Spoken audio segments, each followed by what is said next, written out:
Let us finish this. War of the Damned is the final season of Spartacus, which means the story has a very clear destination. This was also true of Blood and Sand. The writers knew that the season would end with Spartacus breaking out of the Ludus and starting his rebellion, and all they needed to do was get him to that ending. And it is similarly true of Gods of the Arena, which was a flashback, and so how the main plot would end was already set in stone. In comparison to the other 3 seasons, Vengeance was far more open-ended. Yes, the writers knew that they wanted Spartacus to confront Glaber, but there is virtually nothing else in that season that had to happen or could not happen, which perhaps explains why Vengeance feels far less focused than the rest of the series. The writers had originally intended for Spartacus to run for 4 or 5 seasons, excluding Gods of the Arena, which was a mini-series. The intention being that Season 1 would be the breakout, Season 2 would be Spartacus versus Glaber, as historically Glaber was the first praetor sent after him.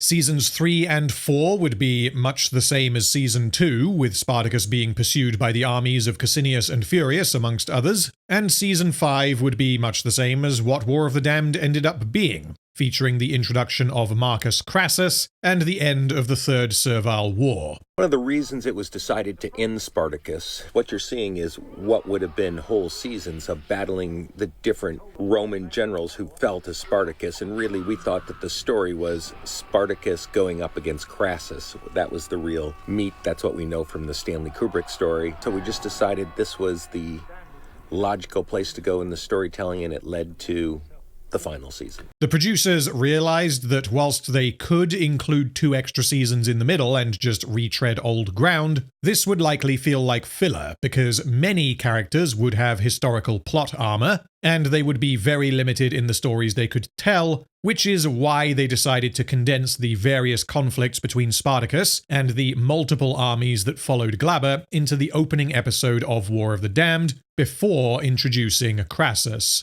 This has the effect of very quickly directing the story towards the inevitable ending, which means no time is wasted, the stakes remain high, and the ball starts rolling towards its destination. War of the Damned is a season with highs that rival Blood and Sand, and this video is going to explore how the writers tell the final chapter of their story. I will address both positives and negatives, and as always, I will be going chronologically, and I will not spoil what happens until we get to that episode. Before we begin, as a reminder, I do not care about historical accuracy, and whilst I will occasionally note divergences from the actual history, what I am interested in is narrative construction and how the characters are used to deliver payoffs, not accuracy to real life. And finally, this video will contain full spoilers for all prior seasons of the show. War of the Damned being an improvement over Vengeance is not a particularly impressive feat, but how does it hold up against the first 2 seasons? For the final time then, shall I begin?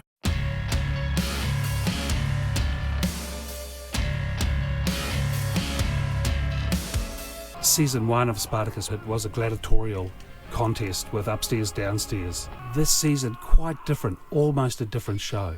It is. There's so much action, so many people killed in every episode, which means a lot more fight beats per episode than the show has ever delivered before, which means a lot of work for our stunt crews and a lot more work for the cast. They're just doing more physically than they ever have. A large number of narrative threads were tied up at the end of Vengeance, which means, going into War of the Damned, much of the story feels like a fresh start. All of the Roman antagonists are brand new characters, as all prior antagonists are either dead or somehow managed to escape. Vettius and Varus, you lucky bastards. Every subplot involving the House of Batiatus has been resolved, and both men responsible for Sura's death have been killed, which in some ways is good because it means the story can now head in a new direction without any baggage, but it also means War of the Damned has to overcome feeling like an unnecessary addendum to the prior seasons. Before we get started, I will give a very brief recap to establish the state of the main characters.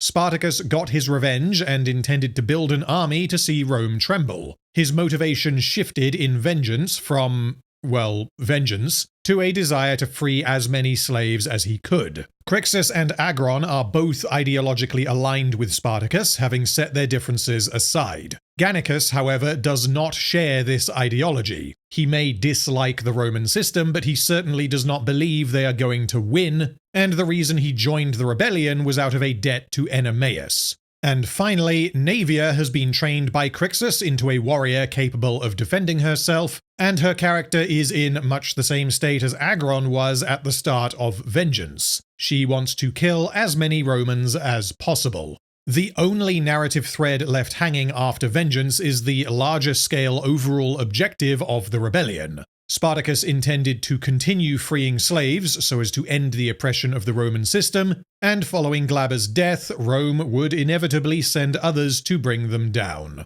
This brings us to the opening of War of the Damned, showing the clashing of two large armies, and already we can see that the scale of the show has dramatically increased. So this was our massive big opening. We pulled out all the stops, brought in a new computerized program to generate people fighting in the background called Massive, which you would have seen in Lord of the Rings and many of the other giant epics, that allow the little characters to do their own thinking and run around and battle other people. That was something we haven't done in the past. We did other ways of showing battles. We can see that Spartacus has an entire army at his disposal, and the dialogue informs us that he also has cavalry and he is using tactics that the Romans can't handle. This means he is no longer the leader of a group of escaped slaves. The twitching fingers have become a fist, they have the numbers, they have at least some resources, and they have a mad fuck with the will to lead them.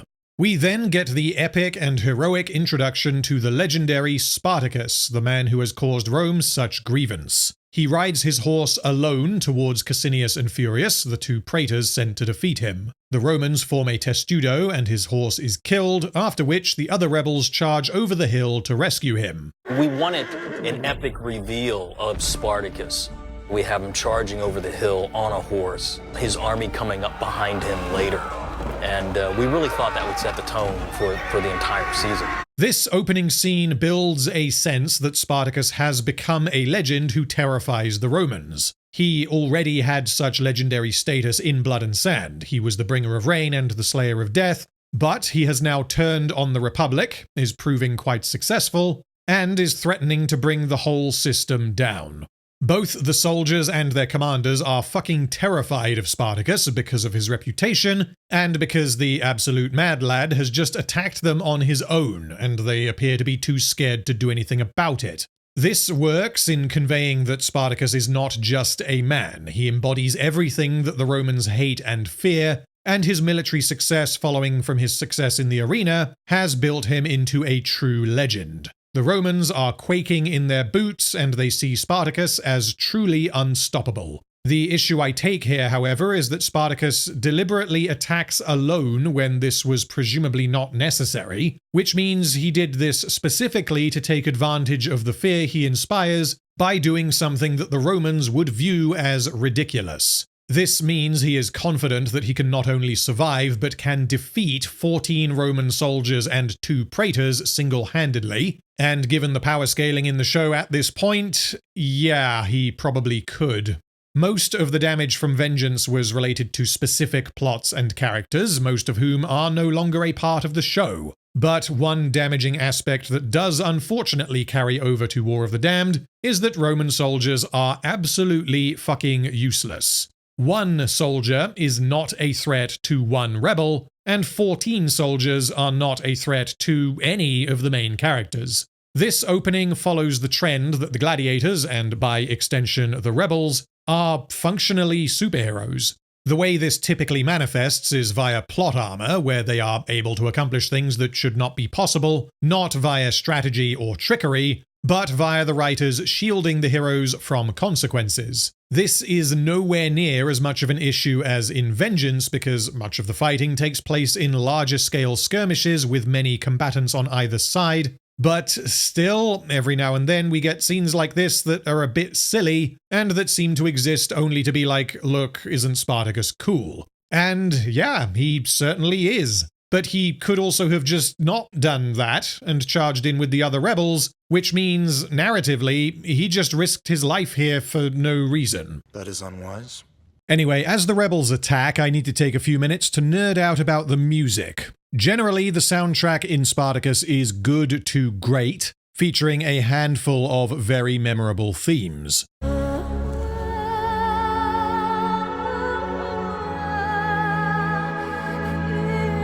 But holy shit, the music Joseph LaDuca created for this season is easily the best in the series. Much like the visuals, War of the Damned ups the quality and scale of the soundtrack in a way that makes the season truly feel like an epic, and this is immediately apparent during this opening scene, where we first hear the leitmotif for the rebel army.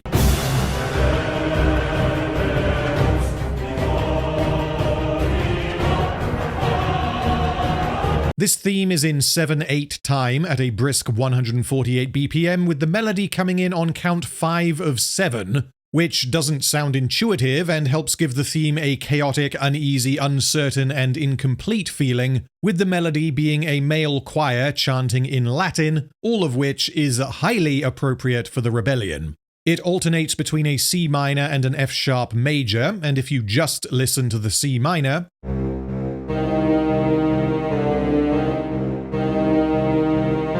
it sounds dark and ominous, and if you just listen to the F sharp major,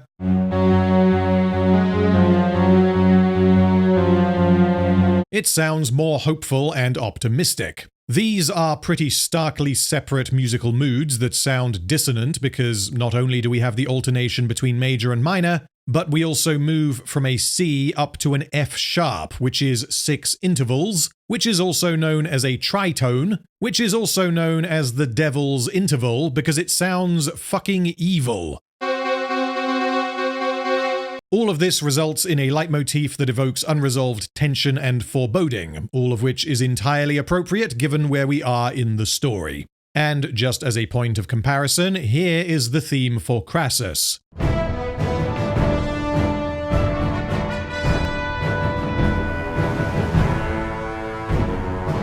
This is at a steady 104 BPM in 4/4 time, it doesn't contain any key changes or chord progressions, and it is entirely in E minor, giving the feel of an orderly and unstoppable force. The melody is much simpler and shorter than the rebel theme, and it is played on brass, which helps it sound powerful and triumphant. Now, back to the battle. What follows is a spectacle of blood. Cassinius and Furius realize that their men are going to lose and they retreat. The scene culminates in Spartacus using the Roman Aquila to pulverize a soldier's face, symbolically turning the strength and invincibility of the Roman Empire against it, which mirrors Spartacus's own history in the setting. He was also a symbol of strength and invincibility that was used by the Romans, and now this symbol has turned on the Republic.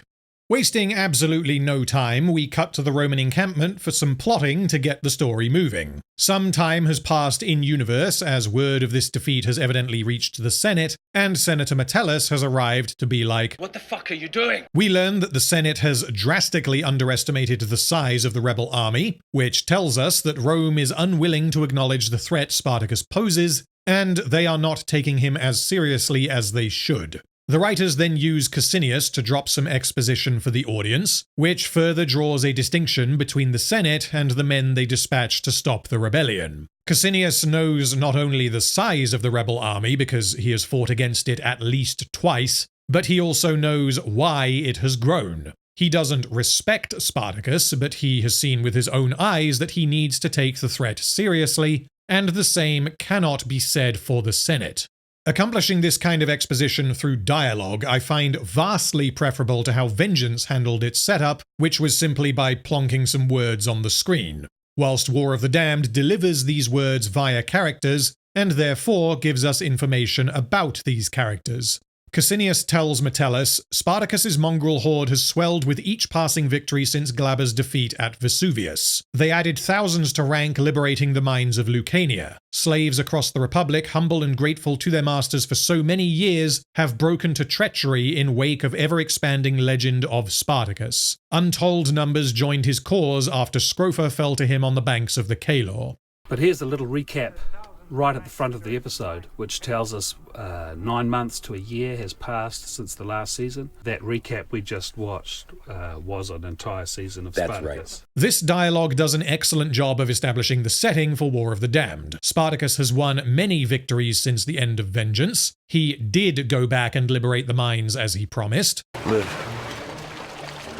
No, I will return. And his victories are inspiring slaves across the Republic to rebel and join his cause. He is not just a threat as a leader of a hostile force, he is inspiring ideological change within the Republic, which is threatening to uproot the entire system. Metellus is unable to comprehend this, referring to Spartacus as a fucking slave, and Cassinius replies, "You will discover this fucking slave at the very gates of Rome itself, if reinforcements are not dispatched." Which may be hyperbolic, but even so, this tells us that Spartacus is following through on his promise, and Rome's resources are not infinite. A total victory for Spartacus is a very real possibility. Metellus informs them that reinforcements are not available, as such resources are being drained by multiple conflicts elsewhere. Specifically, Lucullus is fighting Mithridates, the guy whom Glaber intended to defeat way back at the start of Blood and Sand, which means this war has been going on for at least a few years. Antonius is fighting pirates in Crete, and Pompey is fighting Sertorius in Hispania. Put simply, Spartacus's rebellion has come at a very bad time, because much of Rome's military might is occupied elsewhere. And then we do the Rings of Power cliffhanger thing, except that this is not utter shit. Cassinius says, but there is one man who could fund such a force himself and never feel the sting of its cost. And even if we eject any knowledge of real-world history, this can be understood as a reference to Marcus Crassus, because Crassus has been mentioned multiple times in prior seasons. Neither Cassinius Furius nor Metellus wished to involve Crassus, but they now believe they have no other option. This efficiently sets the stage for Crassus to enter the story and provides an admittedly vague explanation as to why Crassus had not become involved at an earlier point. By the end of the episode, we can infer why none of them wanted to ask Crassus for help, but for now, this functions as a cliffhanger and sets up a degree of mystery and expectation for an extremely important and consequential character. We then see Spartacus's rebel camp, which is substantial, implying that his forces number in the thousands, if not tens of thousands. We learn that they are taking weapons and horses from the Romans they defeat, which means they are getting stronger and better supplied with every victory. And the dialogue tells us that they are nearly at the point of outnumbering their opponents. A minor point is that they don't appear to be taking any armor from the defeated Romans, which I can understand in a TV show sense, as it would be visually confusing for the rebels to be running around wearing the same armor as their enemies, but if we were being entirely realistic, then they should all be wearing armor instead of speedos and boots. Anyway, during this scene, we see how Spartacus operates as a leader, and how he is distinct from Crixus, Agron, and Gannicus. Whilst Crixus and Agron are reliable and committed, Gannicus appears less so, as he fails to show up and give his report. As was the case in Vengeance, Spartacus remains unwilling to celebrate or relax, as he feels the weight of responsibility for the lives of his followers. This places him at odds with Gannicus, as Gannicus remains a carefree alcoholic who is along for the ride, and who does not seek any position or responsibility. Gannicus views himself as a hired gun who will enjoy what time he has, and he does not think long-term. When Spartacus tells his men to place sentries to warn of any surprise attacks, Agron tells him that he gives his Roman opponents too much credit, and Spartacus replies, Underestimating your opponent is a Roman trait, Agron. Do not fall prey to it. This shows us that Spartacus does not command by emotion, and however he may feel about his opponents, he does not allow this to interfere with rationality. This is a clear progression of his character, as in the earlier seasons he was known for being extremely reckless, whereas now he can't afford to be, as he has a greater purpose and responsibility. Although I think this development makes sense for the character, it is somewhat at odds with his opening scene, where he charges at the Romans on his own for seemingly no reason. After having a lengthy drunken sex party, one that apparently lasted for a few days, This is technically, I would describe this as a foursome. Gannicus has had a threesome in the past. How do you block 4 people having sex, especially if there's only one male? And I did come up with a way for all of them to Censored by YouTube! at the same time. Gannicus eventually heads to Spartacus's tent to give his report. We fought. We won. Thank you for the fucking obvious. Spartacus says that he wants Gannicus to stand beside himself and Crixus as a leader because of his skill in battle and the fact that many of the rebels already consider him to be a leader, but Gannicus refuses, saying that he is only here because of Enemeus. Gannicus is not comfortable with the idea of other people dying for him, which follows on from his story in Gods of the Arena, as he believes that Melita died because of him, and it also follows on from his story in Vengeance, where he considered Spartacus to be a brave idiot leading fools to their deaths. Whilst he has now somewhat changed his mind with regard to Spartacus, and he now counts himself as one of the aforementioned fools, he knows that he is not a man of purpose as Spartacus is, and he doesn't want to be responsible for anyone other than himself. This is why he continues to indulge in wine and women, and does not seek any greater meaning than whatever each day may bring him. This conversation excellently sets up Gannicus for his arc throughout War of the Damned, it contrasts him with the other rebels, and it is a natural follow-up to his characterization in prior seasons. But rather than just having this be the Gannicus setup scene, the writers then use Gannicus to establish what Spartacus wants and why he is doing what he is doing. Gannicus asks what Spartacus would consider victory, as Rome will just keep sending people until the rebels are no more. He believes Spartacus has already achieved what he set out to achieve, as the men who killed Sura are now dead. But Spartacus replies that 1,000 lives would not equal Sura's, which is how he feels, but this is not the whole truth. He failed to save countless lives, and rather than moving on, he is fully committed to fighting against the cruelty of the Romans, intending to bring about the day where no innocent life is disregarded. May you find peace in its arrival, brother. Gannicus does not believe that they can defeat the Romans, but he hopes that Spartacus is able to find peace regardless of what happens. This scene communicates how Spartacus's worldview has progressed since Vengeance. Initially, freeing slaves was only a means to an end. He wanted to build a sufficient force to defeat Glaber, which is why he prioritized freeing fighting men and he trained those who were unskilled. In the year or so that has passed since Glaber's defeat, he has found himself in command of an ever-growing force of former slaves, including women and children, and his success has caused him to find a new purpose and to set his sights on a seemingly unachievable goal: the destruction of the Roman Empire. Spartacus is now firmly ideologically opposed to slavery, and whilst he didn't like slavery at any point in prior seasons, he did not become a revolutionary until after Glaber was defeated. His pursuit of vengeance gave him the means to actually make a difference, and his own experiences as a slave gave him the will. Spartacus notices some unsavory-looking individuals in the camp, and he decides to follow them in case they are spies. The men lead him to Diotimus, a man who has chopped up a horse so as to provide meat to those in desperate need. He isn't selling the meat, nor is he advertising that he has it, which means this is more of a secret backroom arrangement that is motivated by Diotimus's desire to keep people fed.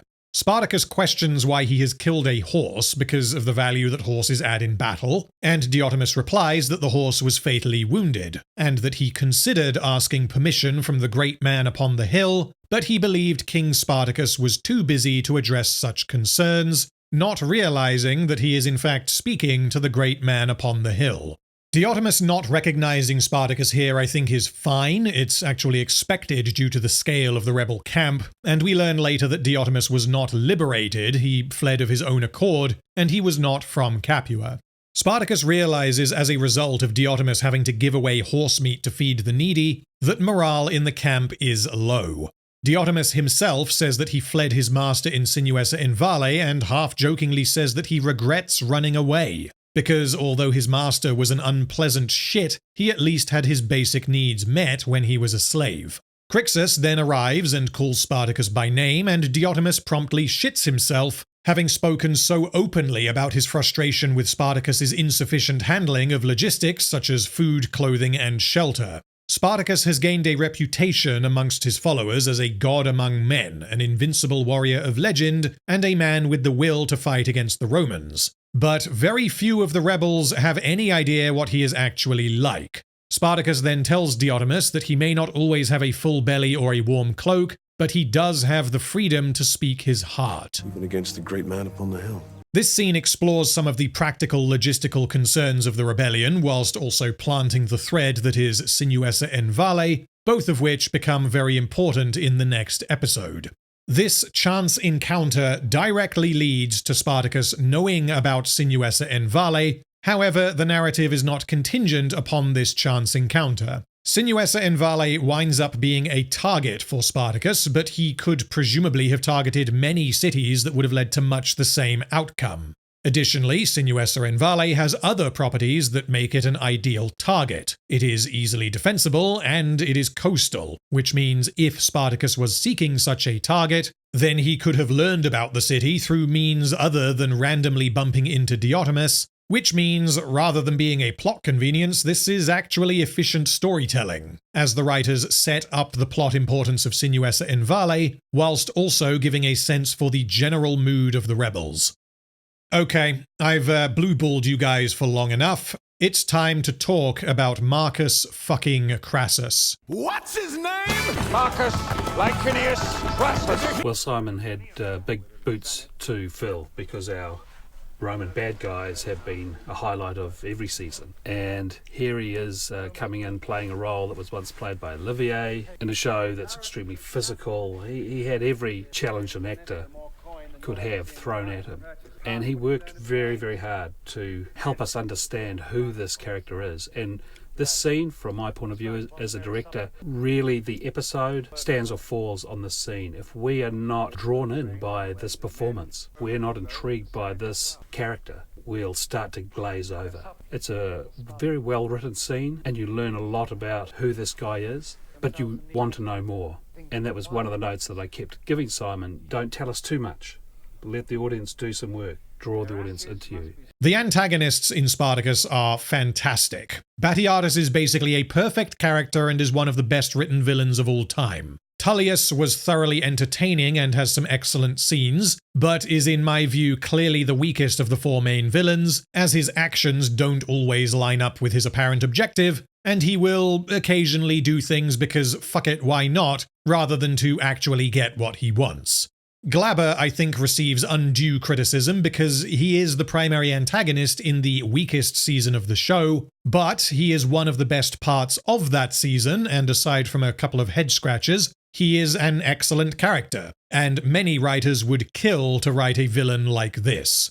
Marcus Crassus has been mentioned a few times earlier in the series. He has been name-dropped and referenced, although he has never interacted with the plot until now. These references were all primarily accomplishing other things, and setting up Crassus was a secondary goal, which means these references never felt like the writers were cock-teasing a character whom they knew was going to show up later. What we know of Crassus prior to meeting him is that he is the richest man in the Republic, and so he has considerable power and influence. We also know that he is fucking terrifying because Batiatus, Verinius, and Glaber were all clearly shown to be afraid of the consequences of pissing him off. Batiatus believed he was totally fucked after learning that his wife had accidentally gotten Crassus's cousin killed through means of tormenting Ilithia. Glaber allowed himself to be blackmailed into granting patronage to Batiatus through fear of his wife's part in this murder coming to light. And Verinius joked about how tiny Crassus's willy is, and then he was like, oh shit, Ilithia, please don't tell him I said that.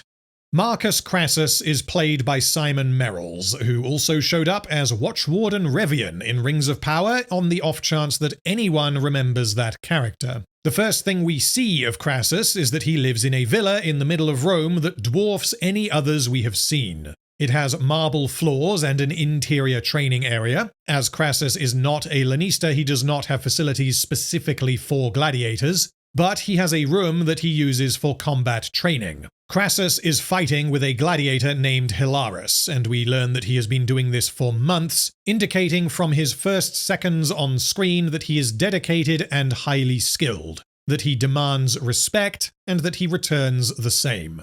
He is fighting as a Dimachorus, which mirrors Spartacus and foreshadows their inevitable conflict, but also speaks to his character. Dimachori fight using 2 swords and no shield, relying entirely on skill to achieve victory. This is a high-risk, high-reward fighting style that is only used by the best gladiators in the show, and this reflecting Crassus's personality and hints as to how he became the richest man in Rome. In one sense, Crassus is training in the ways of his enemy, but the fact that Crassus had spent months training with a gladiator prior to being brought into the conflict with Spartacus means that this is not necessarily him playing the long game and preparing himself. He is instead training with a gladiator because he understands that they are the best fighters in the Republic. This is in line with what the show has given us, despite deviating from history. Gladiators in the show are above and beyond what all but the best Rome has to offer, and one question that Vengeance prompted was why would Rome not train their soldiers in the fighting styles of the gladiator? But this can be answered in 2 ways. Firstly, gladiators were trained to fight in small numbers, almost always 1 against 1 with the occasional larger fight, whilst Roman soldiers were supposedly trained to work as a tightly ordered unit. And secondly, as has been made clear, the Senate is supremely arrogant and would never consider using the tactics or techniques of a gladiator among its own soldiers. And this is where Crassus deviates from the norm. We learn that Hilarus was a champion for many years, and Crassus paid his lanista a silly amount of money to buy him. This establishes that Hilarus is one of, if not the best gladiator we have seen in the show, as Crassus has essentially unlimited resources, and he would only settle for the best man for the job. This means Crassus is not only willing to use all options available to him, even those his peers would scoff at, but he considers this necessary. During the fight, Hilarus gains the upper hand and lands a blow on Crassus's arm, drawing blood. Crassus's son Tiberius notices this and is outraged that a slave would do such a thing, whilst Hilarus realizes what has just happened, immediately stops fighting and apologizes. Instead of being angry, Crassus laughs and says that he deserved a more serious injury for not anticipating his opponent. This shows us that Crassus is not what we have come to expect from the Romans in this show. He highly values and respects Hilarus, hence the reason why he is training with him in the first place, and he does not punish the infliction of injury, as this is an inherent risk of training using steel swords instead of practice swords. Crassus is not interested in using training wheels. He wants this to be as close to a real fight as possible, because only in a real fight can you learn how to fight. And his intention is to be really good at fighting, not to appear as though he is really good at fighting. Senator Metellus then arrives to speak with Crassus, and Crassus invites his son to join them. Tiberius is well trained in the ways of men. I would expose him to those of the Senate as well.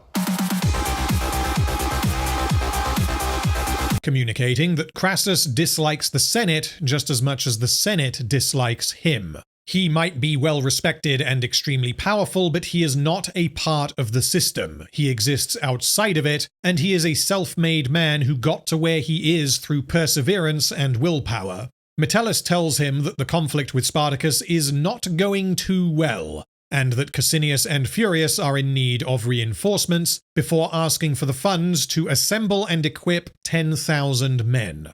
Metellus informs Crassus that if he funds these reinforcements, he will be given command of them, but will serve underneath Cassinius and Furius as they are praetors, and Crassus does not hold any military titles. He is simply an extremely wealthy man. Crassus doesn't want to serve under men that he considers beneath him, and so he fishes for information. He tells Metellus that if Cassinius and Furius want his money, then they should ask him in person, prompting Metellus to explain why they are not present. They have withdrawn to a villa on the outskirts of New Caria, within short ride of what remains of their legion. This is a very important revelation because Crassus's involvement in the plot of War of the Damned is contingent upon him receiving this information. And whilst it is functional, it isn't quite as tight as it could be. And I think this is the weakest part of the episode. Crassus says the offer would be better received from the men themselves, and Metellus simply needed to reply saying, well, Licinius and Furius aren't here because they are still fighting Spartacus,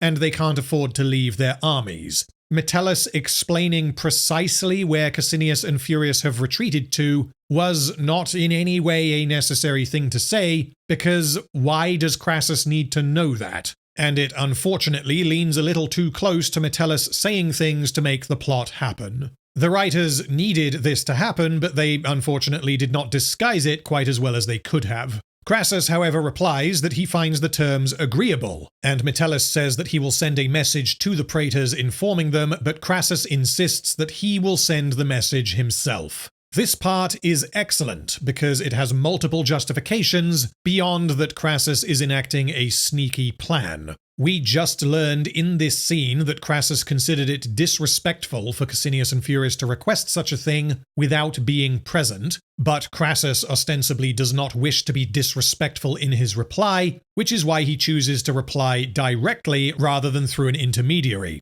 Additionally, Crassus does not trust the competence of the Senate, which is why he wishes to handle this himself. Metellus is surprised that Crassus did not press for an elevated title in exchange for his services, and he replies, My interest lies only in title and honor earned. During this scene, the writers also set up Tiberius and Crassus's relationship with him. Tiberius had been instructed to watch his father training despite not wanting to be there, and not understanding why his father is doing this. Tiberius's view is much the same as that of the Senate. Crassus is lowering himself by training with a slave. During the conversation with Metellus, Crassus looks to his son, not because he needs his opinion in determining how to respond, but because he is using this as a teaching exercise for Tiberius. And he wants to make sure that Tiberius is both paying attention and is not willing to simply bend over and do as the Senate requests. After he agrees to the terms, Tiberius is like, why are you agreeing to this bullshit deal? And Crassus replies that he will set upon whatever path he must to see Spartacus fall. This introduction scene for Crassus is excellent, and it gives us a huge amount of information in a very short period of time. Crassus doesn't care what anyone thinks of him. He will do whatever he must to get what he wants in defiance of cultural norms, and what he wants is to overcome the challenge that is before him. If Spartacus is not dealt with, then his wealth and power will mean nothing, so there is a pragmatic need to actually do what the others before him have failed to do, but he also sees Spartacus as an adversary worth overcoming. Crassus has essentially already won at life, which means unlike virtually every other antagonist in the show, he is not in any sense an underdog just trying to get by. He may not be interested in short-term political advancement, but he still has ambitions that are expanded on in episode 2. Here, Crassus seems to believe that Spartacus must fall for the glory of Rome, and his own personal ambitions, such as excelling as a military commander and the glory this will grant him, are secondary to his loyalty to the Republic. He firmly believes that you have to earn what you get, and he believes that Licinius and Furius are incompetent and cowardly. We then join Naevia, who is out picking mud or whatever the fuck, and she is surrounded by Romans. Oh dear, however will she get out of this? Well, it turns out that this was all part of the plan. The sentries alerted the rebels to the presence of the Romans, and they decided to put Naevia in their path to use her as a distraction to spring the trap. This appears to be a poorly constructed scene where the characters take suboptimal actions to make the scene more dramatic for the audience, but as we learn, Spartacus cannot risk any of the Romans escaping, which means if they shot them with arrows or jumped out of the bushes en masse, it would be much harder to stop them given that they are all on horses. Instead, Naevia baits them in by appearing as an unassuming woman out on her own collecting dirt, which causes the Romans to stop and find out who she is and why she is here. Only when they have stopped do the others spring the trap. Well, more specifically, Naevia goes into cringe mode. Who is with you? death. And then everyone jumps out and the Romans are killed very easily because Roman soldiers are completely useless. One neat detail here is that Naevia decapitates a Roman in one strike, which builds upon her dialogue with Crixus in Vengeance. You seek to part head from shoulders. There are blows that kill with less effort. Naevia has evidently not taken this advice. She doesn't exactly fight smart, she fights with technical skill, choosing to find the right angle to be able to do this, rather than having to find a way to defeat her enemy without having to chop his head off.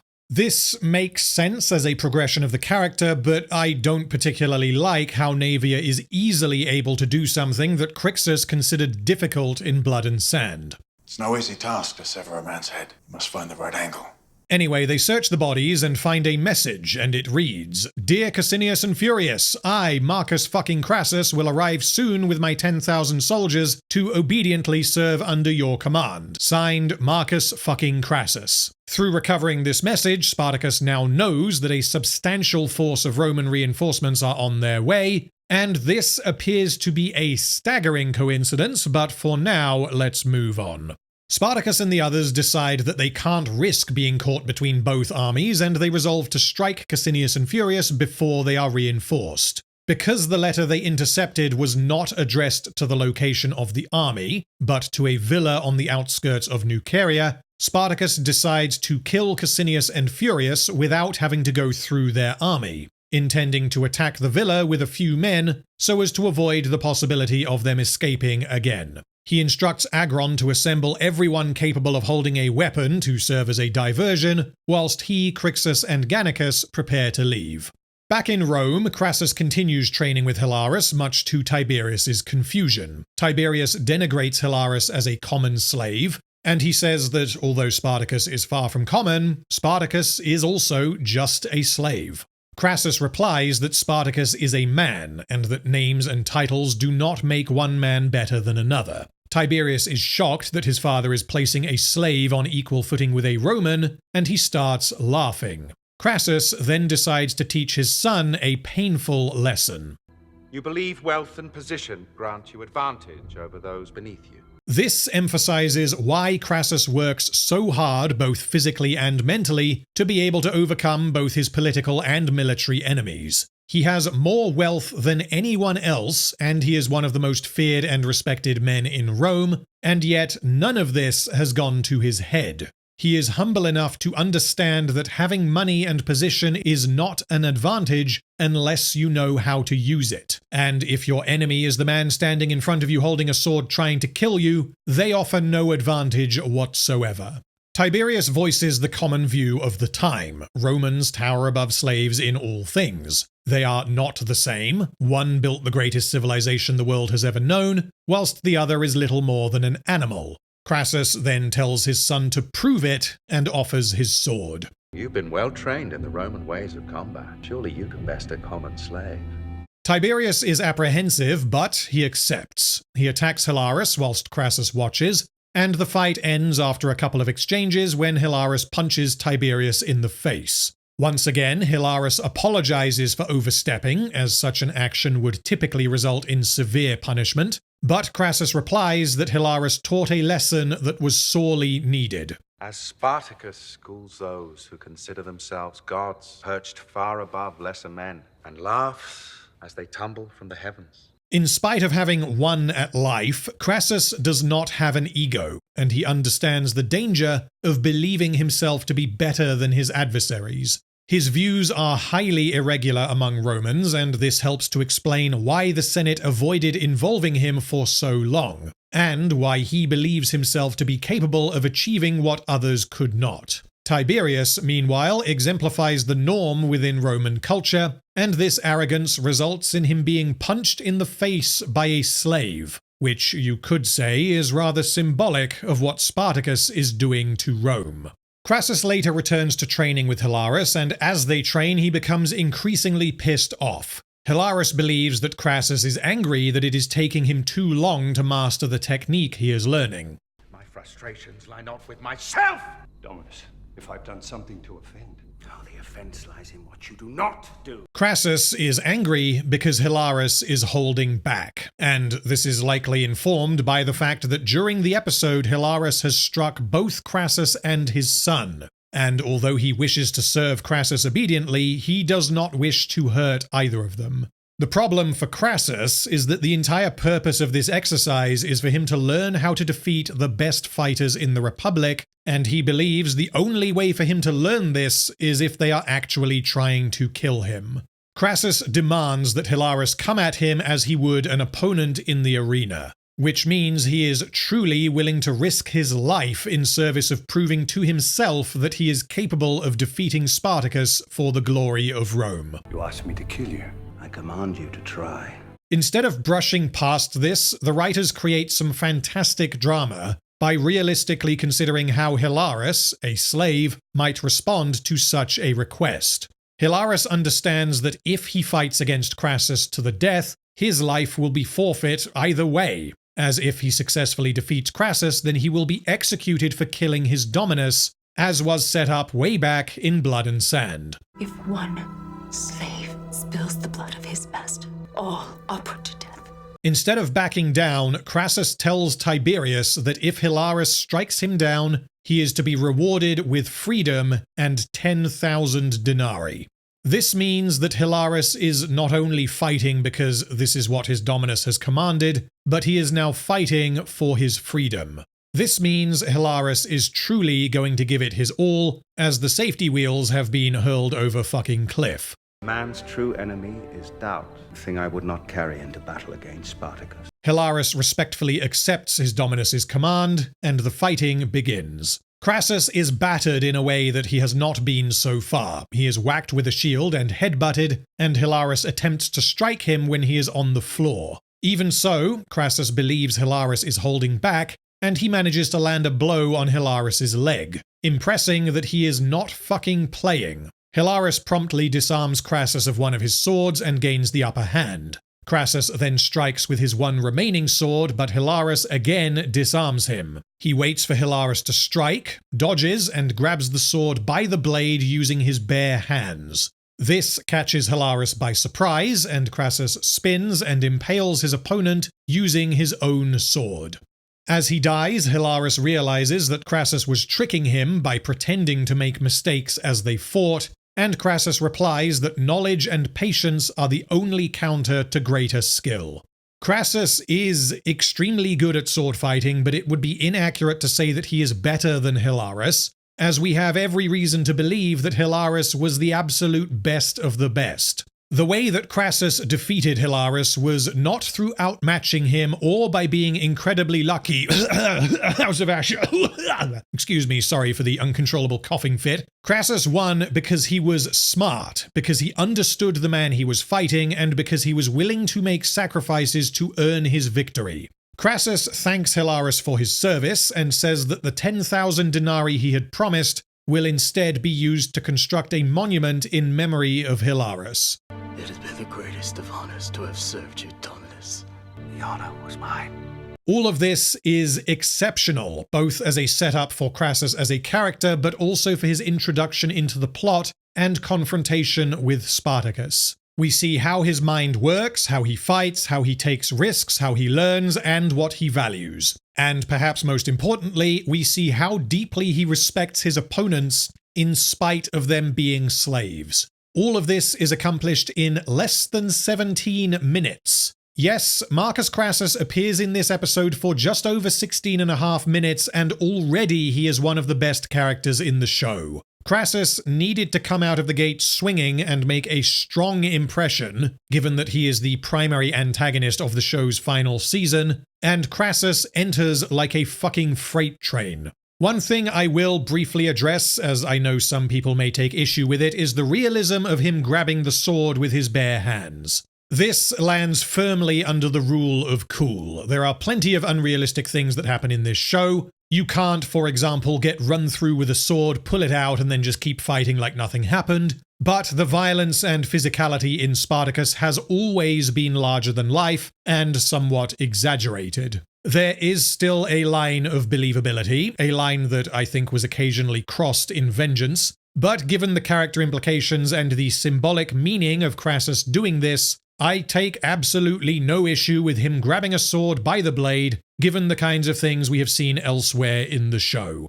Intercut with what is easily the best sequence since Gods of the Arena, we have Spartacus, Crixus, and Gannicus attacking the villa, a sequence that is decidedly less meaningful and is more focused on spectacle. They sneak attack the sentries by harnessing the powers of off-screen. Inside the villa, the praetors are informed that the rebel army is amassing, and they decide to meet them in battle without waiting for a reply from Crassus, and this causes many of the soldiers to leave the villa. This is part of a plan, but it is still very lucky, because for some reason, most of the soldiers leave the villa before Cassinius and Furius. The only reason why Spartacus is able to get in there and kill them is because they were left relatively unguarded, and this is explained by Agron luring the soldiers out by pretending as though he was about to attack, but this specifically requires that the soldiers leave ahead of their commanders, which there simply isn't an explanation for. So anyway, they bust their way inside and easily carve their way through their Roman adversaries, and eventually Spartacus finds himself face to face with Cassinius and Furius. Now basically, this would have been the final episode of the season where Spartacus goes up against Furius. It's really the end of episode 1. It was decided that season 3 was the final season of Spartacus. They ask for terms of surrender, but Spartacus replies that he would not trust a Roman to honor any terms, and he executes them. Back in Rome, Senator Metellus informs Crassus that Cassinius and Furius have been killed. Crassus is like, yes, it is unfortunate that they died before I got there. And Metellus replies, yeah, even more unfortunate that your messenger appears to have taken routes that passed right next to the rebel camp. And this excellently reveals that this was all part of a plan by Crassus, in a way that allows us to learn a bit about Crassus and Metellus, rather than simply having Crassus tell his son, oh, by the way, I planned all of that. Crassus is like, motherfucker, if you have something to say, then I suggest you come out and say it, but Metellus makes the smart move and does not press the issue. He tells Crassus that he now has sole command and charge to bring Spartacus to his end, and offers the title of Imperator. Crassus smiles and accepts. Everything seems to have gone according to plan. Tiberius then asks how Crassus knew that Spartacus would make a move after intercepting the letter, and Crassus replies, because it is what I would have done. Very literally placing Spartacus on equal footing with himself. In a bad show, Spartacus intercepting this letter would simply be a random coincidence. The writers would wish to have Spartacus learn of Crassus's imminent arrival, and so they would make him intercept a letter, because that can totally happen, right? Yes, it can, but it requires that everything go precisely according to a plan that does not exist. Or in other words, were this to happen, it would be via the universe and characters blatantly getting puppeteered by the writers in service of their goals, which is a fantastic way to destroy immersion. Instead, this instance of seemingly random chance happens because Crassus made it happen, and that he chose to do this gives us a lot of information. He knew that his predecessors were incompetent, so he feigned incompetence himself by accidentally on purpose sending a very important letter so close to the rebel camp, and he correctly figured that Spartacus would not find this suspicious because why would he? He willingly sacrificed both his own messengers and Cassinius and Furius in order to attain sole command of the entire army. Not because he really wanted the title of Imperator, but because he believed himself to be better than his would-be commanders. And he figured that in order for Spartacus to be stopped, he needs to be running the show. He calculated what resources Spartacus would have and how he would choose to respond to this information, and he was right on both counts. Additionally, Crassus comes up with this idea moments after being informed that Cassinius and Furius had fled from battle, which tells us that Crassus believes fleeing from battle is totally unacceptable and is deserving of death, something that may or may not pop up again later. As the episode ends, Spartacus decides to seek shelter instead of facing the remnants of the Roman army, and this provides a cliffhanger for episode 2. There is not a villa in all the lands that can hold such numbers. No, there is not. Only a city could hold us now. Enemies of Rome is really, really good. The biggest weaknesses are the manner in which Metellus tells Crassus about the villa being conveniently emptied in such a way as to allow Spartacus to kill everyone inside, and the dissonance of Spartacus being a sensible and pragmatic leader whilst also taking needless risks in combat. The depiction of the villa attack is a bit silly, but it is entertaining as Gannicus keeps wishing for more enemies to defeat, whilst Crixus is like, damn it, why did I have to end up here surrounded by mad fucks? I don't particularly like the fact that the Crassus-Hilaris fight is intercut with Spartacus, Crixus, and Gannicus carving their way through nameless bad guys, because this is nothing more than spectacle and there is no character work present. When the same absolutely cannot be said for the Crassus fight, which is extremely important. Deliberate choices were made in when and how to cut between these two scenes, so as to imply that Hilaris knows how Spartacus fights, as they are both gladiators, but this is not particularly clear in execution. We tried to mirror some of the moves that Spartacus was using in his fight with some of the moves Crassus had learned from Hilaris and was using in his fight. However, the nature of the Spartacus fight, because he's fighting so many people, it's very hard to visually tell that story without slowing down the action too much. But we certainly tried to show that Hilaris had learnt what Spartacus's moves were and had taught them to Crassus. That Hilaris thought he was a better gladiator than Spartacus. That Spartacus was just some bum from Capua. However, the busyness of this action here with Spartacus, it was very hard to tie the two fights together. However, the character stuff in this episode is very strong, particularly Crassus, but also Gannicus and Tiberius. This is easily the second strongest season opening of the show. I consider it slightly weaker than the opening of Gods of the Arena. But Enemies of Rome is a stronger episode than anything in Vengeance. We appear to have course corrected.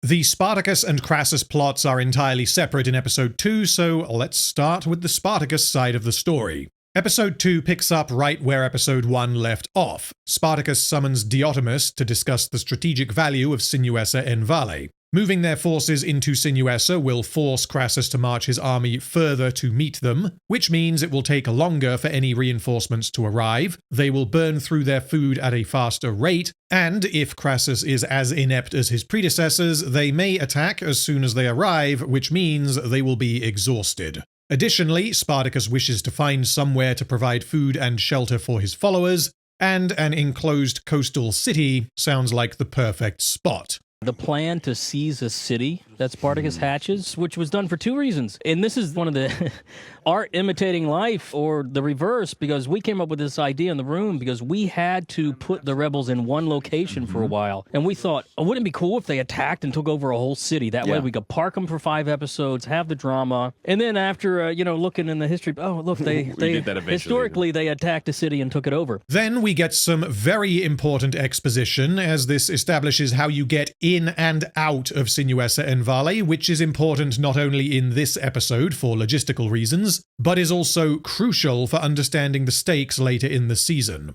Diotimus tells Spartacus that Sinuessa en Valle has 2 gates. The western gate is open during the day and closed at night, and the other gate faces the cliffs and heads into Melia Ridge. Melia Ridge is stated to be impassable at this time of year due to the snow, which means if you are in Sinuessa en Valle and for whatever reason you find yourself unable to leave via the western gate, you will have no choice but to leave via Melia Ridge and roll the dice as to whether or not you can get through. Which makes me wonder, why did the Romans build a gate that leads directly into the cliffs and seems to serve no other purpose? From what we see later in the season, it is not possible to access this gate by walking around the outside of the city, which means its only purpose is to specifically allow access to Melia Ridge, which doesn't seem to serve any practical benefit. I assume the logic is similar to that of Helm's Deep. You have the main gate as the primary way into the fortress, and then the glittering caves are a secret escape passage or a secondary way in, depending on your perspective. So maybe the Romans built Sinuessa and Vale like this deliberately so that the occupants would be able to flee into Melia Ridge if they were attacked. But even so, given that Melia Ridge is impassable during the winter, this means there is a decent chance that anyone who attempts this will die in the mountains.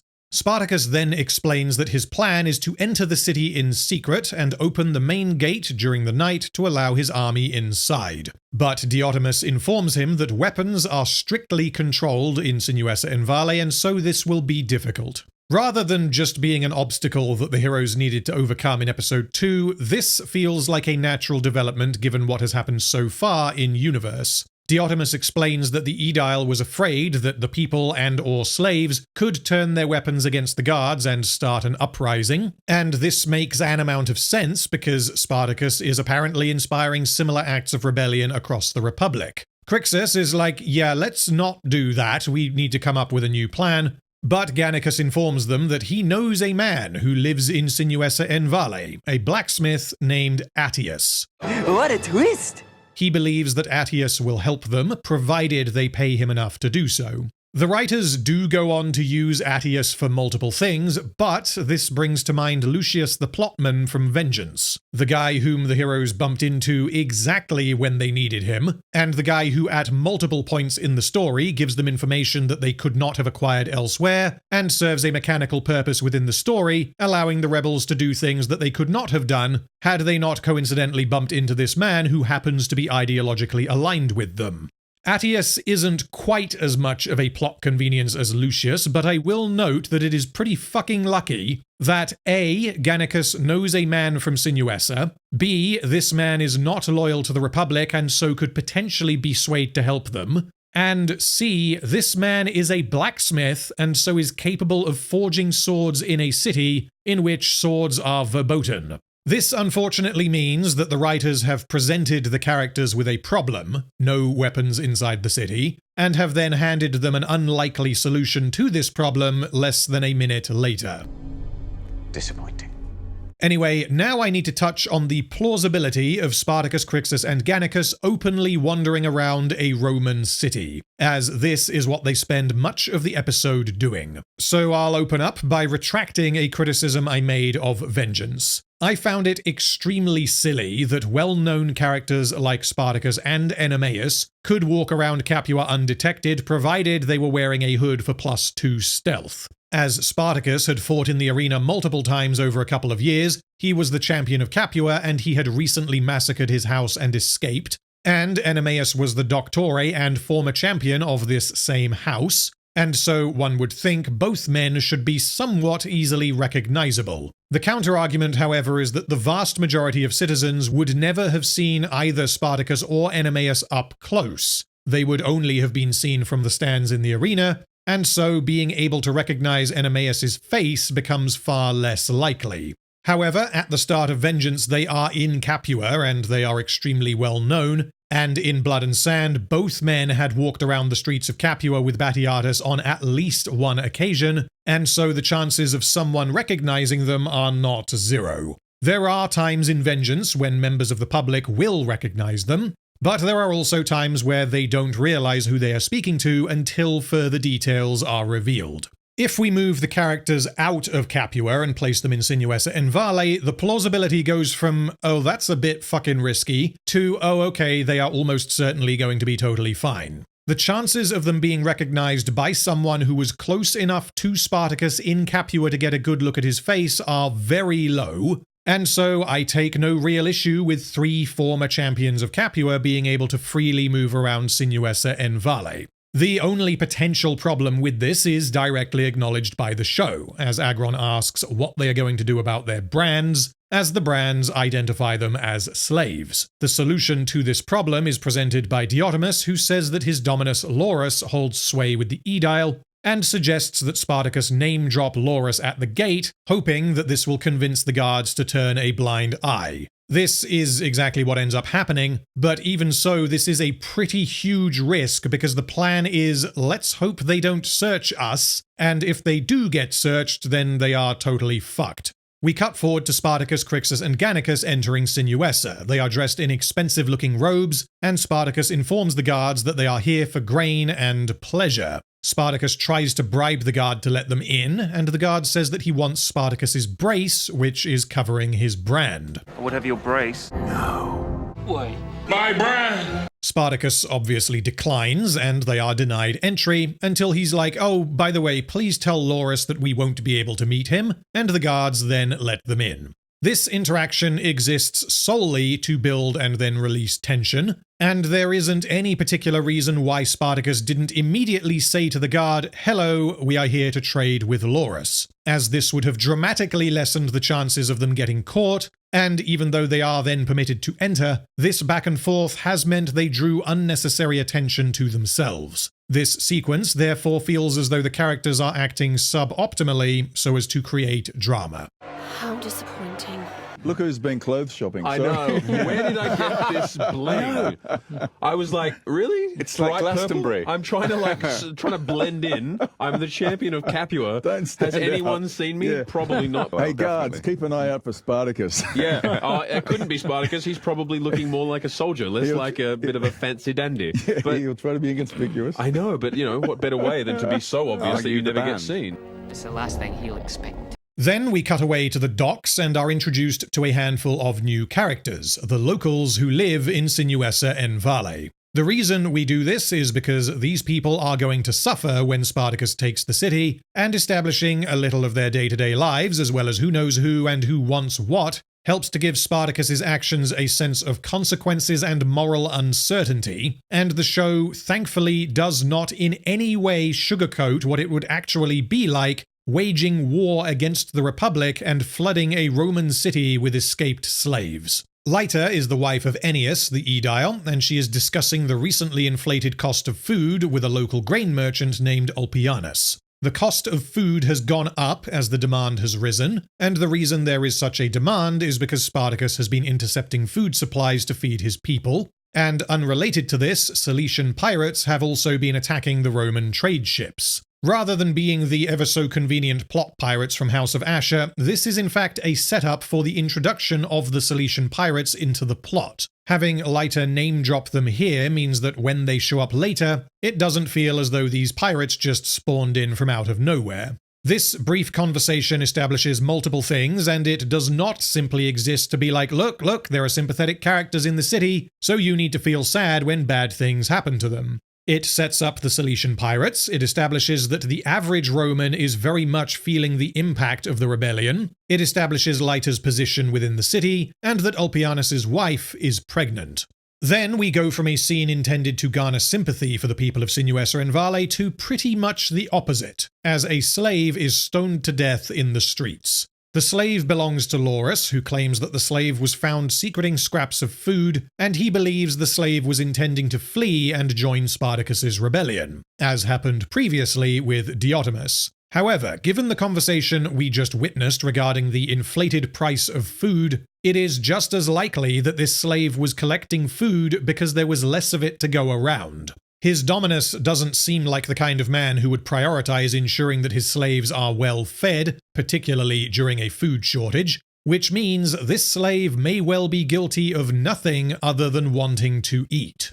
Either way, the slave is experiencing the unfortunate consequences of Spartacus's actions, because either Spartacus inspired thoughts of escape in a slave who was unable to achieve such a thing, or Spartacus caused the food shortage that led to this slave going hungry. Lyta seems to sympathize somewhat, saying that she understands why a slave belonging to a man like Loris would wish to flee, and she later claims that although she does own slaves, she does not mistreat them. She explicitly states during this scene that if you show an animal kindness, it will become loyal, which very clearly informs the audience as to who she is. She is a Roman who benefits from slavery, and in her analogy, she refers to them as animals. But she appears to be kind and understanding of those who are enslaved. Unlike most Romans in the show, Lyta is simply a product of her time and a woman who lives with slavery because that's the way it is. But she doesn't like it, and she doesn't get any enjoyment out of abusing them. Spartacus is in the crowd, and the tension of this scene is constructed around this stoning being something that he would object to in the strongest terms possible. Plus the fact that this slave is being punished as a result of Spartacus's own actions, which means he feels directly responsible. However, if he were to intervene, then he would risk discovery, and at the very least he would draw attention to himself, which means the scene is presenting the protagonist with an impossible choice, where he must compromise in one way or the other. The slave then begins shouting Spartacus's name in defiance, and the stoning begins. Spartacus watches for a while, but eventually decides that he is going to take the risk, and he throws his stone hard into the man's head, putting him out of his misery and cutting the entertainment short. Both Ennius and Laurus take notice of Spartacus, and then we unfortunately cut away. Fuck! Both men get the opportunity to confront Spartacus later in the episode, which does allow both Ennius, Laurus, and Spartacus to explain their perspectives, but I really feel that should have happened right here, as through the camera cutting away, we are expected to believe that Spartacus killed the guy, and then everyone was like, ooh, who is that man, and why did he do that? And then Spartacus just leaves. Spartacus, Crixus, and Gannicus then arrive at Attius's smithy, and he and Gannicus embrace as old friends. Tell me you have not brought the bringer of fucking piss and shit to my very door. Gannicus then explains that this venture will prove very profitable for Attius, and they ask that he forge 2 swords. Because Spartacus pays him many times the value of 2 swords, Attius agrees, provided he will not be involved afterwards. Crixus then leaves the city and returns to Agron and the others, and the plan is that Spartacus and Gannicus will open the gate that night, and the army will enter and take the city.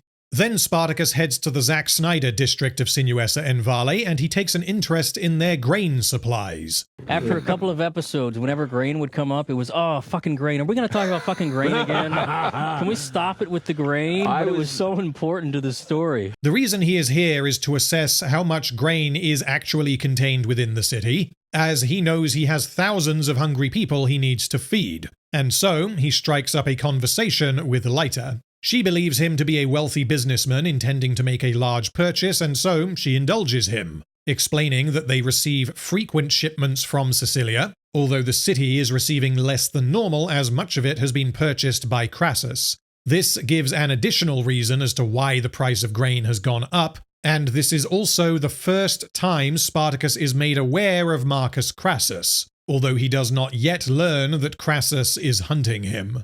It is remarkably lucky that Spartacus happens to find himself in the very city that is supplying Crassus's army with grain, given that this was not his intention, and although this doesn't form a major part of the story, his access to certain bits of information is leveraged later when he moves against Crassus, and this is all made possible entirely due to him finding himself in this particular city.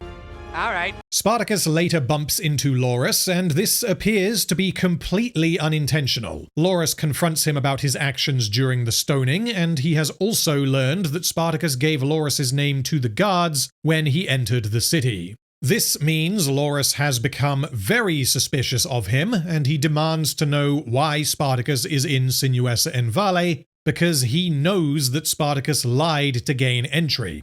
Just when things seem about to kick off, who could possibly show up but Lyta, who informs Laurus that Spartacus is here to trade with the Aedile. This is the second scene in the episode that exists purely to build and release tension, by presenting Spartacus with the threat of discovery only for him to remain undiscovered, this time by having him randomly bump into Laurus, and then having Lyta randomly bump into them so as to rescue him. This ultimately leads nowhere aside from giving Spartacus and Lyta an excuse to speak to each other once again, which means whilst it is contrived, the plot does not require that this chance encounter takes place. Spartacus also learns about the curfew as Laurus tells him to remove himself from the streets, but he shouldn't need Laurus to tell him this, because while Spartacus has been walking across the city, there have been multiple guards telling people to go to their homes. Spartacus returns to Attius and informs Gannicus of the curfew. Did you know of this? Fuck yourself. News greets me with shit air. What, are you retarded? Attius claims not to know about the curfew, which is very odd because, again, there are guards running around the streets shouting, "Guys, there's a curfew, please get off the streets." The other possibility, of course, is that Attius is lying, but neither Spartacus nor Gannicus suspect that he is, and Attius is not portrayed in the rest of the season as a man who lies to the rebels. Which means, as far as I can tell, I think we are expected to believe that Attius genuinely did not know that there was a curfew in his own city, which is rather strange. The fix for this would obviously be for Attius to volunteer this information earlier, but the reason why the writers didn't do this is because they wanted to save the curfew reveal until later in the episode, so as to dial up the tension. Anyway, he presents them with the swords he has forged, and Spartacus says that as a result of the curfew, they need more help. Attius agrees when they promise to pay him 5,000 denarii so that he can flee the city and avoid being caught. And only then does Attius realize what Spartacus intends. How many swords do you need? Those that join us are well armed. Join you.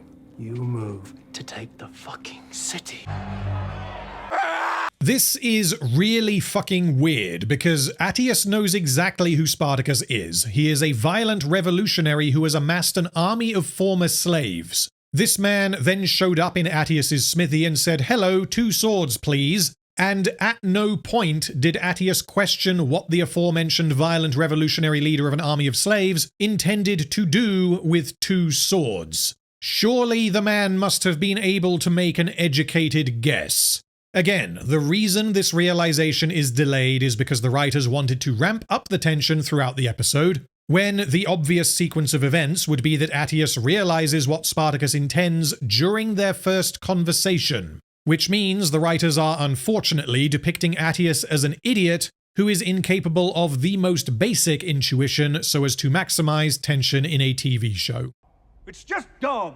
Because of the curfew, the original plan to sneak attack the guards and open the gate is no longer going to work, which means they need Attius to create a distraction. Attius initially says that he can't help them because doing so would forfeit his life, but Gannicus correctly informs him that his life is already forfeit if they are discovered, because he has already forged swords for Spartacus. This also means that Attius betraying them is now not an option, as they would be found wielding his swords, which means Attius has no choice.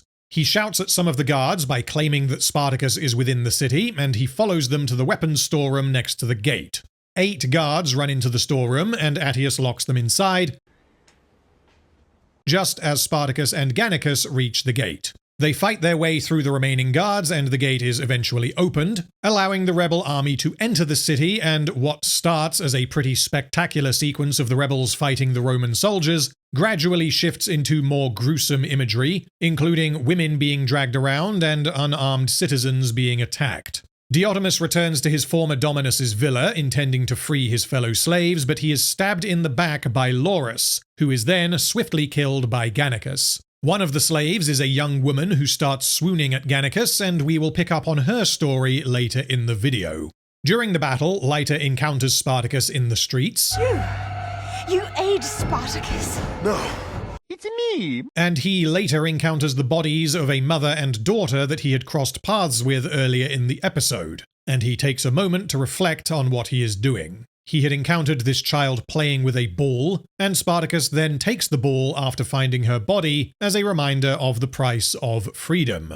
Is it difficult to show dead, somebody that age? If we were on network television, yes. Thankfully, we're on premium cable. Right. It's much more freeing in a storytelling way. Well, I mean, it's part of the stark reality of this scenario, Yes. isn't it? So Yeah, and Rob Tappert and I always wanted to really show how terrible the war was and the cost of war and not shy away from I'm it. glad you did. I'm really glad you did, because Yeah. this, like, for me as Spartacus, it just changes his entire war. Like, this from now on, it's not going to be the same for him.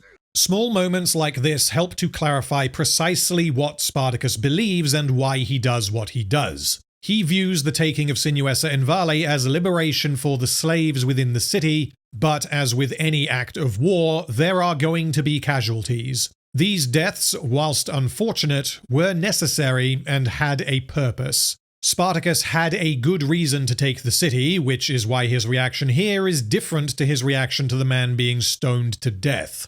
That was a death that was intended to torture, entertain, punish, and dissuade any other slaves from thoughts of freedom, whilst this mother and her daughter unfortunately died through Spartacus waging a war against the Republic for very good reasons.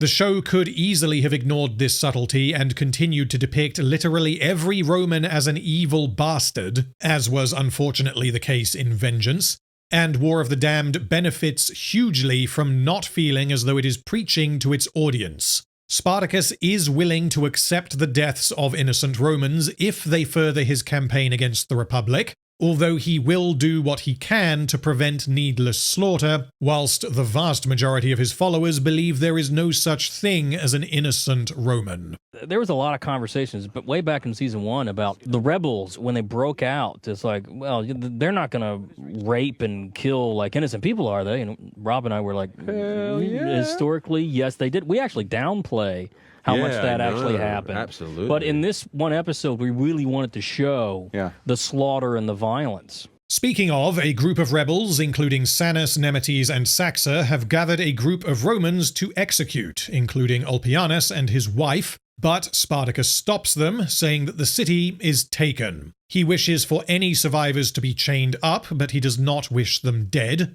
And this forms the start of a shrewd ploy by Spartacus that will not bear fruit until episode 5. His followers strongly object to his mercy, but they comply. Crixus then informs Spartacus that the Aedile has locked himself in with the food supplies, intending to burn it all to prevent the rebels from using his city to sustain themselves, and Spartacus convinces Lyta to stop her husband from doing this, telling her that if he destroys all the food, he will not be able to stop his angry followers from executing everyone. This is almost certainly a bluff, as Spartacus does not intend to kill the survivors, but from Lyta's perspective, this is absolutely a threat that he will follow through on. They head to the grain reserves and find Ennius about to light everything on fire. Lyta attempts to convince her husband to back down. He says that he will not bow to slaves, and she says that he has to in order to save his people, explaining that if he destroys the grain, they will all be killed. Before Ennius is able to change his mind, Crixus and Gannicus drop down from the roof above and kill Ennius's guards, before Spartacus drives a spear through the gate and into Ennius's head, revealing that he was never intending for Lyta to convince her husband to open the gate. She was merely a distraction. Here's something we talked a lot about in this episode is how Spartacus has changed. That he makes this classic deal with the woman, all the while planning how he's really going to solve this situation. This is something that I dragged Rick over the coals with. I made his life hell because I was like, betrayal, like for me, Spartacus' word is his bond, and it always has been since I took the role, and from what I saw in 1. And it takes the biggest thing ever to make him break it. This is great because it shows that Spartacus is still somewhat morally grey. He is not simply hero man off to do hero things. He lies to a woman and kills her husband, when not doing so was apparently an option. And his reasoning after the fact is that he did not trust that Ennius would have backed down, and so he took the safest path with the lowest risk of the food being destroyed. This shows us that Spartacus is absolutely willing to manipulate and deceive for what he views as the greater good, because he exists within a setting where he is forced to do things he does not want to do to achieve his objective. Additionally, Spartacus has learned from his experiences not to trust Romans. He trusted in the honor of a Roman, and this led to him being betrayed, and he and his wife being separated and enslaved. He then trusted in the honor of another Roman, and this led to his wife being killed, and him being exploited for money and status. Since the end of Blood and Sand, Spartacus does not trust Romans to honor their words. Well, apart from Lucius, I guess, but Lucius he's alright, he's the plotman. Yeah, I really don't like that character, sorry. Anyway, he did somewhat trust Attius, but only because he had complete leverage over him, and Spartacus can kill him the moment he is betrayed. However, he absolutely will not trust a Roman he cannot control, nor will he do so unnecessarily. Just as Spartacus didn't trust Cassinius and Furius to honor their words, he will not trust Ennius. All he knows about him is that he is a Roman, and Romans cannot be trusted. After a rather amusing slow-motion shot of Crixus catching the torch before it ignites the oil, the city has been taken, the grain reserves remain intact, and the surviving Romans will remain alive for now. Spartacus apologizes to Lyta for killing her husband, before chaining her up with the rest of the survivors. Now it's time for some more Crassus. He instructs Tiberius to prepare various logistics for the army, and this continues to portray him as far more capable and intelligent than his predecessors, whilst also directly involving Tiberius in the process, and showing that he is giving Tiberius the opportunity to succeed and grow as a person. We also learn that Crassus is taking his time against the wishes of the Senate and his son, indicating that Crassus is extremely patient, and he will only move when he decides the time is right.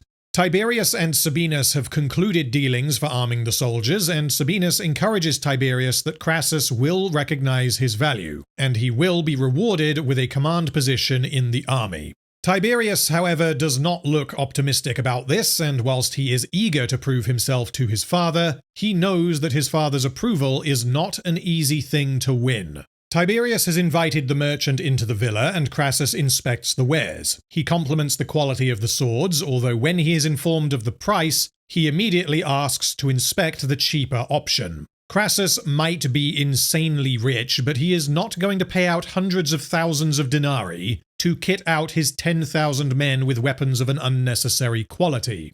The rank-and-file infantry do not need a nice expensive sword, they need one that will get the job done. The merchant then informs him that the cost to fully equip each soldier is 120 denarii, and that this price has already been agreed upon by Tiberius. Crassus is clearly not happy with this, not because of the quality of what he is buying, and not because it is going to cost him a lot of money, but likely because Tiberius did not act as he would have.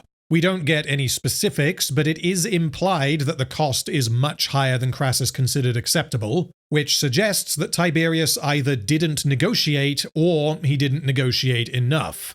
Assembling and arming his 10,000 men is going to cost Crassus 1,200,000 denarii, by far the largest sum ever made explicit in the show, and although Crassus isn't pleased with this, he does nonetheless allow Tiberius to conclude business with the trader.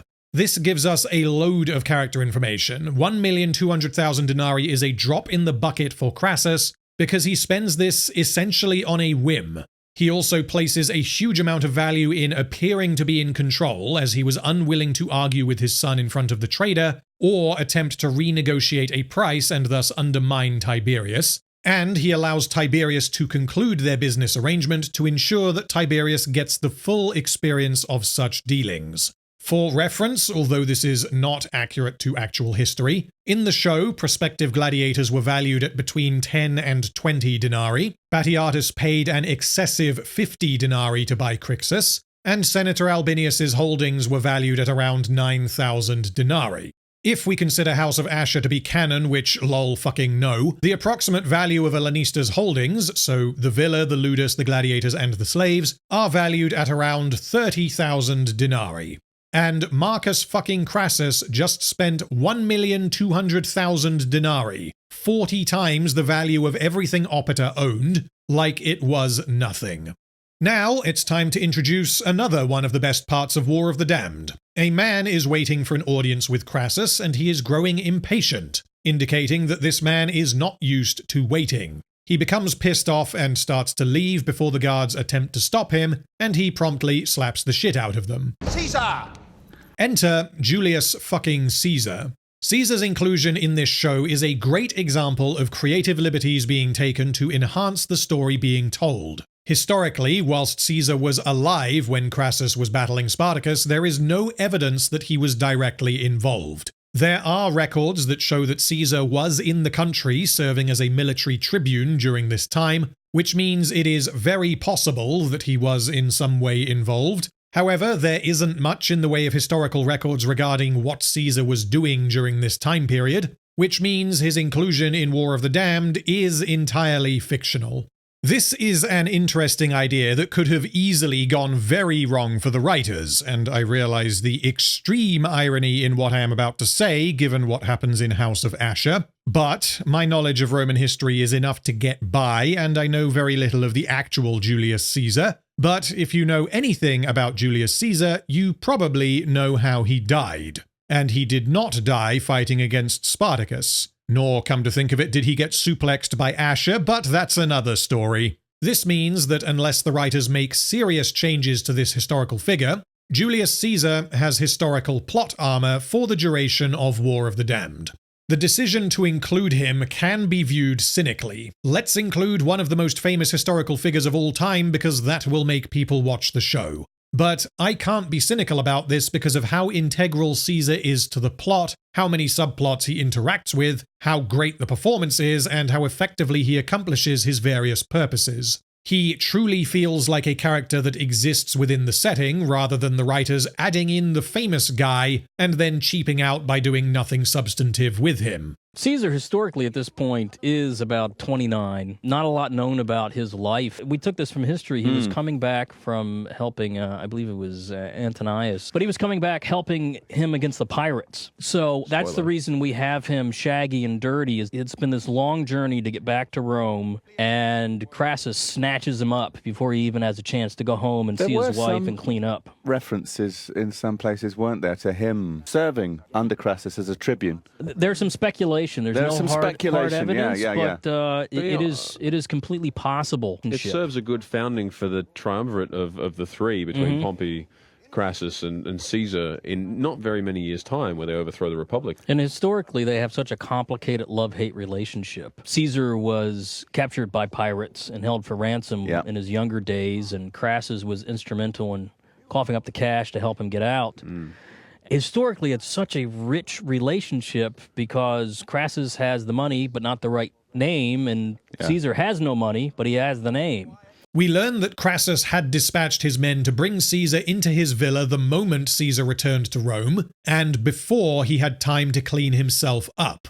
Crassus and Caesar have known each other for a while, as they note that Crassus's wife never liked Caesar, and this extremely brief acknowledgement of Crassus's wife's opinion helps to establish certain expectations for Caesar, whilst implying a history that we never see. He is rude, and he is prone to behaving like a wild animal. The writers then use Crassus to exposition dump each of their backstories. He tells Caesar of Caesar's own noble heritage, which feels like it is purely for the audience's benefit until Crassus's intentions are revealed, before then explaining his own heritage to contrast it with Caesar's.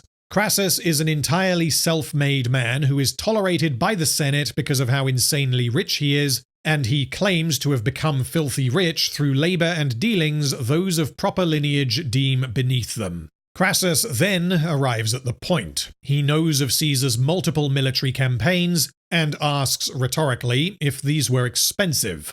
Caesar does not answer, and both he and the audience realize that this is why Crassus was just explaining his own backstory to a man who almost certainly already knows it. This was a power move to coerce Caesar into his pocket. Crassus then proposes that they team up, although he does not specify what he has in mind, nor does Caesar know that Crassus has been tasked with bringing an end to Spartacus. Because Caesar is intelligent, he asks, why now? He has always had noble heritage, and Crassus has been rich since Caesar was born. Crassus replies that he has been recently presented with an opportunity for further advancement. Caesar appears to be on board with this and asks what Crassus is talking about, because Crassus has just given him two very good reasons why they should work together. Caesar is in a large amount of debt and he is an ambitious little bunny. And Crassus then reveals that they are going to end the rebellion and kill Spartacus. The Senate will be very grateful, and this will in turn lead to further political advancement. This conversation gives us a lot of crucial information. It tells us that Crassus is not afraid to get his hands dirty, and further informs his perspective that you have to earn what you get, because Crassus was himself given nothing and had to earn every penny. It shows that Crassus is an expert in dealing with people as he maneuvers Caesar into doing what he wants by presenting Caesar with what he wants. And it also tells us that Caesar acts without waiting for permission, he is impulsive, and he has balls of steel. Part of the reason why Crassus is such an effective villain is in how he contrasts with those who came before him, specifically Glaber. Glaber was by no means a bad character, but for much of his story he didn't actually have much agency, and his plot was largely propelled by his wife. Ilithyia is the reason Glaber decides to break his word to the Thracians, Ilithyia is the reason why Glaber grants patronage to Batiatus, and Ilithyia is the reason why Glaber moves against Varinius and marches on Vesuvius. Essentially everything that happens to Glaber is as a direct result of Ilithia's actions. And this is not a flaw with Glaber's character, he was in fact a mostly great example of a weak-willed man who was relatively easy to manipulate and yet still remained compelling and interesting. But it is nonetheless accurate to say that Glaber was not in control of his own life. Conversely, Crassus is the epitome of control. He propels much of the plot because it is what he wants to do. He is emotionally stable, well-composed, intelligent, and resourceful, which means although he is an antagonist, he is a man whom we want to succeed because of how competent he is. Later, we see Caesar having a bath with 3 fine young ladies, and he instructs them to shave his beard. Core, Crassus's body slave, informs him that Crassus has commanded that Caesar may not trim his beard, which is why the slave does not do as instructed. This is mildly amusing but also slightly irritating, because whilst there is a reason for Crassus to want Caesar to keep his scraggly beard, there doesn't appear to be any reason why he would not tell Caesar himself, which then risks Caesar trimming his own beard, at which point Crassus loses this benefit. Maybe Crassus figured that Caesar would not trim his own beard and it would only be done by one of his slaves, which is why he instructed them not to trim Caesar's beard. But even so, there is no advantage in concealing this information from Caesar, making this the rare instance of Crassus being a bit silly. Caesar then takes an interest in Core, and because he is a bit of a smooth talker, he tries to have his way with her. But they are then interrupted by Crassus, who commands her to leave. Caesar is like, why did you send me a gift and then take it away? He was not sent for your fucking pleasure. As we will learn, Crassus is very close with Core, hence his reaction, but I must ask, what exactly was Crassus expecting? He instructed Core to look after Caesar, and he must have known that Caesar is a randy little bugger given his reputation, so it is uncharacteristically naive of Crassus to have expected that Caesar would not try to bang Core. Crassus is almost obsessively focused on his task of bringing an end to Spartacus, and this occasionally prevents him from seeing a problem that is standing right in front of him, but he is not in any sense careless. Ensuring that Caesar does not shave his beard and that he does not bang Core would be a very high priority for Crassus, which means this here feels like an oversight that was intended to set up Tiberius and Caesar's rivalry. Speaking of, Tiberius passes a crying Core in the hallway, and he asks what has upset her. She explains what happened, and Tiberius is like, oh okay, I'm gonna go and fuck up Caesar. This leads into the rivalry that progresses throughout the season, and Tiberius's reaction to Caesar making Core cry tells us both how much he cares for her, and also how much he dislikes Caesar, both of which become very important later.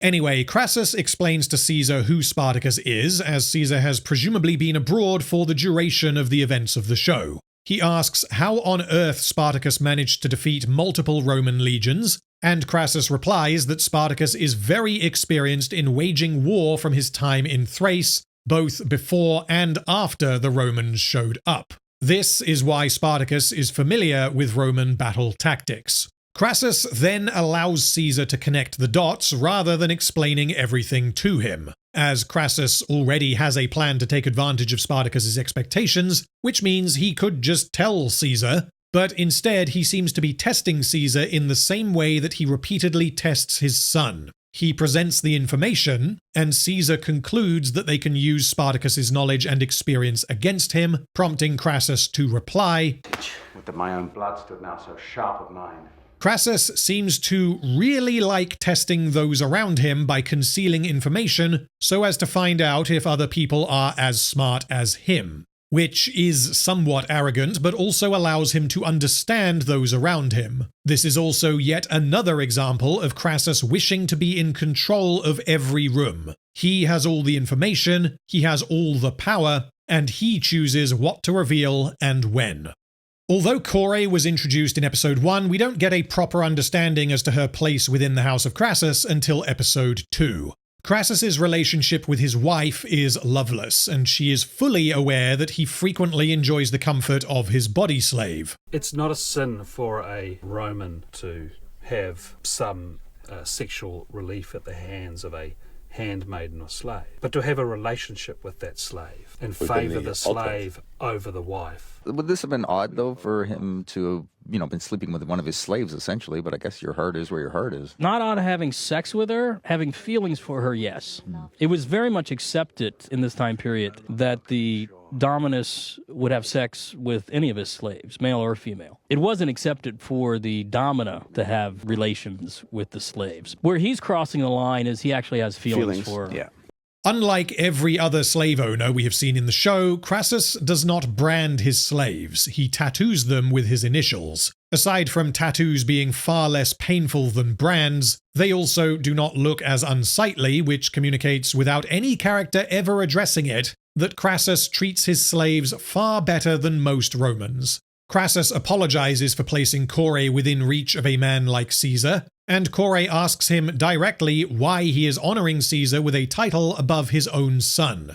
Kore realizes that she has overstepped by asking this question, but even so, the fact that she questioned her Dominus's decision-making tells us that their relationship is one of mutual respect rather than master and slave. Kore may not have a choice about where she is because Crassus literally owns her, but she is shown to be dutiful and loyal to her master, and she is treated as much like an equal as she can be. It would not be an exaggeration to say that Crassus is in love with Kore, as he prefers to spend time with her instead of his wife, both for intimacy, but also just for casual conversation. He finds Kore to be far more insightful and intelligent, and therefore she is able to engage his brain. Crassus doesn't really discuss things with his wife in the few scenes in which she appears, and she simply exists because he would have a wife. And he treats her as though she is a necessary part of his life as the mother of his children. But Kore is where his heart truly lies. Kore goes on to give Crassus insight on the topic of Tiberius, as Kore has looked after him since he was a child. Crassus refers to Tiberius as a boy. He is unable or unwilling to view him as a man. Tiberius Crassus is a fictional character who, like Caesar, exists for a very clear purpose within the story, in spite of being a deviation from history. Crassus's actual firstborn son was also named Marcus, and at the time of the events of the show, Marcus Crassus II would have been about 15 years old. As we learned in Blood and Sand, Roman boys become men on their 15th birthday, and given that many times in War of the Damned, Tiberius is referred to disparagingly as a boy or a child, this could indicate that Tiberius is only 14 years old. And if he is meant to be the show's analogue for Crassus's actual firstborn son, then this would line up. However, this motherfucker is not 14. Christian Antidormi was 19 when the show was filmed, so my guess is that Tiberius Crassus is meant to have technically become a man, but his father is still treating him as a child, rather than that he is literally still a child who wants to grow up. Anyway, Crassus asks Kore if she wishes to join him when he leaves to face Spartacus. Again, he is giving her autonomy when he could simply command her to do so. Kore is unsure if this is a command, and she replies, "Yes, Dominus." But Crassus asks her to respond as though he is a man, not her master. "Yes, Marcus." This gets Crassus fired up and ready to go, and he plays the Midnight Pickle song on her love muffins. Then we get a very weird scene that is meant to be weird, and we don't understand exactly what is happening or why until episode 4. So for now, I'll just tell you what happens. Caesar appears to be receiving pleasure from a slave as he sits naked in a chair. We can hear scraping and we see blood fall onto the floor between his legs, and Caesar's reaction communicates that whatever this slave is doing is consensual. It appears as though Caesar may have some bizarre fetish, or she is aggressively shaving his nads, or potentially a little of both. But we will return to this later. Tiberius confronts Caesar, likely intending to discuss what happened with Kore, and he is somewhat taken aback by Caesar receiving what appears to be a knife-assisted beej. And he's like, man, you're into some pretty weird shit, aren't you? Caesar then realizes that Crassus has not told his son about the plan, and he decides not to reveal what he was just doing. I'm certain he will share confidence when he deems you deserving. The following day, as the army assembles, Crassus makes a decision. The episode suggests multiple times that Crassus is going to choose Caesar to be his number 2, in spite of Tiberius doing everything he can to gain his father's approval. However, he ultimately decides to name Tiberius as his word and his will, and this happens, at least in part, as a result of Crassus's conversation with Kore, where she insisted that Tiberius was ready for such a role. And so, Crassus chooses to give Tiberius the opportunity to prove himself. Tiberius is commanded to ride with Caesar and find the remnants of Cassinius's legion, to locate Spartacus and inform as to his movements, but he is commanded not to engage Spartacus until Crassus arrives with the rest of the army. Caesar is ever so slightly pissed off because he believes that Crassus has strung him along, and he is now being commanded to bow to a fucking boy. Crassus, however, tells Caesar to trust him and to follow the plan. Wolves at the Gate is an extremely dense episode that contains a huge amount of plotting, character work, and important setup. The majority of this is good, and the Crassus and Caesar stuff is great, but there are some glaring weaknesses in the Spartacus side of the story. Pretty much everything surrounding Attius, his insertion into the plot and his function within the story, is little more than, luckily I know a guy who can fill the extremely niche role we need to fill. And Attius has implausible gaps in his knowledge that exist only to manufacture drama. The curfew stuff is established in an entirely illogical manner, and there are multiple instances of characters randomly bumping into each other at exactly the right time, so as to make the plot happen. The highlight, once again, is Crassus, his relationship with Kore, and the developing relationships between Tiberius and Caesar. Overall, Wolves at the Gate is definitely not as strong as Enemies of Rome, but it is still better than almost everything in Vengeance, in spite of its weaknesses.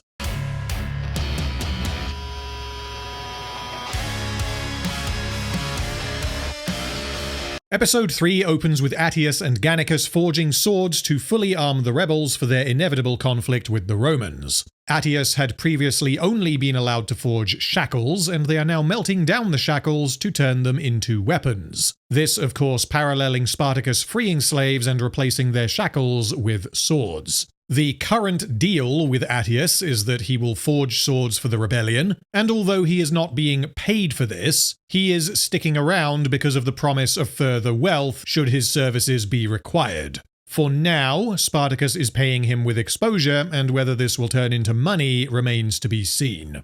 It is probably worth mentioning at this point that although Attius lives here, and although he knows some of the people who have been captured, he doesn't appear to hugely care about what has happened to his home. Yes, we are told that he held no love for the Republic, but did he have any friends or drinking buddies in Sinuessa? Apparently not, and the reason the show does not explore this is because if Attius had any family or friends inside the city, they are almost certainly now dead at the hands of the rebels, and because the writers need Attius to stay and help, they do not wish to highlight the dissonance of Attius helping the man who just violently conquered his city.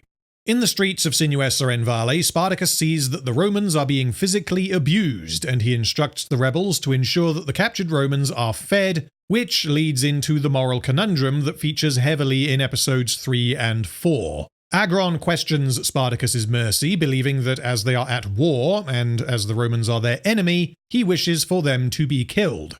Having Agron voice this perspective is particularly effective, because Agron is the most level-headed out of Spartacus's captains. Gannicus is friends with a Roman, and he is just along for the ride, whilst Crixus is far more hot-headed than Agron, and yet even Agron doubts what Spartacus is doing. The writers use Agron to directly challenge Spartacus on his position, by highlighting the fact that women and children were killed during the escape from Batiatus's villa and in the battle to take the city they have just conquered. Spartacus replies that they have indeed killed women and children, But the ones they have captured do not need to be killed, and so they are not going to be. This then allows Agron to provide an entirely valid counter-argument. I hope you are noticing that this is a great example of two characters having a disagreement that doesn't rely on gaslighting the audience into favoring one side over the other. Agron argues that through keeping the Romans alive, they are going to run through their food supplies even faster, and much of the food is already unusable because the Aedile covered it in oil.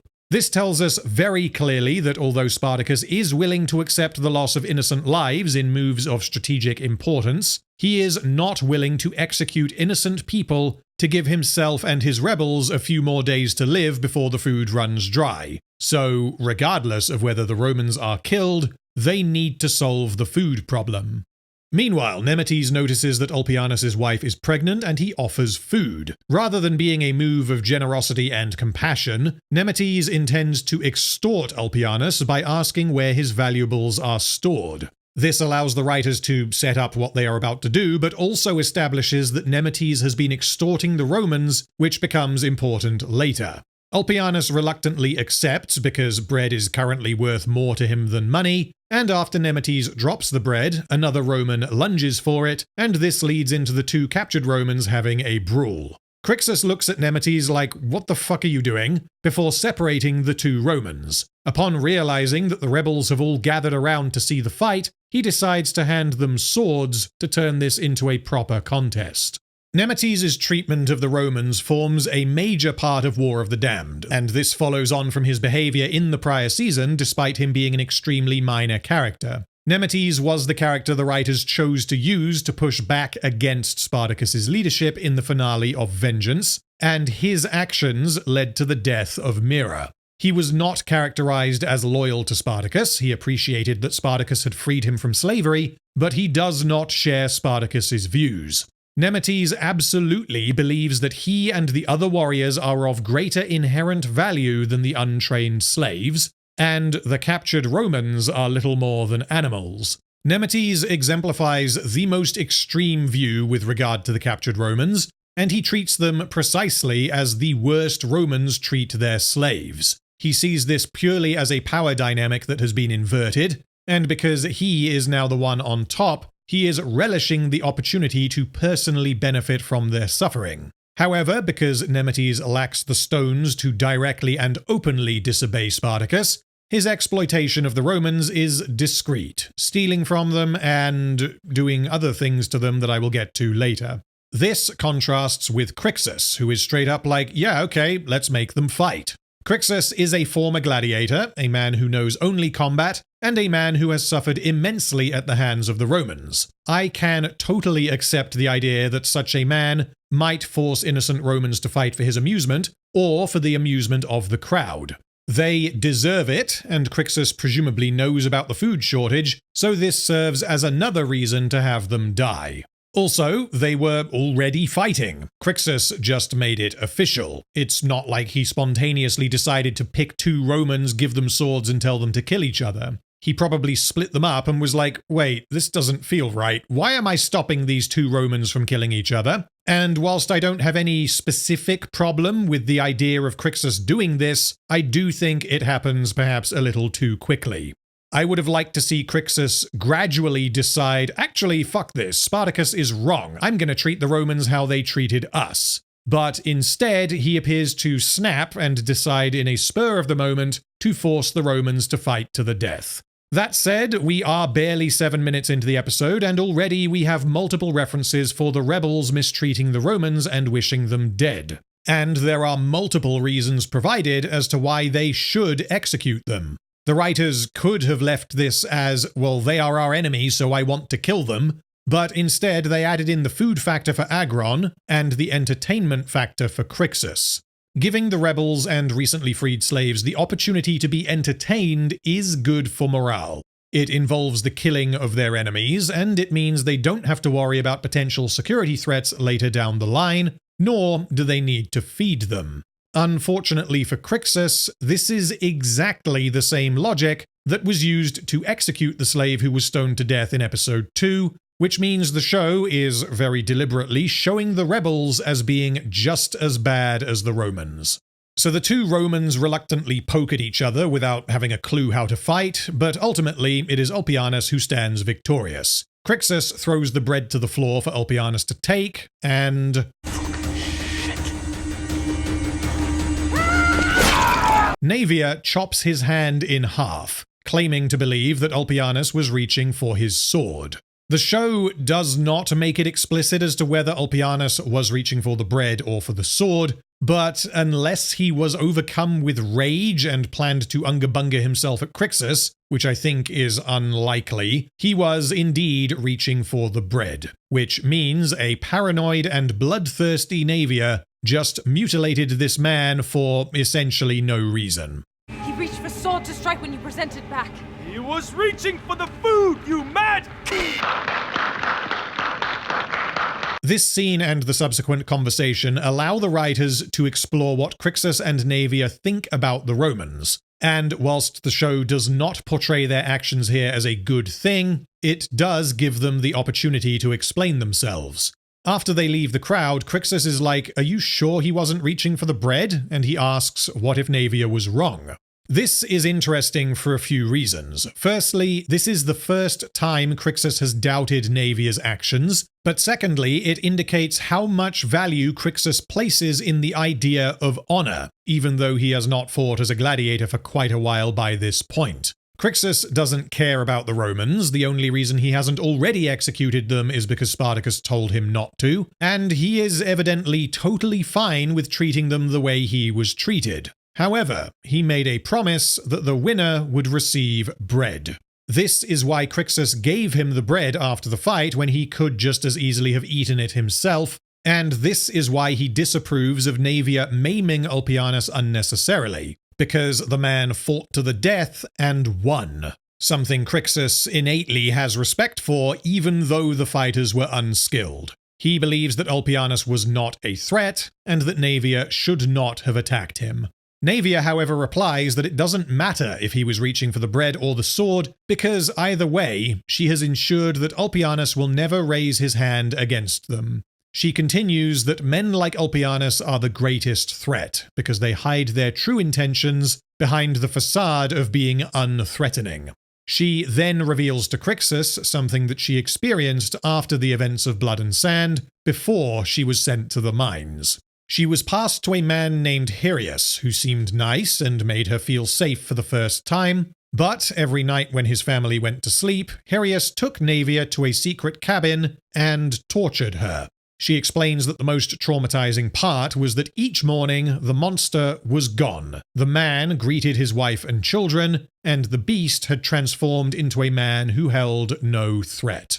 Although I, broadly speaking, do not particularly like Naevia in the later seasons, this scene is excellent, and it gives a fully adequate reason as to why someone who has endured what she has would take the actions she takes in War of the Damned. This explanation is not meant to make the audience agree with her, but it is meant to make us understand why she just attacked an innocent man for no reason, and it accomplishes this excellently. However, Naevia evidently doesn't understand that by doing this, she has potentially inspired the Romans to move against them, as if they know that they are going to be mistreated to this degree, then they have little reason to just sit back and wait until they are randomly killed by a maniac having a bad day. Which means that as a result of her trauma, Naevia is perpetuating a cycle of violence.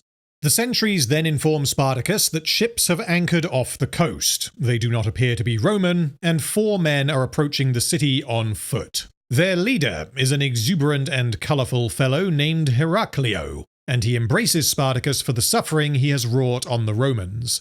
Heraclio repeatedly insists that they share some wine, and Spartacus is highly cautious of him despite inviting him into the city to discuss a mutually beneficial arrangement. Heraclio is a pirate, and pirates are of course known to be untrustworthy. He is almost too friendly, and he really wants Spartacus to drink his wine. Heraclio ends up being extremely important to the plot, and unlike was the case with Attius, the writers have a very good reason for Heraclio to be here. Heraclio had a secret deal with Ennius the Aedile. He would intercept trade ships belonging to Ennius's competitors and do generally piratey things to those on board.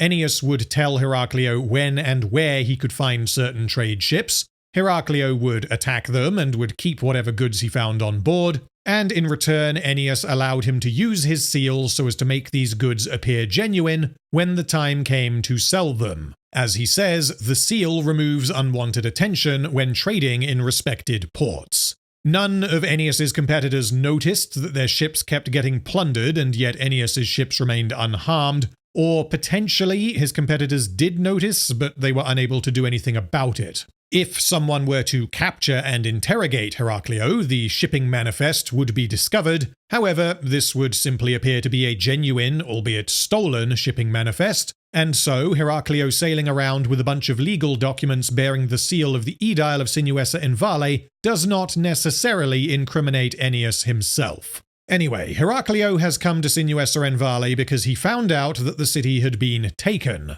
and he presumably wishes to recover the Aedile's seal and leave. However, because Ennius is dead, Heraclio no longer has a deal with him, and because no one else knew about the deal, Spartacus is unable to give him the seal. This conversation ends with Spartacus telling the pirates to leave so that he can decide what to do, and he invites them to return in the evening. Because they only have about 2 weeks' worth of food in the reserves, he decides that they need to find the seal and make a deal.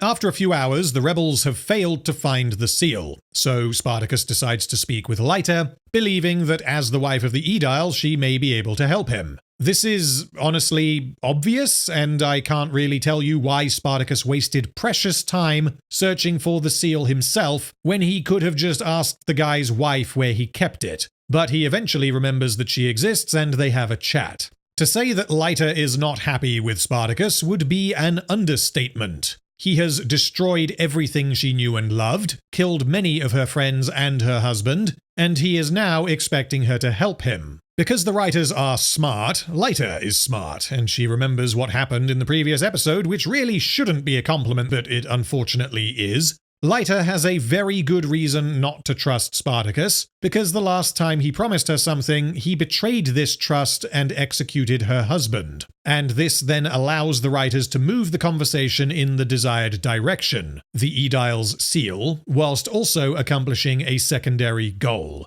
changing Lyta's view of her husband. Spartacus was trying to work out if Lyta knew about the deal Ennius had with the pirates, and given her reaction to his claim that Ennius was not a worthy man, he concludes that she had no idea, and so he can now try to convince her to help. Lyta is coerced into helping him, which will lead to Spartacus getting access to food, which means Lyta and the Romans will stay alive. If Lyta were to refuse, the food supplies would dwindle, tensions would rise, and the Romans would either not be given any rations, or they would be killed when the people get too pissed off. Spartacus could just tell her exactly this, which would mean Lyta makes the decision to help him based purely off rationality, but Spartacus wants her to want to help him, and this demonstrates no small amount of diplomatic skill on Spartacus's part, and portrays him manipulating someone else's emotions for what he sees as the greater good, something that plays a major role in episode 5. Anyway, he asks if she knows of Heraclio, and she names Heraclio as the plague upon the sea, saying that her husband devoted much coin towards his capture. Spartacus then reveals Heraclio's shipping manifest bearing her husband's seal, and this convinces Lyta that her husband was a liar and that he paid pirates to dispatch his rivals. Lyta realizes this almost immediately, and this doesn't make much sense, although I can absolutely see why the writers did this quickly. Lyta goes on to doubt every interaction she had with her husband, questioning everything he ever said and realizing that she was living a lie, which means what she has just been presented with is incontrovertible evidence. What she is looking at is a shipping manifest from a boat belonging to one of Ennius's competitors, and yet the manifest bears Ennius's seal. It is strange that Lyta would be able to discern enough information from the manifest to take this as concrete evidence that her husband lied to her for years, as this requires that she knew with 100% certainty that the manifest itself was not from one of Aeneas's own ships. This is never explained, and because the manifest itself is written in Latin, I can't elaborate. I just find this a bit odd, because it would presumably say 50 sacks of grain, 10 gold bars and 2 camels, aboard the HMS Boaty McBoatface, signed Aeneas. And I am unsure how Leiter could possibly know that this manifest was not simply a genuine shipping manifest that was genuinely approved by her husband. But for the writers to elaborate here and plug this potential hole would require a fair bit of additional dialogue that is purely expository, detailing the names of boats and going into how involved Leiter was in the business, none of which is strictly necessary, and it would certainly detract from the focus of the scene. Spartacus apologizes for tarnishing her memory of her husband and tells her that he wants to trade the seal to Heraclio in return for food. He promises that the Romans will receive an equal portion if she helps, but Leiter, quite understandably, asks for freedom instead. Spartacus has a plan here that has not yet been revealed, but he tells her the truth. He intends to release them when he leaves Sinuessa. Realizing that she doesn't have a choice, Leiter accepts. Spartacus then frees her to move around the city under his protection, and in return, he asks her to ensure that the Romans are fed, and to inform him if any are mistreated. This is glossed over because the writers don't really want to address the prospect of Leiter being in danger. She is not given an escort, and so we are to accept that Spartacus communicated to everyone in the city that Leiter is not to be harmed, that everyone understood who Leiter was, that they all begrudgingly agreed, and that Spartacus was confident enough in all of the above to where he believed that Leiter would indeed be safe. I'm not exactly sure how he did this, but okay. Heraclio returns later that evening. Spartacus offers to freely give him the seal when he leaves the city, but until that happens, he wishes to enter a trade agreement for food, for now intending to purchase whatever supplies are currently on board Heraclio's ships. Heraclio tells them that they will make their first trade at sunrise beyond the city walls.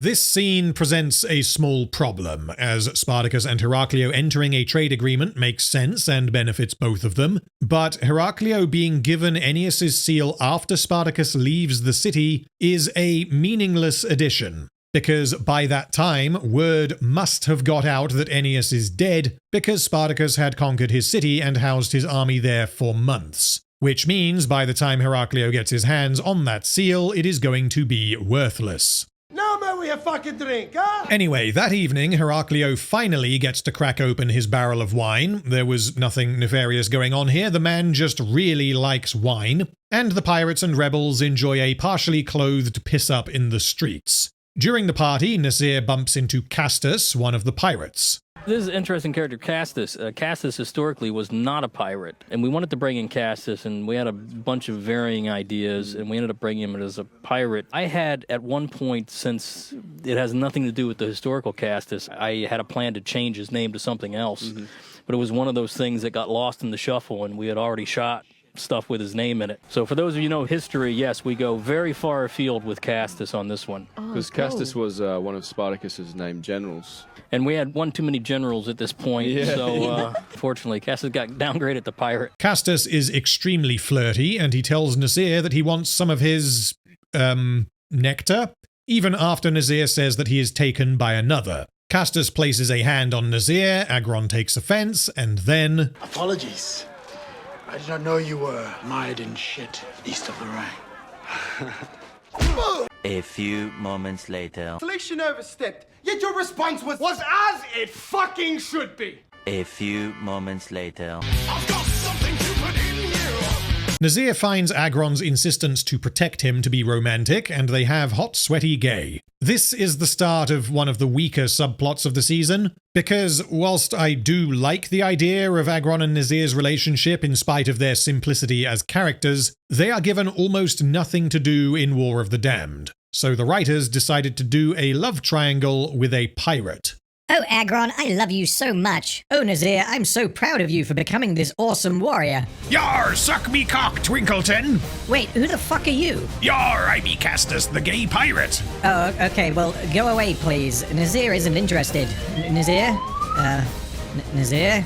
This creates drama a few times during the season, but the fact is, none of these three characters are fleshed out enough to make this worthwhile. Agron and Nazir are simple but effective. However, when you start trying to stir the pot by throwing in romantic tension, the cracks start to appear. Not the butt cracks, although those appear too. Because they are simply not interesting enough to maintain a subplot like this. It really does just boil down to Castus wants to bang Nazir and Agron is jelly. And whilst there are a couple of good scenes that come about as a result of this conflict, overall it is forgettable and feels mostly like filler. Now I need to mention Cybele. Cybele is the young slave girl who was rescued by Gannicus in the previous episode, and she is played by Gwendolyn Taylor, and this is the strangest connection I have found between Spartacus and the various Middle-earth properties. Gwendolyn Taylor was the production manager on Rings of Power Season 1, so maybe that was partially her fault, I have no idea. Anyway, earlier in the day, Cybele was watching Gannicus kissing Saxa from a distance, and although both of them noticed, neither of them cared. Saxa didn't view her as competition for Gannicus's affections, nor did Gannicus appear to take any interest in her. During the party, Cybele continues to watch Gannicus, and Saxa confronts her, having become rather pissed off. Dangerous thing. Eyes upon man, not your own. Saxa assumes that Cybele wants to sit on Gannicus, because, let's be honest, who doesn't? But Cybele clarifies that she only wants to thank him for saving her life. Because Saxa is Saxa, she interprets this as sex but with a few extra steps, and so she puts together a plan to surprise Gannicus with a three-way. She's like, hey babe, look what I brought home with me, but as things get started, Gannicus tells Cybele to leave, realizing that she doesn't want to have sex with him, or at least not under these circumstances. And Dustin, this is such a great performance. You know, in the script it talks about how he's attracted to her, but he's moved by her innocence. And I think all that just comes out in your eyes so well. We really wanted Gannicus to try to avoid her as much as possible. Not that he's not attracted to her, because he is, but there's an innocence about her that he doesn't want to infect. Yeah. At his heart, one of Gannicus's biggest problems is he doesn't think he's a good guy. The show gives the impression a couple of times that Cybele is a virgin, but this simply cannot be the case given her age, her appearance, and that she has spent her life enslaved. However, her function in the story is as the embodiment of innocence that Gannicus wishes to protect, and so the story treats her as though she is a virgin. After he finishes spelunking Saxa, an inebriated Gannicus emerges to find that Cybele has just been waiting outside the entire time. Gannicus doesn't believe that he did anything special to warrant her thanks. Her dominus fell to an act of war, and he is not a hero. Despite his protestations, Cybele believes that she owes everything to Gannicus, but he tells her to repay this debt by staying far from his presence and from men like him. He seems to recognize her as an innocent soul. I would use the child metaphor Gannicus used earlier, but this causes problems, so I won't. She does not please. She is but a child. I would have a woman. But either way, he thinks she is pure and she needs to stay away from people like him who have been weathered and corrupted by the world they live in. This is also notably the second time in the episode that Gannicus has told someone, no, stop admiring me, I am not special. As all of this is happening, we get some plotting for the Romans. Tiberius, Caesar, and Sabinus arrive at the encampment containing the remnants of Cassinius and Furius's army, and they meet with the centurion Mummius. Caesar and Mummius greet each other as old friends with mutual respect, and both men insult and dismiss Tiberius as a boy lacking in his father's confidence. Later, an injured soldier arrives at the encampment and informs Tiberius that Spartacus has taken Sinuessa and Vale. Caesar is like, yeah, well, why didn't you stay and fight, you coward? The man says that he is not a soldier and he was simply paid to enforce the curfew. And Caesar again undermines Tiberius's authority by executing the man for fleeing from battle, resulting in Tiberius getting blood all over his face. Apologies. I slipped from reason when presented with the faults of lesser men. All of this makes Tiberius very angry. He has been established from episode 1 as eager to prove himself, and he is gagging for the opportunity to show his father that he is worthy. He commands Caesar to return to Crassus to inform him that Spartacus has taken Sinuessa and Vale, And because Tiberius is technically in command, Caesar has no choice but to obey, even though Crassus ordered him to remain at Tiberius's side.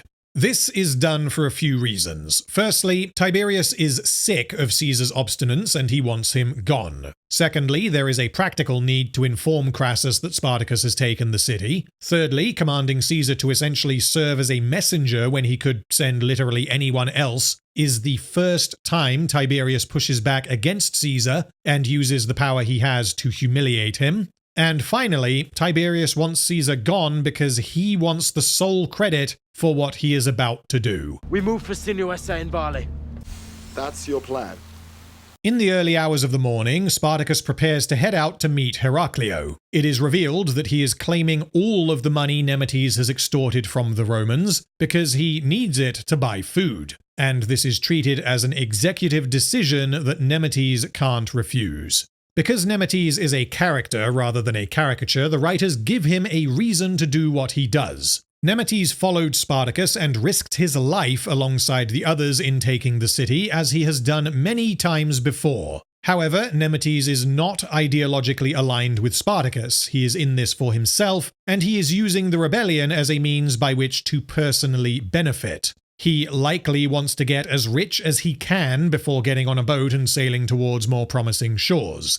In Nemetes' eyes, he deserves the money because he has earned it, and so Spartacus taking it from him is unfair. As the money is going to be used to feed the rebels, Nemetes' perspective is that he is personally paying to feed everyone in Sinuessa and Vale, both the rebels and the Romans, and this is used to build resentment that becomes very important later.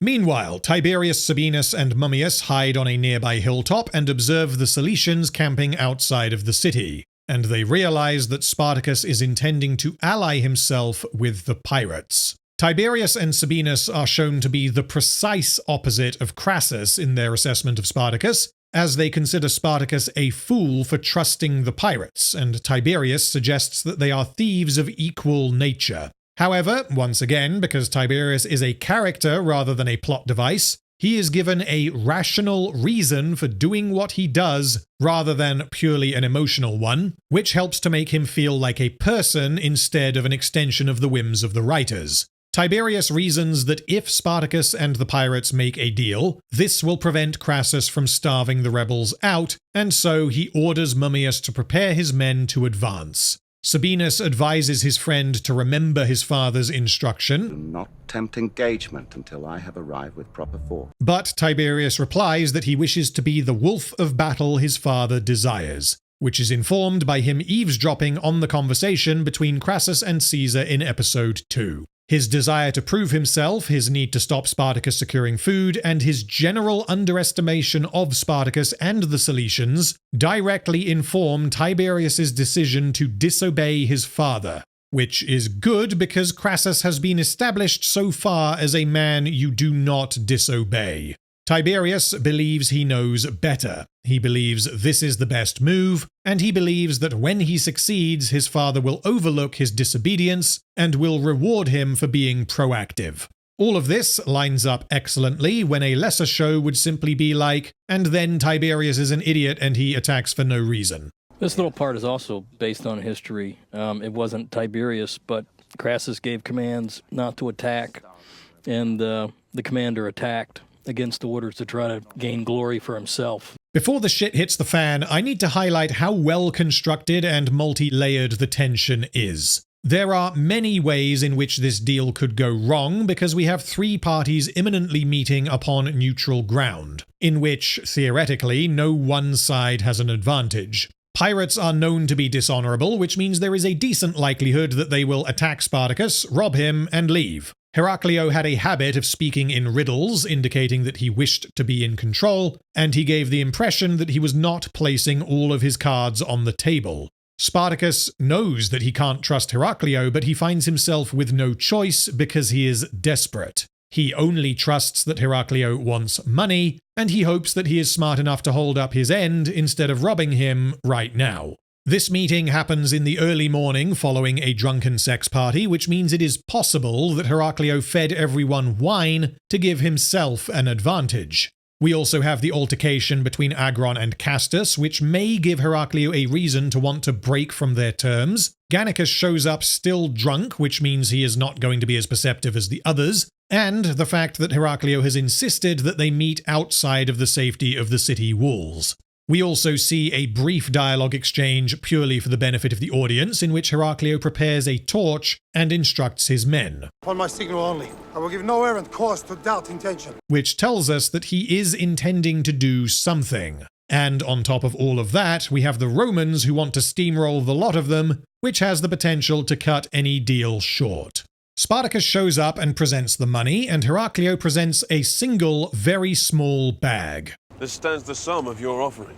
Fuck the gods, no! Heraclio tells him that this is a sample for approval and that the remainder is on board his ship. This, again, sounds reasonable, but it is still highly suspicious. Heraclio bringing his entire supply of food to this meeting outside of the city would make little sense, because then they would need to get it back inside the city. But then again, Heraclio was the one who insisted that they meet outside the city, which means that might just be a convenient excuse. This means that the tension is once again heightened in a way that makes sense, and in a way that does not rely on Heraclio just acting suspiciously because the writers want the audience to be suspicious of him. He has good reasons for doing what he does, which means although he feels like a person who could betray Spartacus at any moment, he does not parade around like a clown trying desperately to fulfill the role of suspicious bad guy for the benefit of the audience. This leads to tensions spilling over, as Castus, possibly accidentally, insults them, and Agron takes this personally, leading to everyone drawing weapons. Heraclio is clearly pissed off that things aren't going well, and Spartacus concludes that he can't trust the pirates because they keep altering the deal. But I stand the fool for laying trust in a man absent honor. Then perhaps the time has come for us to forever part ways. Suddenly, one of the rebels is hit by a spear. Heraclio immediately says, "This is not my hand!" And the rebels and pirates realize that they are being attacked by a small group of Roman soldiers. Given what we know about the gladiators in the show, this is a comically small group of men to attack Spartacus with, but this is true to Tiberius underestimating his opponent. 30 Roman soldiers seems like plenty, given that he is facing 14 pirates and 16 slaves. However, I am entirely unsure as to how the Romans enacted any kind of surprise attack, managing to kill 2 people before they responded, given that they are just completely out in the open. I also find it quite funny that we have Gannicus, Agron, Donar, Crixus, and some unnamed rando standing in a line, and the surprise spear that none of them saw coming happens to land squarely in the one guy who isn't important. You really should have thought of that before you became perfect! Because this is depicted as a sneak attack, all the Romans needed to do was aim ever so slightly to the left, and Gannicus is dead. Also, I don't know why Tiberius attacked when he did, because his enemies had drawn their weapons on each other, and so they might just solve the problem for him. But all of these problems go away if we accept that the Romans can't see the rebels and the rebels can't see the Romans, even though from what we see, they should clearly be able to. Anyway, the rebels and the pirates fight together against the Romans, during which Heraclio saves Spartacus from a soldier. Tiberius and Sabinus realize that Mummius has fucked them by showing up too late, which tells us something important about Tiberius's character. One possibility is that there was a discussion that took place off-screen in which Tiberius commanded that he, Sabinus, and their soldiers would engage first, and that Mummius and his soldiers would reinforce them. This seems like a strange battle tactic, but it does mean that Spartacus and the pirates are unable to flee because they are locked in combat. Whereas had the Romans just advanced with like 500 men all at once, Spartacus would have just run away. This therefore suggests that Tiberius planned to place himself on the front lines before the reinforcements arrived, which may be ill-advised and reckless, but it is undeniably brave. Tiberius is fully willing to be present in the thick of battle, and he is not a coward. The other possibility is that Tiberius did not wait for Mummius to prepare and he just decided to attack on his own, which would be decidedly more stupid. Either way, this fits his character, but I would have liked some clarity as to what Tiberius was expecting Mummius to do. Anyway, when the reinforcements eventually arrive, Heraclio grabs his torch and launches it into the air, signaling his ships to fire on the approaching Romans. Mummius gets melted, Tiberius commands his fleeing men to stand their ground, but they ignore him. He takes a spear to the side, and Sabinus carries him to safety. Spartacus, now convinced that Heraclio is intending to keep his word, invites the pirates to sail into the docks of the city. Intercut with all of this, we have some action inside the city. Saxa arrives at the gate and informs them that a load of Romans have gone missing, and Naevia decides to investigate alone, believing that this might be a deliberately timed ploy to draw the rebels away from the gate.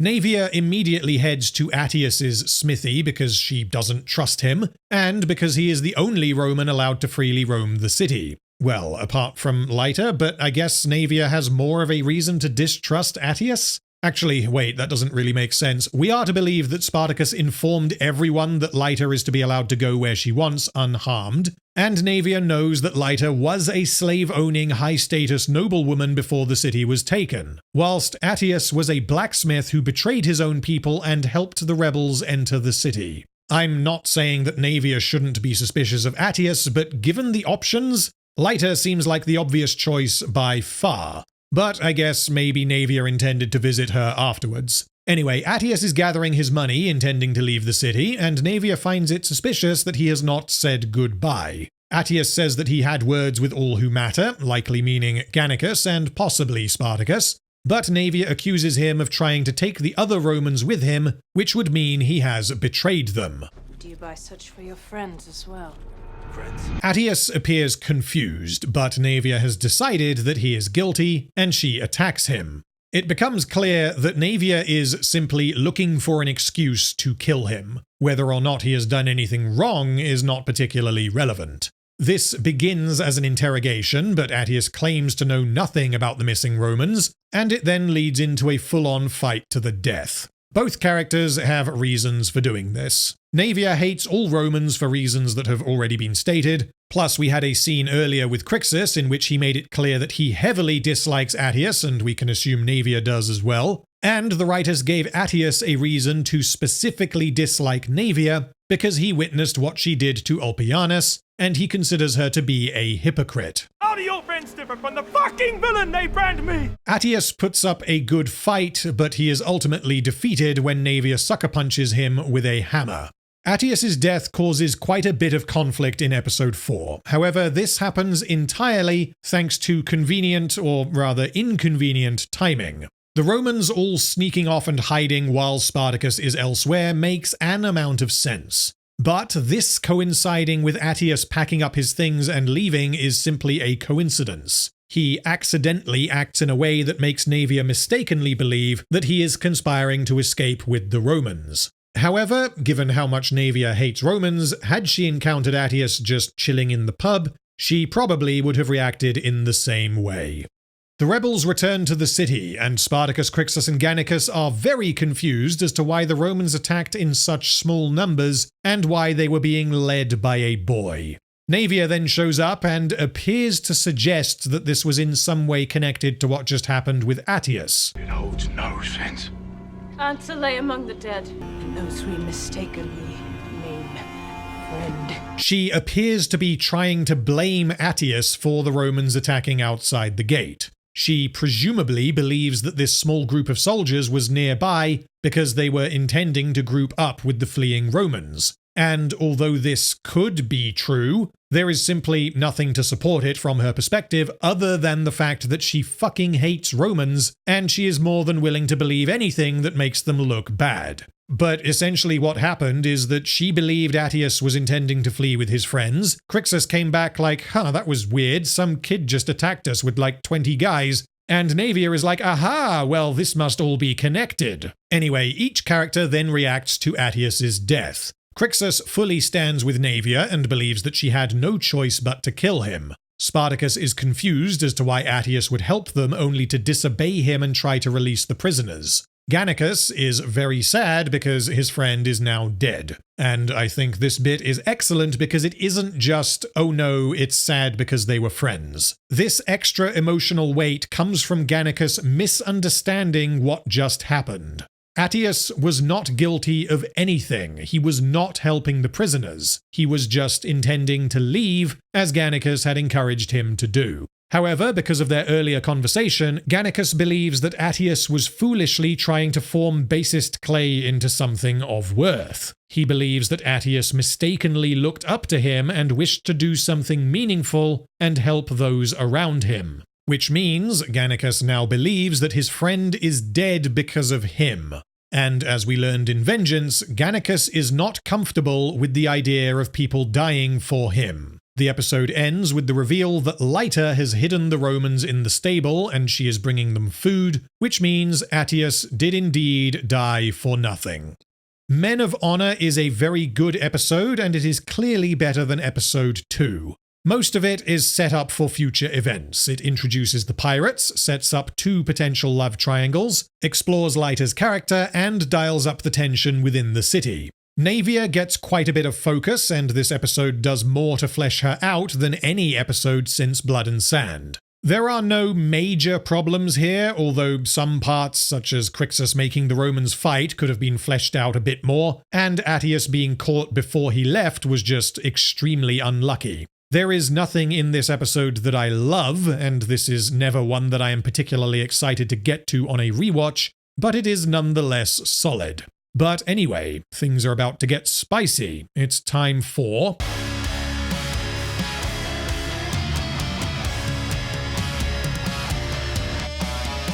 Episode 4, unfortunately, opens with Crixus being an idiot. He's like, why are we messing around sorting out a supply of food when we could just be killing Romans? That's our thing, right? Killing Romans? I would see bellies filled with the death of Romans. You goddamn moron. And Spartacus explains to his confused comrade that in order to be strong enough to kill Romans, they need to eat. Which really shouldn't need explaining, but anyway. An amount of time has passed as Heraclio has now delivered his newest shipment, but Spartacus is not happy that all he carries is wine, and wine will not feed his people. Heraclio's explanation is solid, and also serves as an additional mention of the weather turning cold, as was mentioned twice earlier in the season. The Romans are trading less grain because they are stockpiling it for the winter, and the result is that in spite of his deal with the pirates, Spartacus's people are starving. Spartacus is informed that more slaves are approaching the city, and it is implied that this has happened multiple times since Spartacus took the city. Slaves have fled their masters in the surrounding area and have travelled to Sinuessa in Vale to live in relative freedom. Crixus is not happy that Spartacus seems to be prioritizing feeding common slaves instead of attacking the Romans, because the reason Crixus is here is to make Rome tremble. As was the case with Spartacus for much of Vengeance, Crixus views freeing slaves as a means to an end, and they already have an army, which means it is counterproductive to be taking on a bunch of emaciated peasants and giving them valuable food. As the slaves enter the city, they are required to show a brand or a mark so as to confirm their identity as a slave. Much like the Romans before them, the rebels are disarming everyone upon entry. This, on the one hand, is perfectly rational because they simply can't trust these people, but it also serves as a means of showing that the rebels are in some ways becoming like the Romans. It is by no means a bad idea to ban weapons inside the city, particularly during times of war, but if you do this, then your people are not free. The slaves may not be enslaved under Spartacus, but nor do they have autonomy. They can't carry a weapon to defend themselves, they presumably can't come and go as they please, nor do they have adequate food within the city. Additionally, Nemetes is collecting money from the slaves as they arrive so as to recover from his recent loss, and he tells the slaves that Spartacus doesn't like his followers to have money. Much like Diotimus joked in episode 1, some of these peasants almost certainly regret forfeiting their lives for this, which helps give Spartacus a strong motive to repay their trust and live up to their expectations. He feels an obligation to be the legend everyone thinks he is, and to actually liberate them from the Romans they suffer under. The sudden appearance of a fuckload of additional slaves also serves as a means of dialing up the stakes even further, because the more rebels there are, the harder it is going to be to feed them, and that is without even considering the possibility of someone sabotaging them from within. Speaking of, it appears that a small group of Roman soldiers have attempted to gain entry. Spartacus fights them off, and it is then revealed that this was a ploy to get Caesar inside the city and cement himself as no friend of the Republic. One of the things that was a challenge in this season was how do you cross the heroes and the villains with two armies when they would immediately try to kill each other? So we came up with this idea of undercover Caesar, which also explains why Crassus didn't want him to shave, didn't want him to cut his hair, didn't want him to clean up. And here's where we also reveal in episode 2 what the hell was that slave girl doing with that knife between his legs. That there had to be a cover story of where is his brand. That's what she was doing. She was carving a mark in his leg. And his story is that he cut off his brand as a fuck you to his dominus. And it really created such a great dynamic. There's nothing like that snake in the grass that the audience knows about but the heroes don't. However, we must consider what the unstated part of this plan actually was.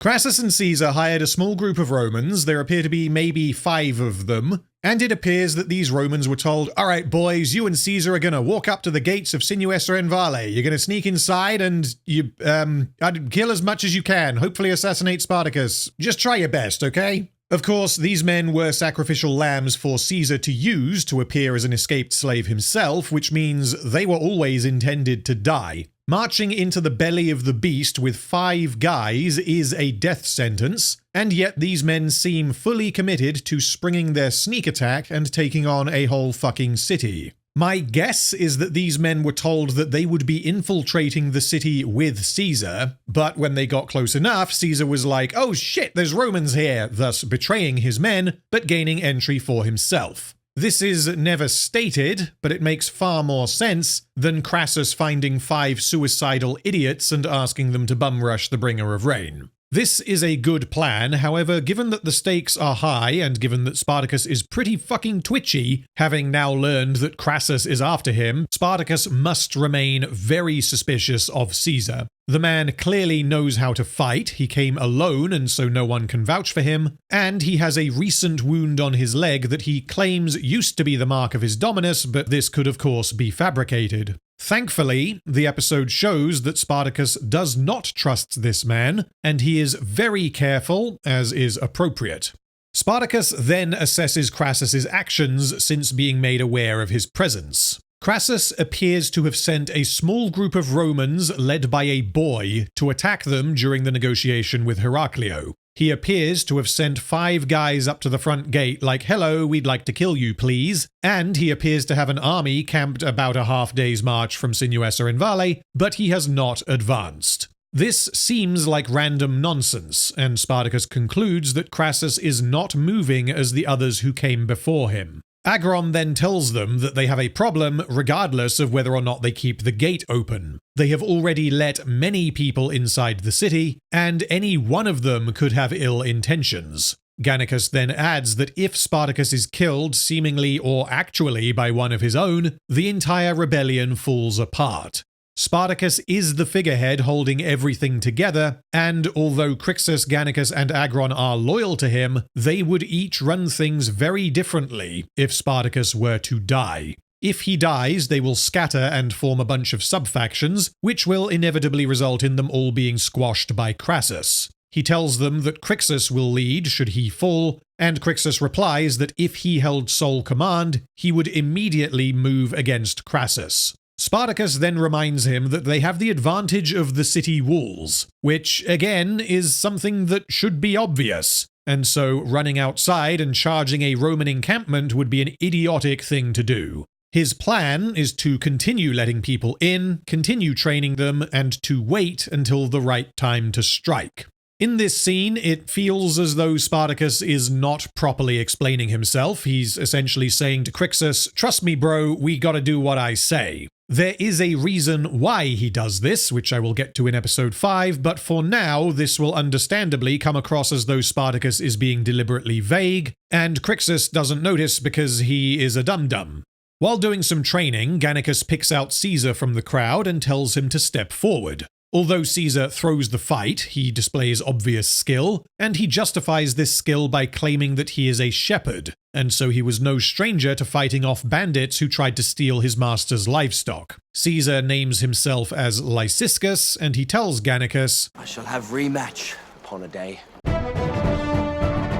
After the fight, Nemetes has a little chat with Caesar because both men are opportunists. Nemetes presumably sees a potential ally in this newcomer because of his skill, or maybe he is just curious about him, whilst Caesar sees this as a chance to work the old silver tongue. He presents himself as aligned with Nemetes by suggesting that he intends to take advantage of his presence in the city, which is, of course, true, although Nemetes does not know the extent of it, and Nemetes invites his new friend for a private chat, which I will get to later. Meanwhile, Spartacus heads to the stables to have a chat with Lyta, intending to pick her brain with regard to Marcus Crassus. The audience is, of course, aware that she is hiding the Romans under the floorboards, and so although the scene is entirely expository in nature, it remains intense because the possibility of Spartacus discovering the Romans is present throughout. Lyta proceeds to give both Spartacus and the audience a lot of information, but we must remember that she is not an ally to Spartacus, and so she should not be trying to help him. She obviously wants Crassus to march into the city and free her from her captors, which means everything she tells Spartacus should be justifiable given that motive. Lyta tells him that Crassus is highly motivated, utterly dedicated to achieving his goals financially, politically, and militarily, and he is unfathomably rich. Spartacus replies that wealth means little when you are on the battlefield, which is a repeat of something Crassus said in episode 1. You believe wealth and position grant you advantage over those beneath you. Drawing yet another similarity between the two of them, but Lyta replies, What of a mind keen enough to amass it? She is trying to intimidate Spartacus by hyping up how much of a gigachad Crassus is, and this prompts Spartacus to do some digging, by asking if she can tell him anything about Crassus from her experience in dealing with him that she had mentioned back in episode 2 before she knew who Spartacus was. She says that telling him about Crassus won't change his fate, and Spartacus replies, okay, well then there's no reason not to tell me. And the problem here is that telling Spartacus anything about Crassus could quite easily change his fate, and Lyta proceeds to volunteer information about her ally to her enemy, which therefore allows Spartacus to understand his enemy.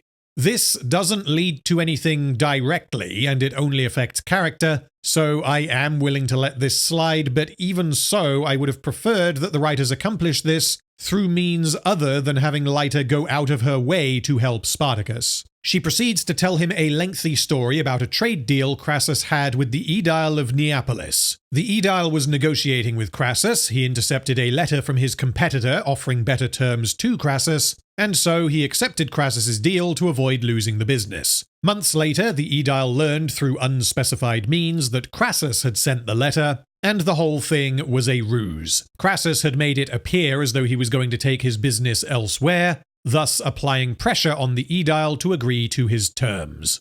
I don't like this. I think Crassus's scheme in episode 1 is great, but I don't like that this conversation reveals that Crassus has done exactly the same thing before, as this suggests that he was just doing a Crassus, rather than coming up with something appropriate for that particular predicament. I don't like that Lyta tells Spartacus about Crassus when she doesn't have to. Had he threatened her, then okay, maybe, but even so, she could lie. And I don't like that this is used to cause Spartacus to realize that he was being fucked with in episode 1, when that realization could have happened in any number of ways, and did not require that Lyta be like, oh yeah, by the way, Crassus has a habit of doing the exact same thing that he did to you. Spartacus, realizing that Crassus had played him, had made assumptions about his enemy and had directed him into removing an obstacle for Crassus, could have been arrived at in a more natural manner given Spartacus's recent suspicions and confusion regarding Crassus's tactics, which would then cause him to rewind and question everything that happened recently.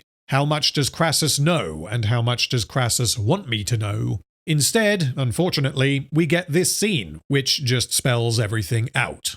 In the streets, Lyta is smuggling food to the Romans she has hidden in the stables. She accidentally crosses paths with Cybele, and Cybele realizes Lyta is smuggling bread. I will not have you speak of this. Why did you say that? This is where I need to mention the confused stakes with regard to these Romans. Lyta was tasked by Spartacus with ensuring that the Romans are kept safe and are fed. Because of what happened to Ulpianus, she decided to smuggle some of the Romans into the stables and bring them food, which accomplishes both of her objectives. We only ever see Lyta bringing food to the Romans she rescued, we don't ever see her looking after any of the others, and the reason this happens is likely because the writers didn't want the audience to question why she only saved like 10 of them when she clearly has room for more in the stables. However, then we get this scene where she is smuggling a load of bread for them, and both Lyta and Cybele treat this as something she should not be doing that needs to be kept secret, even though all she was doing was carrying bread, which is exactly what Spartacus told her to do.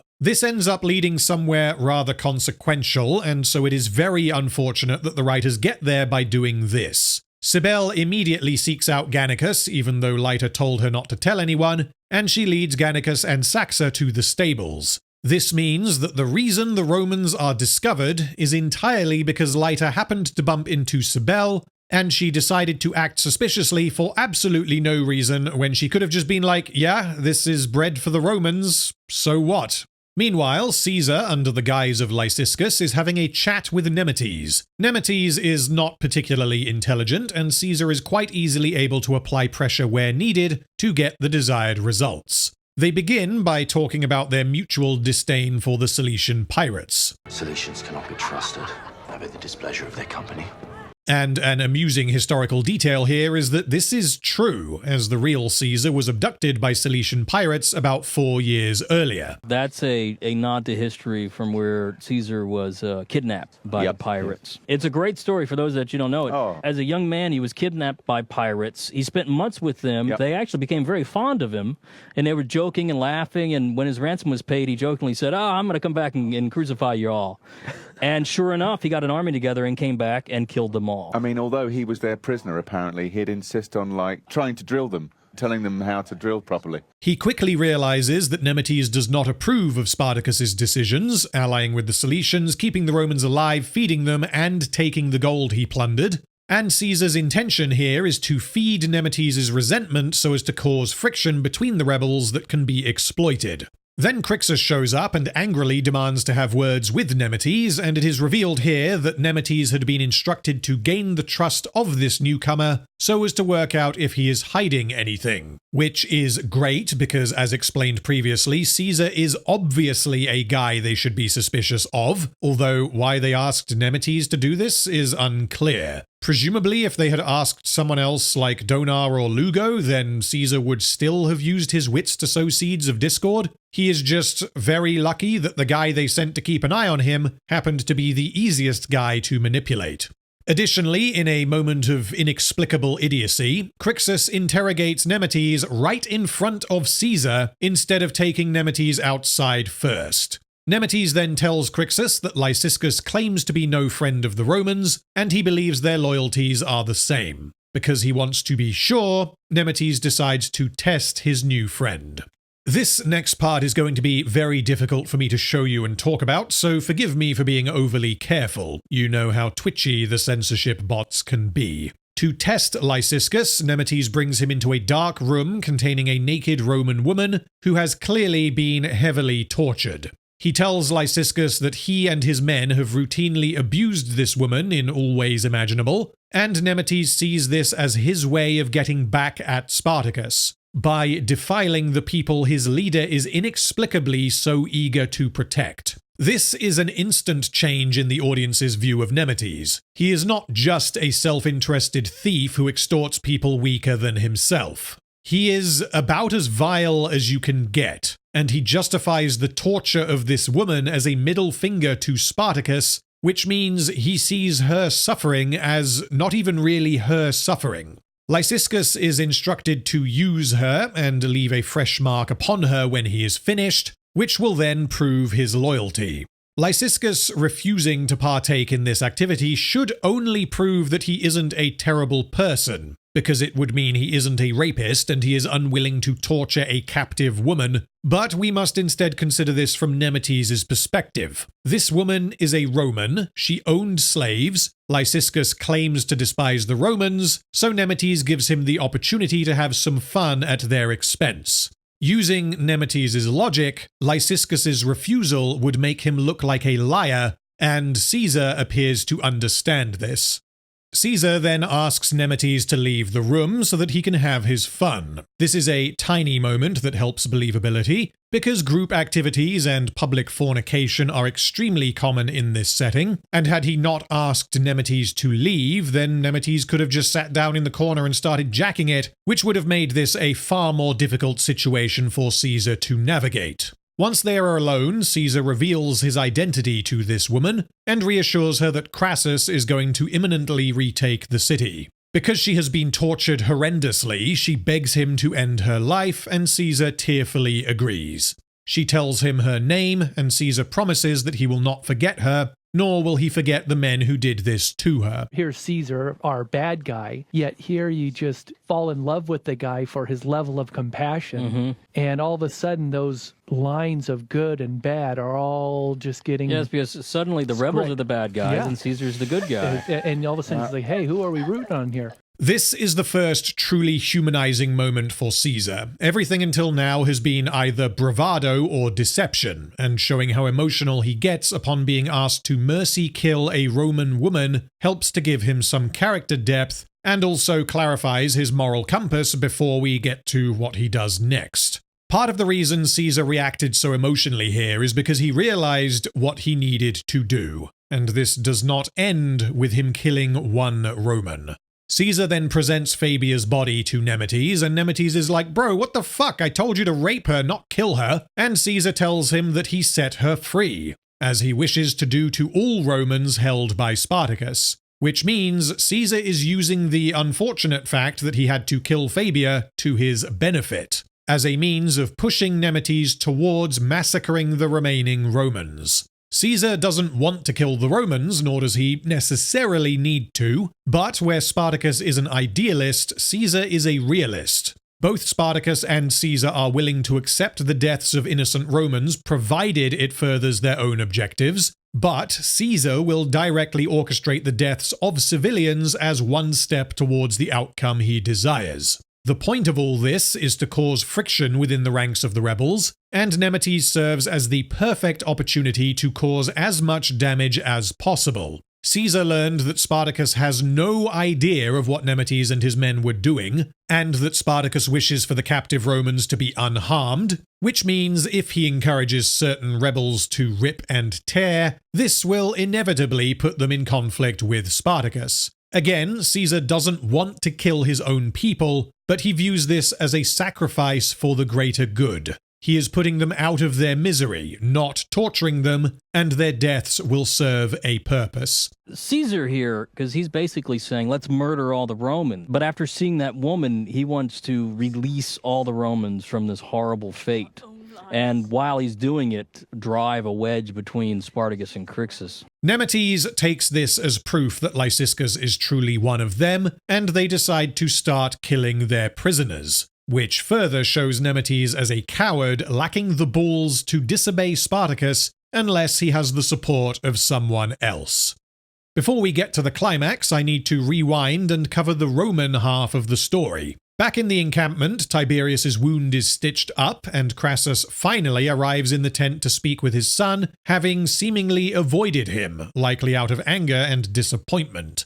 Crassus questions whether Tiberius truly understands what his position means, as Crassus's word and his will. He is ever so slightly pissed off that, because of Tiberius, the first battle in his campaign will forever be etched in history as a victory for Spartacus. He was not to be engaged until I arrived with proper force.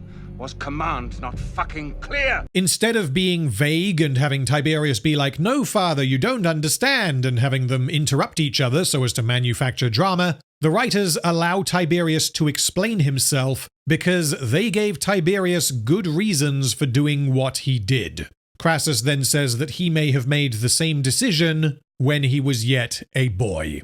Because Crassus sees his son as a boy instead of a man, he does forgive this mistake. But he says that the soldiers who fled from Tiberius's ill-considered advance do not deserve such forgiveness. They feared the enemy more than their commanders, and Crassus wishes to correct this false assumption. It is then revealed that Crassus intends to punish Tiberius's men with decimation. This is drawn directly from history, and the show informs us that the practice of decimation has not been a thing for a long time because of its barbarity. This scene does a fantastic job of outlining what decimation entails so as to establish the stakes, as well as what Tiberius and Sabinus think of it. Sabinus wishes he had stayed and fought, but Tiberius knows they had no choice, as the rest of the men had already fled. He believes it is brutally unfair that Sabinus is being punished alongside the rest of the men, even though he displayed more bravery than any of them. He says he will speak to Crassus to request that Sabinus be excluded, given that Sabinus saved Tiberius's life, but Sabinus says that doing so would only diminish Tiberius in his father's eyes. The writers could have singularly justified all this by saying, well, Tiberius and Sabinus are good friends, and left it at that. But we have had multiple scenes already in which they discuss Crassus's opinion of Tiberius. Sabinus would encourage Tiberius that his father will recognize his value and will reward him. He directly helped Tiberius purchase armaments for the soldiers, and his objective seems to be to ensure that Tiberius lives up to his potential and is deemed worthy by his father. And here, Sabinus accepts decimation, thus risking his life, to ensure that Tiberius doesn't appear even weaker and more foolish than he already looks. And this makes Tiberius furious because Sabinus is the most loyal soldier one could hope for, and yet he is to be punished due to the failure of others. Decimation itself will involve each of the 50 men who survived the battle being given a stone. 5 of these stones have been painted white. If you draw a black stone, you live. If you draw a white stone, you die. I shall do as commanded, as all soldiers must. While Tiberius is having an existential crisis, Crassus and Core are having some sex. This is described after the fact as particularly good sex, the reason being that they are not in Rome and Crassus's wife is not in the next room with her ear to the wall listening to the relentless barrage of polymeters her husband was playing on his favorite slave.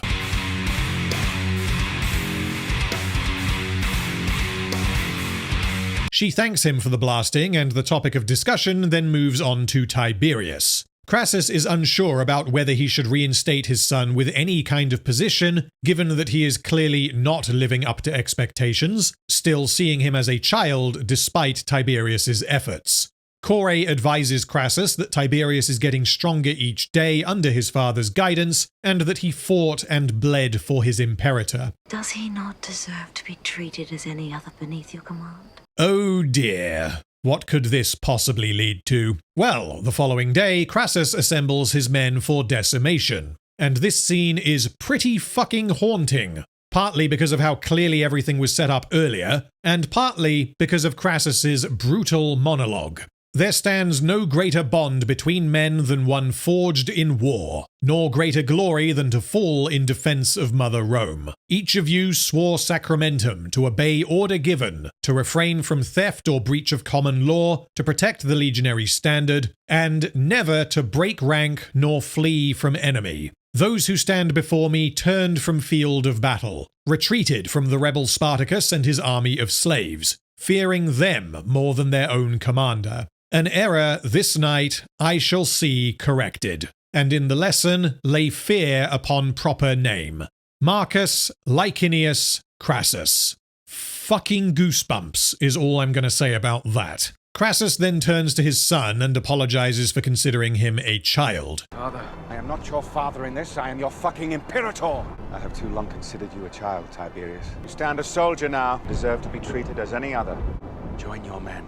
Fucking hell. Okay, so this means that Core has inadvertently placed Tiberius directly in the firing line. She is largely the reason why Tiberius was appointed as Crassus's number 2 in the first place. reasoning that he is a man, not a boy. However, because Tiberius lacked experience, because he is not particularly emotionally stable, and because he is desperate to prove himself, he made a poor strategic move that humiliated Crassus, both because the first battle in his campaign will go down in history as a defeat, and because this demonstrates that Crassus was wrong to have given his son such responsibilities.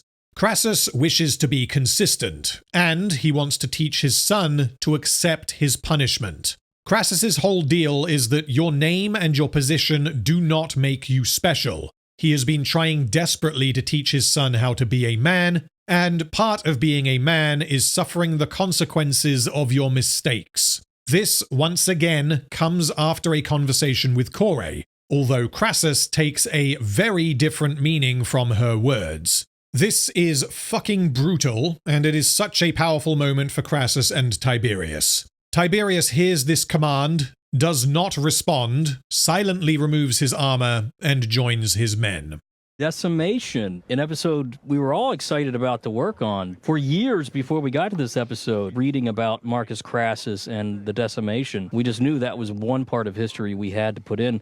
The question for us as writers was always, how do you make it emotional? What's the emotion behind it? That was the exciting part for me about this episode, is exploring that element of it. I'm researching it as well, because it happened. It even shocked Romans. Yes. It was so extreme. Yes, because it was a long-dead tradition that Crassus exhumed during his war against Spartacus. But he had to do something pretty extreme to make sure that nobody would ever defy an order of his and that he was going to be in command. And it worked. It was very important for Crassus that his army feared the name of Crassus more than the name of Spartacus. The soldiers draw their stones. Tiberius takes one last look at his father, praying for a way out that will never come. The soldiers hold their stones in their closed fists before revealing their fate.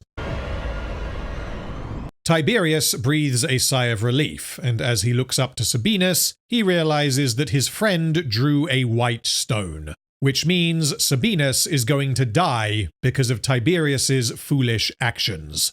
If Tiberius had drawn the death sentence of a white stone, we can only speculate as to whether Crassus would have pulled the plug, compromised on his values, undermined the entire point of the decimation, and caused his soldiers to lose respect for him, but saved Tiberius in the process. My interpretation, based on my understanding of the character, is that Crassus would not have executed his son, and Tiberius did have a 90% chance of surviving the decimation, which means odds are he's going to learn the desired lesson without Crassus having to intervene. The soldiers are then split into 5 groups of 10, and it is revealed that the unlucky 5 are not to simply be executed with a sword or similar. They are going to be beaten to death by 9 of their fellow soldiers. This means Tiberius is forced to participate in the slow, torturous execution of his childhood friend. I will not do this. You shall do as commanded, as all soldiers must. This is a callback to multiple conversations earlier this season. When Crassus commanded that Hilarus fight him to the death, Tiberius did not intervene. Stop this. He has given command. It must be obeyed. Telling us that you do not disobey a command from Marcus Crassus.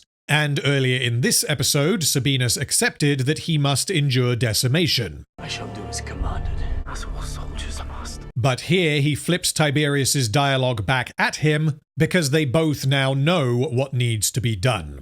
Multiple times in this scene and others, Tiberius tries to find a way out, but Sabinus knew there was no way out before he drew the white stone, and he knows there is no way out now that he is faced with a brutal death. Then the decimation begins. Sabinus is beaten with clubs by his fellow soldiers, and this stands out in what is an extremely violent and graphic TV show as a particularly nasty scene. Tiberius watches until he can't. He looks up at the sky as his eyes fill with tears, the boy inside dies and the man is born, and he then commits and does what needs to be done.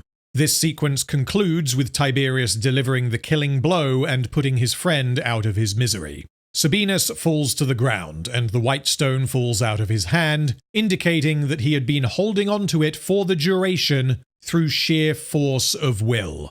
He was determined to endure this for Tiberius. A traumatized Tiberius then approaches his father in a trance-like state. Your lesson, well learned, Imperator.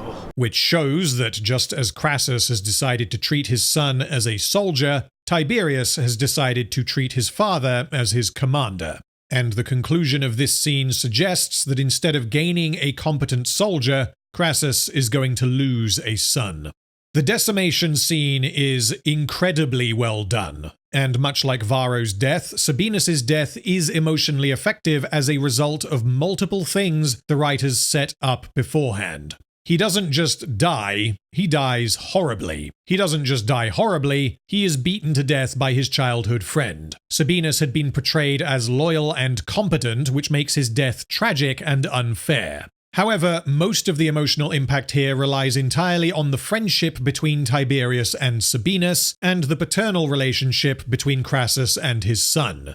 We have had multiple scenes detailing Crassus and Tiberius's relationship, and these would likely have remained mostly intact even had the show been written by less capable writers, because setting up Crassus is incredibly important to the story. But because the writers knew that much of what would happen in the rest of the season relied entirely upon the decimation scene, they put in a lot of work to depict Sabinus's place in the house of Crassus and his relationship with Tiberius. He doesn't get much screen time, and he only really functions as an advisor to Tiberius. He doesn't have his own objectives or anything, but because of how they were frequently shown to be close friends, and because of his acceptance of his punishment and insistence that Tiberius do as commanded, Sabinus's death hits pretty fucking hard.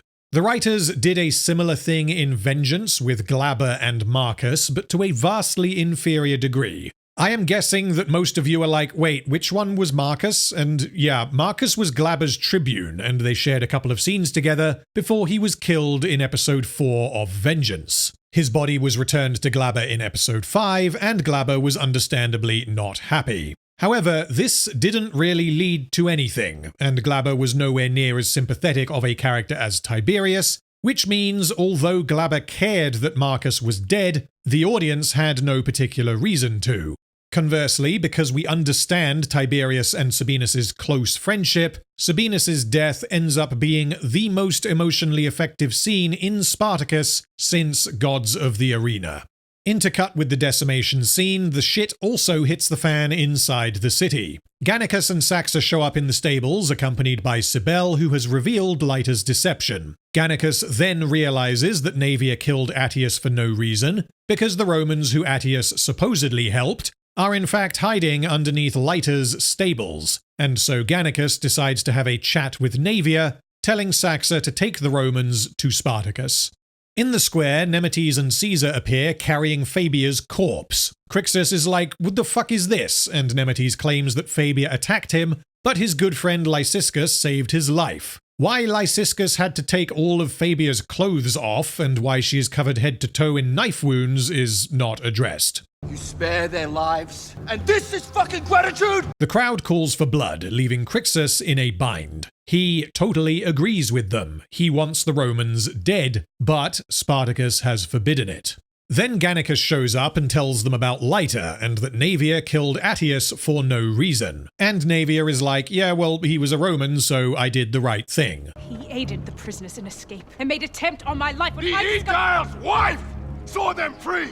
Attius was a Roman, felt to deserve fate. He was my friend, you mad bitch! I don't know what other choices the writers could have made, where to take her character and to keep her interesting and give her something to do. So Bloodthirsty was certainly the most logical choice, and certainly one that you could work with and grow off of it and elicit a response from the audience. This leads into a fight between Gannicus and Crixus, which concludes with Naevia whacking Gannicus over the head with a rock, knocking him out for the rest of the episode. Caesar takes advantage of this by riling up the crowd even more, but no one is willing to take any action unless Crixus allows it. Naevia tells him that although they owe Spartacus their lives, he is wrong. Crixus agrees, having reached his breaking point in the knowledge that Leita conspired against them, and the mix-up regarding Attius led to Gannicus nearly killing him, and that one of the Romans apparently tried to kill Nemetes, and he tells the rebels to spill the blood of Romans for every lash upon back and for every chain around neck.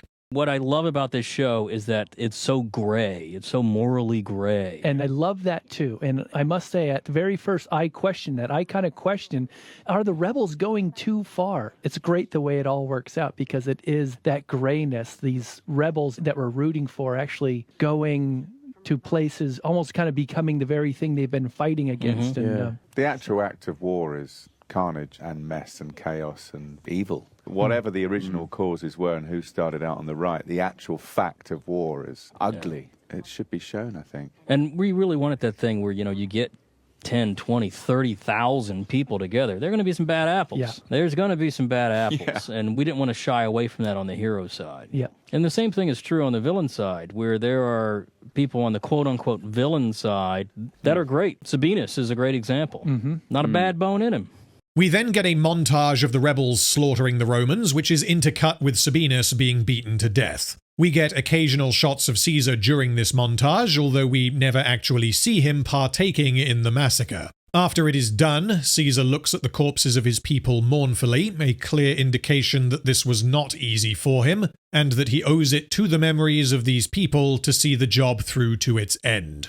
Now, you may be wondering, where the fuck is Spartacus during all of this, and how does he not know that there is a massacre going on? Well, the justification is that he is negotiating with Heraclio and coming up with a plan to mess with Crassus, which was set up earlier in the episode, but him not being aware relies on him not hearing the massacre, and him having no sentries outside the villa that could see what was going on. But Spartacus has no idea, which means I guess he is in some faraway corner of the city away from the noise. Anyway, Spartacus tells Heraclio to enact their plan, and in return he will be permitted to plunder all riches from the city. Then Nasir shows up and tells Spartacus about the massacre. Because Nasir showed up accompanied by a gay pirate, we get more melodrama of Agron being like, oh no, you don't love me, and I still don't care. Meanwhile, Saxa escorts Leiter and the Romans to Spartacus's villa, but they are discovered. Nemetes kills Ulpianus, and Crixus is about to execute Leiter when Spartacus stops him.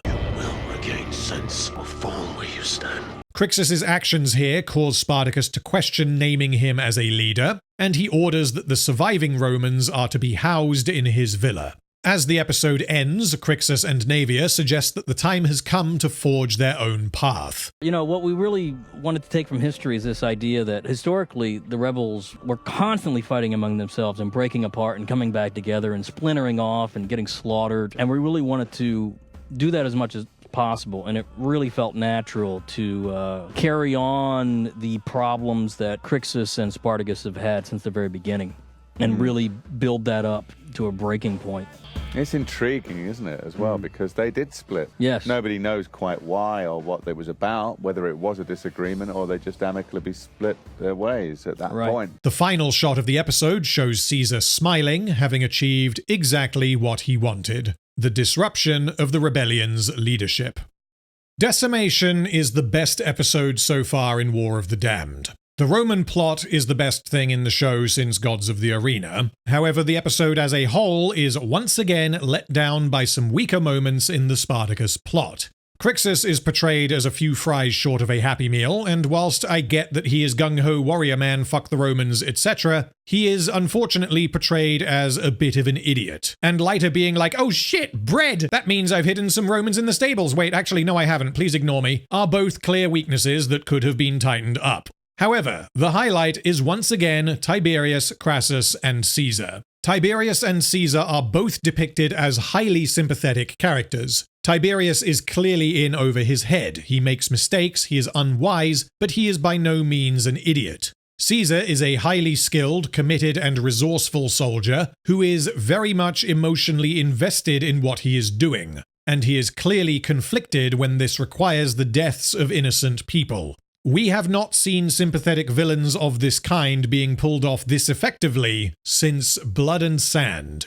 It is pretty stark, the difference in the quality of the Crassus plot versus the Spartacus plot, and whilst the Spartacus plot isn't exactly bad, it is nonetheless still true that literally all of the bad or questionable scenes we have had so far in these opening 4 episodes have been on the Spartacus side of the story, whilst the Roman plot is much tighter.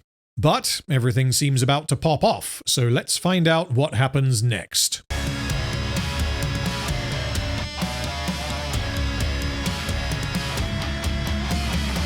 Episode 5 opens showing the aftermath of the massacre. Spartacus has instructed that the bodies of the fallen be salted to preserve them as much as possible, as he intends to use them later.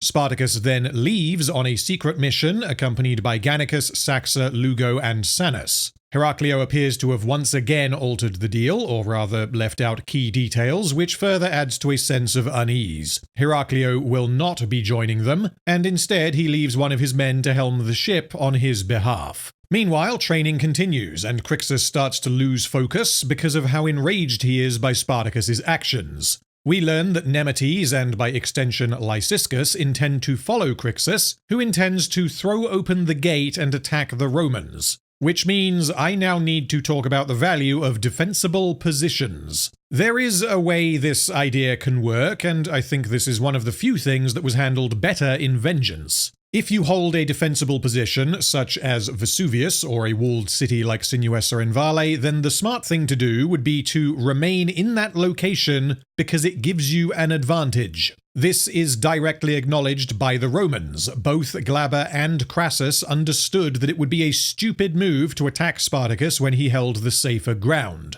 The way you would typically combat such an entrenched enemy is through starving them out, which is what informed Tiberius attacking when he did, and this is why Glaber waited for Spartacus to weaken before intending to march up Vesuvius and kill them. However, Heraclio has been unable to provide enough food to feed everyone, which means they can't stay in the city forever. If this were used to inform Crixus's intentions, then this could work. But there are multiple things working against the idea. The rebels just killed a lot of captive Romans. It isn't clear exactly how many, but only about 10 of them are left. So I would assume that hundreds have died, if not more. Additionally, we get no dialogue from Crixus relating to his intentions. He isn't planning to attack the Romans using some kind of shrewd ploy because he is desperate, as was the case in the finale of Vengeance. He seems to want to quite literally throw open the doors and Unga Bunga himself at Crassus's army, which is insane. Out at sea, we get a conversation between Spartacus and Gannicus. Gannicus questions Spartacus's timing because he appears to have chosen just about the worst possible time to leave. Yes, he did leave Agron to protect the Romans, but even so, most of the rebels now follow Crixus and will do whatever he tells them. Plus, we have the imminent threat of Crassus attacking them at any given moment. This means Spartacus must have a very fucking good reason for leaving the city. It is revealed during this discussion that Spartacus intends to attack Crassus's food supplies in Sicilia, intending to weaken the Romans before they attack and presumably hoping that they don't attack before they feel the effects of their lack of food. Having realized that Crixus would not lead responsibly in the event of his death, Spartacus again asks Gannicus to step up and assume the role of leader, but Gannicus again refuses. Gannicus has continued to drink heavily, as he has done since Gods of the Arena, and he justifies this because he doesn't have any kind of greater purpose. A man must do what he can to brace against the shit of a simple day. Gannicus takes each day at a time, believing that he may die at any minute, and he intends to live life to the fullest extent possible, only considering short-term pleasure. This is exemplified by his alcoholism and his relationship with Saxa, which, although they clearly care about each other, is not love. Gannicus tells Spartacus that had he not been knocked unconscious, he may have joined Crixus in massacring the Romans. But Spartacus believes that Gannicus is lying. Whether Gannicus is being truthful, or if he is just making up excuses to avoid the responsibility Spartacus wishes to grant him, is unknown, as we only have one reference for Gannicus wishing the Romans dead. Fucking head should be set upon pike. Gratitude. Oh, to Spartacus. I tend to agree about the pikes. He clearly doesn't like these people, but he also doesn't seem like the kind of person to go into rampage mode. Anyway, Spartacus tells Gannicus that one day he may find a reason closer to heart to assume the mantle, and although this conversation does not have a resolution, it allows both characters to voice their opinions, and it continues Gannicus' subplot for the season. Then we get a scene that is pretty fucking goofy. We have 15 Romans accompanying a cart full of grain in the middle of nowhere. For some reason, this shot shows us the coast and what is presumably their own ship, and yet they are walking in the other direction. And then the rebels enter from stage left and stage right to attack them. And yet the Romans did not hear, nor did they see them until they were right on top of them. The rebels then kill the Romans, and they take the grain supplies back to their ship. Okay, so this was Spartacus's plan, and whilst it is obviously a good idea for him to steal food intended to feed Crassus's army, there are multiple things here that are not addressed. Firstly, how did Spartacus know when and where to intercept this grain shipment? The two people who could potentially give him information here are Leiter and Heraclio. Leiter has absolutely no reason to help him now, but back in episode 2 she did reveal that both Crassus and Sinuessa and Vale were receiving shipments of grain from Sicilia. Heraclio presumably keeps tabs on what boats are where, and he will be familiar with the geography of Sicilia, which means the rebels could wait on the ship until the Romans arrive to pick up the grain, at which point they spring the trap. I don't have any kind of problem with this, because although it is not stated, it would be perfectly reasonable for Heraclio to know approximately where they need to go. However, the show makes it appear as though they sailed directly to the Romans, attacked them, and then left, when it would make far more sense for this process to take days or more likely a couple of weeks of sailing around, checking the docks, and waiting for one of Crassus's boats to show up. The much larger problem, however, is why on earth did Spartacus feel the need to personally carry out this mission? He repeatedly states how much he trusts Gannicus, so it would be perfectly reasonable for him to send Gannicus, Saxa, and a few others while he stayed inside the city. The only function this serves is to piss Crixus off, and pissing Crixus off more than necessary, quite literally, has the potential to get everyone killed. It is not a smart move for Spartacus to do this, and he gains absolutely nothing in the process. By all accounts, it doesn't make sense. Back in the city, the lookouts have spotted a small group of 30 or so Romans on the nearby hilltop, presumably scouts or perhaps bait. Because Crixus has received a lobotomy, he tells the rebels to open the gate because it's time for some unga bunga. So to try and justify this, let's consider what Crixus knows. He knows that there are about 30 Romans waiting outside. He knows that there could be many more on the other side of the hill, because this is explicitly stated as a possibility. He knows that Spartacus has been insistent that Crassus is not fighting as the Romans they have faced previously, and Crixus has acknowledged this himself. Crixus is not meant to be particularly intelligent, but he isn't this much of a bonehead. The man has fought against the Romans in numerous battles. He has been given a command position by Spartacus, which suggests that he is not something akin to a cave troll where you just point Crixus at the enemy and let him rip. And most of the rebels seem to currently prefer his leadership style over Spartacus's. We are, of course, meant to think that Crixus is wrong here, but we are not meant to think he has brain damage. I could totally see Crixus deciding to make a poor decision if the Romans gave him a reason to. Maybe they captured a load of slaves who are on their way to the city and they're preparing to just execute hundreds of people right in front of him, but that doesn't happen. The Romans are just standing there, waiting, and Crixus puts on his unga bunga boots and decides to empty the city. Then quite a lot happens pretty quickly, followed by a twist reveal, so I'll run you through it and then we'll backtrack and see how it fits together. Spartacus has returned from Sicilia just in the nick of time to stop Crixus from opening the gate, and he tells him that he intends to release the few Romans that remain alive, which may or may not be why the Romans are waiting outside. As Spartacus unchains Leiter, he tells her that the rebels are no longer his men, and this is why he has decided to free her. He believes he can no longer protect the Romans. He tells Leiter that he is going to leave the city and head for Sicilia with those who are loyal to him, and he then escorts the Romans out of the gates. And this is really a pivotal scene in this episode because Spartacus is playing everybody in this episode, and in this one particularly, he's showing kindness to her, supposedly, but he's also very clear that if things were different, he would kill them all. Crixus is furious with Spartacus for releasing the Romans because he believes they will give valuable information to Crassus. Spartacus then reveals that this was always his intention. He always planned to piss Crixus off.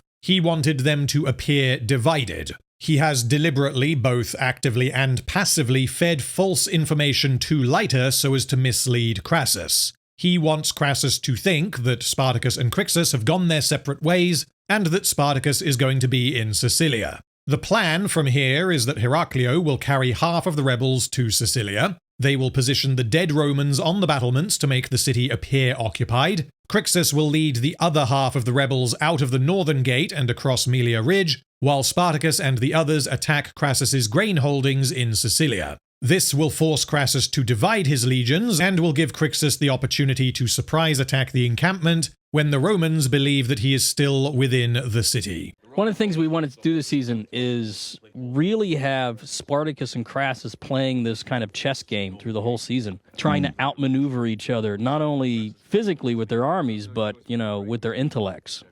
And this is Spartacus's big play. I had a lot of conversations with Rob about, is anybody going to understand their plan? Because it's a little complicated. So we definitely needed a map and, well, it took us a while, kind of laying it out. This episode was a little tricky to construct because we wanted to mislead the audience that Spartacus finally had had enough and was breaking away from Crixus. And to get that balance where everything fit together right, where the audience would believe it, but you wouldn't look back at it and say, well, wait a minute, what about this, what about that? Showtime. Sorry, Mr. DeKnight, but I am now going to look back at it and say, what about this, what about that? It is not exactly clear when Spartacus came up with this plan, but the plan requires the corpses of the recently deceased Romans, which means this probably only came together fairly recently. This plan required that Crixus be kept in the dark because Spartacus needed to piss him off, and he was presumably hoping that the Romans would not be killed as a result of this, because if Crixus kills all of them, then his plan fails.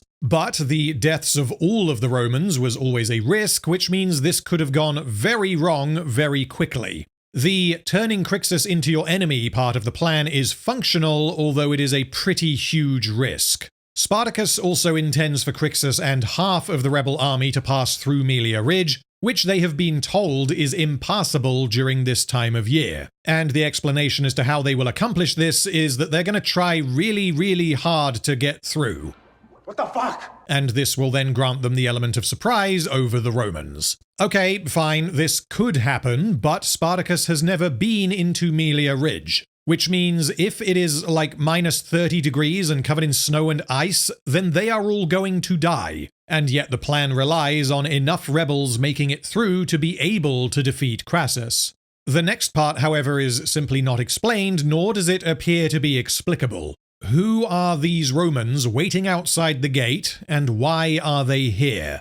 They are either scouts who are gathering intel, or they are here specifically to pick up the the hostages, and the show implies the latter, because they show up and do nothing, and then Spartacus is like, okay, time to release the hostages. If this is why they are here, then this means Spartacus contacted one of Crassus's subordinates through unknown means, and told him that he intends to release some prisoners, as we learn later that Crassus himself had no knowledge of this. This is not something that happens in the show. No one ever acknowledges it, and yet if these Romans are here to pick up the hostages, it simply must have happened in order for the story to play out as it does. This doesn't make any sense because no one has left the city, and if one of Crassus's subordinates had been contacted by Spartacus regarding hostages, you can bet your balls that Crassus would hear about it. Additionally, Spartacus has only just returned from Sicilia, which means if he did contact Crassus, he did so before he left, but he can't possibly have known when he was going to get back. However, there is another possibility. We never see who is on this hill. We only ever see them in this shot here from a distance. It is impossible to tell for sure, but this could be Senator Metellus with his men, and it could be that he decided to go and have a look at the city because he doesn't understand why Crassus has not yet attacked, and so he wanted to go and check it out for himself. Alternatively, this isn't Metellus and these are just regular scouts. If this is the case, then this means Spartacus did not contact anyone. He simply intended to release the hostages and hoped that they would find their own way to Crassus's encampment. This makes more sense than him contacting someone, And if this is indeed Metellus or a random scout, then this is needlessly confusing, because the show implies that whoever this is here for the hostages when this can't possibly be the case. If this group of Romans is randomly present rather than deliberately present when Spartacus releases the hostages, then this introduces a convenience because they then escort them directly to the encampment when, had they not happened to be on that particular hill on that day at that hour, the hostages would have had no idea of where to go, and it may have taken them days to arrive at the encampment if they arrived at all.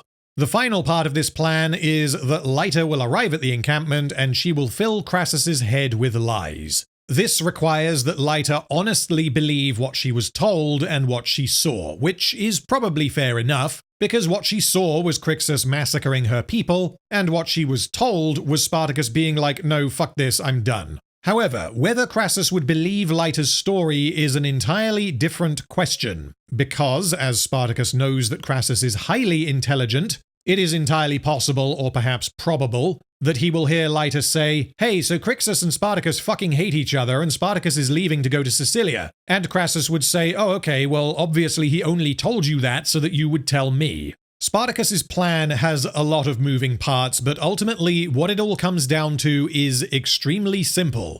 Does Crassus believe Lyta's story?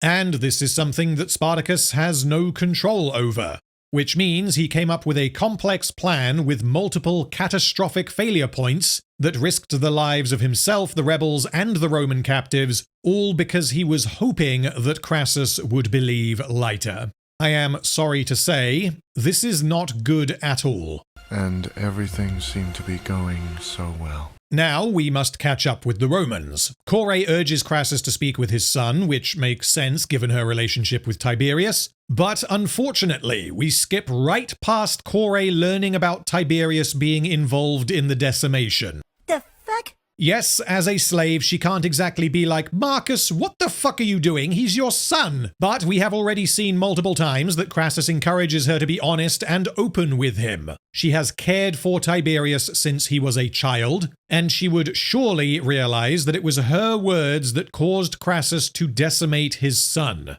Crassus and Kore's first conversation following the decimation would have been so fucking interesting to see, but unfortunately we skip right past it. We learn later that she knows exactly what happened, which means we must simply accept that Kore is totally fine with what happened, and Crassus choosing to decimate his son did not change her opinion of him at all. Crassus and Kore's relationship is largely excellent, but it is very frustrating that this is not addressed whatsoever. Crassus believes that he can't comfort his son, as this would undermine the message that he wants to teach him, but he says that Kore could speak to Tiberius on his behalf. As they have sex, Crassus sheds a single tear that falls into Kore's eye, showing that although he is forced to put on a strong face and appear ruthless and committed, he is devastated that he has lost a son. He fully opens himself up to Kore, and this is at the forefront of his mind even when he is in Kore's arms.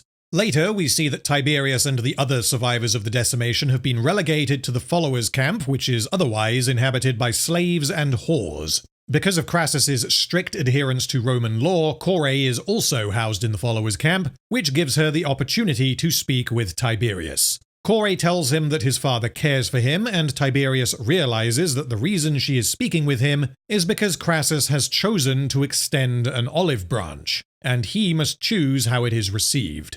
They return to her tent, and Tiberius is clearly not able to process what has happened. He came here with his friend for glory and to prove his worth to his father, but instead he made a rather colossal fuck-up, was forced to beat his friend to death, and now neither of them will be able to earn the glory they desired. Tiberius wishes that he had drawn the white stone and had fallen in Sabinus's place, indicating that he fully understands that it was his mistake that got Sabinus killed. Kore desperately urges Tiberius that his father loves him, and as she comforts him, Tiberius tries to kiss her. This was not necessarily a conscious move by Tiberius. I think this initially happens because he is emotionally broken, and all of his relationships have been flipped on their heads in the last couple of days. Kore rejects him because she is in love with Crassus and because she considers him a brother or a son, which makes what happens next pretty horrifying. You mistake intent. You mistake mine. You took something from me. I would have something in return. Tiberius drops the expensive wine his father had gifted him, he also drops the white stone, and he rapes Kore. At this point in the story with Tiberius, that he's coming from a place of deep hurt and pain. Not only that he lost his father's respect, but that, because of decimation, he had to beat his best friend to death. And he loves his father, but at this point, that love is turning to hate. See, I always thought his best friend was his lover, too. There is we have a very small hint of that, very underplayed. We wanted to leave that up to the imagination of the audience. We wanted to get the feeling that they were very close friends and that there was perhaps a deeper love between the two. This also is not about sex. It's about striking out at his father. Yeah, look at how he's and looking. rage. Look, he's not even looking at her. He knows the result of what he's doing. This is pretty shocking, but it is not just shock value, because it has multiple meanings and it happens for multiple reasons. As Tiberius says, he views this as a form of revenge against his father for the death of Sabinus. He wants to destroy something that his father loves, just as his father destroyed something he loved. Tiberius also believes his father loves Kore more than him, so this is, in part, revenge against Kore for being the focus of his father's love. Kore spoke with Tiberius by command of Crassus, her presence was a gesture from his father, and he decides to, quite literally, rape this gesture of goodwill. Tiberius has become a man as a result of the decimation, but he has become the worst kind of man, one who takes what he wants because he can, one who doesn't care about anything beyond himself, one who mercilessly exerts power over others, and one who is severely limited in the impulse control department. Crassus wished for his son to grow up and to change, but instead of emerging as a disciplined and competent soldier, Tiberius's humanity has been stripped away, and all that is left is an animal. It is also entirely possible that Tiberius takes Kore's rejection as an insult. Although she keeps talking about how Tiberius is a man and is worthy of respect, she still treats him as a boy, and he still wishes to prove that he is a man. This is also yet another instance of Kore trying to do the right thing, and it backfiring horrendously. Meanwhile, Senator Metellus arrives for a chat with Crassus because the Senate has rather a lot of questions, and his actions don't appear to make any sense. Metellus asks why he is sitting here with an army not doing anything, and Crassus reminds him that the Senate granted him command and that the army was paid for entirely by himself. This is his army, and he is going to do with it what he desires. Then we get some important exposition. Metellus informs Crassus that Pompey has been victorious in Hispania, and that his legions are returning to Rome. This worries Crassus because whilst he has been shown to be extremely patient, calculating, and careful, he is now on a time limit. Spartacus must fall before Pompey returns, otherwise he risks losing the honor of having defeated Spartacus. Crassus doesn't really have any interest in discussing anything with Metellus because he views Metellus as an idiot politician who doesn't know what he's talking about, but he also recognizes that he needs to give Metellus something, as the Senate could vote to strip him of his title and command of the army. So he reveals his Caesar plan and his belief that Spartacus cannot be defeated through brute force.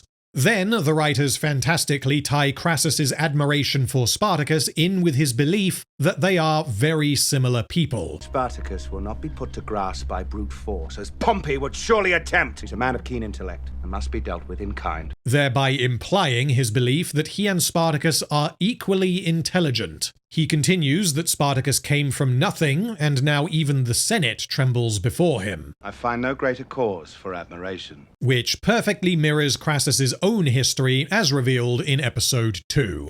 This also means he is insulting Metellus by throwing his weight around, and implying that he stands above the Senate. Metellus is not happy because he wants action, not words, and so Crassus is like, well, I guess we could send a small force to attack the city if that would make you feel better. How many men? How many did you travel with? Which, again, asserts his authority, and he sarcastically claims that he wishes to include Metellus in the glorious victory, but if Metellus is not interested, he can fuck right the hell off and leave the waging of war to men.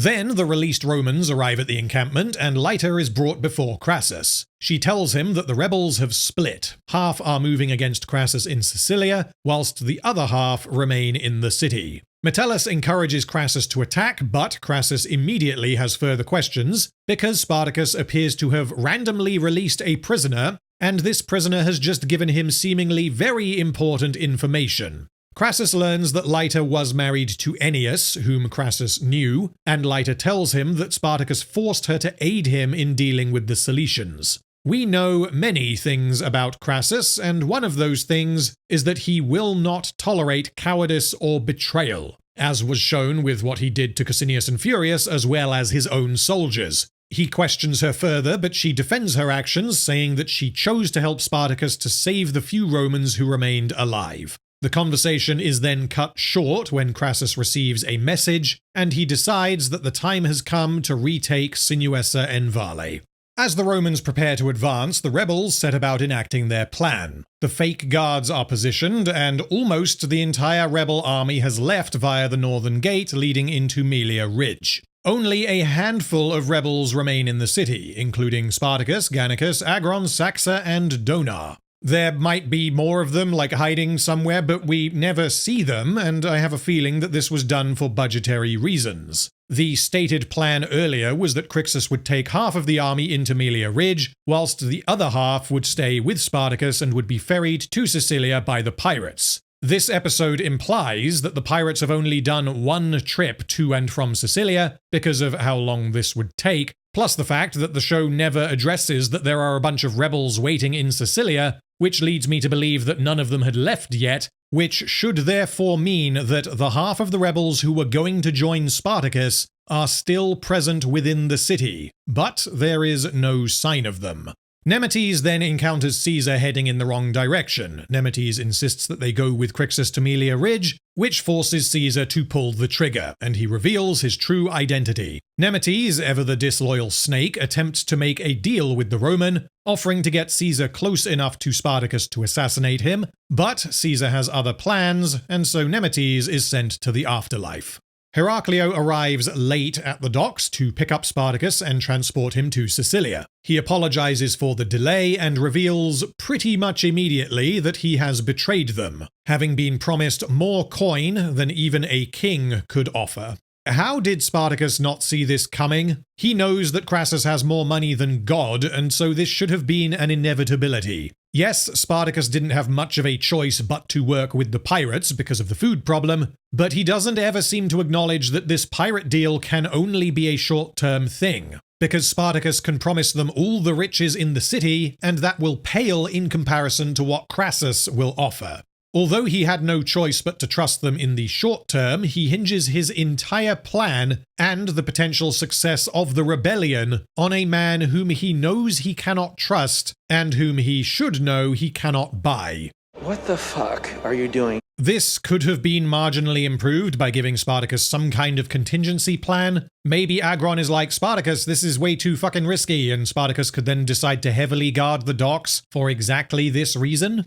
Also, just for clarity, because this is never stated, what happened here is that off-screen, Caesar independently brokered a deal with Heraclio whilst inside the city. Crassus had no direct involvement, and Heraclio then contacted Crassus of his own accord, which is what set everything in motion. This note that he's getting, which is never 100% explained, except it's kind of explained visually, he's getting a note from Heraclio. Heraclio delivered for Caesar, saying, I've accepted the deal. Anyway, here we encounter what seems to be another budgetary limitation. The script will presumably say something like, the pirates have betrayed Spartacus and they sail up to the docks with their boats full of Romans and oh no, the city is flooded with soldiers. However will the rebels get out of this? Except that there is only one boat, and it contains 20 soldiers, which is in fact fewer than attacked with Tiberius in episode 3. This means we are to accept that these 20 are a serious threat to the rebels, which doesn't exactly line up with what we have seen previously.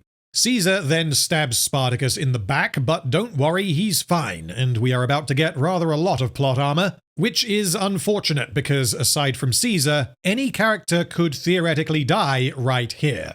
Gannicus fights Caesar while Spartacus kicks the shit out of Heraclio. Then the soldiers join in, which allows Caesar the opportunity to break away from Gannicus with some of the soldiers to go and open the front gate. They arrive immediately and without incident because the city is empty, and a fight then ensues with Agron, Saxa, and Donar battling Caesar and the Romans. Crixus then shows up to help Spartacus by leaping off the roof in slow motion. He is accompanied by Naevia, Nazir, and a few others. I can't tell you why they are here, because they're meant to be halfway to Melia Ridge by now, but luckily they arrived just in time to save everyone. I'm so frustrated right now. What follows is rather a lot of carnage in which precisely no one dies apart from the literal red shirts, which means this feels like entirely consequence-free spectacle. The writers could have easily had Agron, Saxa, Nazir, or any number of rebels fall during this fight sequence, but instead they rather irritatingly chose to keep everyone alive.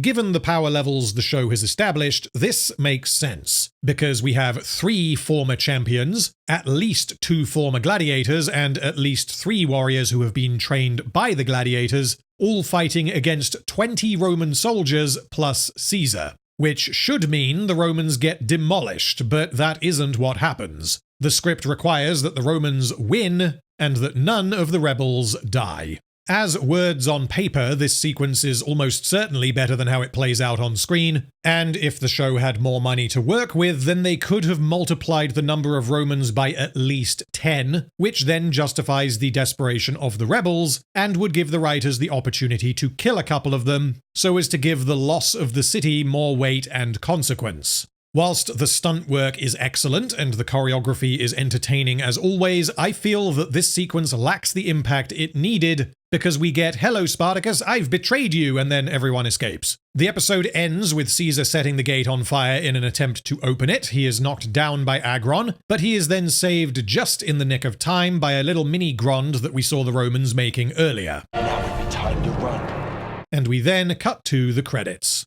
Blood Brothers is a big episode which flips the season's dynamic on its head. Crassus finally attacks the city. Spartacus's plan is revealed, but he is outmatched. Unfortunately, this is definitely the weakest episode in the season so far, in spite of some very creative and visually impressive action sequences. However, narratively, we have the luck of the Romans being present to pick up the hostages, Core ignoring the decimation, Crixus losing his mind, Spartacus personally going to Sicilia, and of course we get more of Agron being like, "I don't love you anymore, Nazir, why don't you go and speak with Castus?" because the writers uploaded sitcom-melodrama.exe into Agron's brain. And we really wanted to take Agron and Nasir to a place where we threw in a bit of a monkey wrench. Because if everything was just going well all the time, that's get boring. Yeah.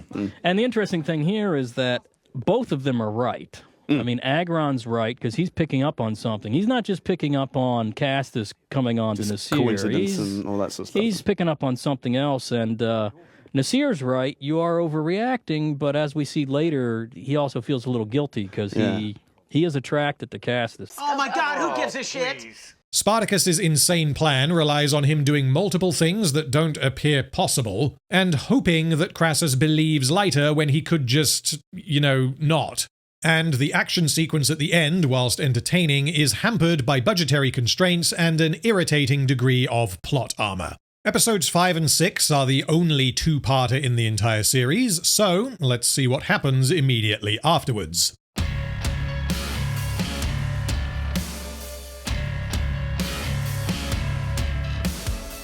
Scrappy, it might be time for your cameo.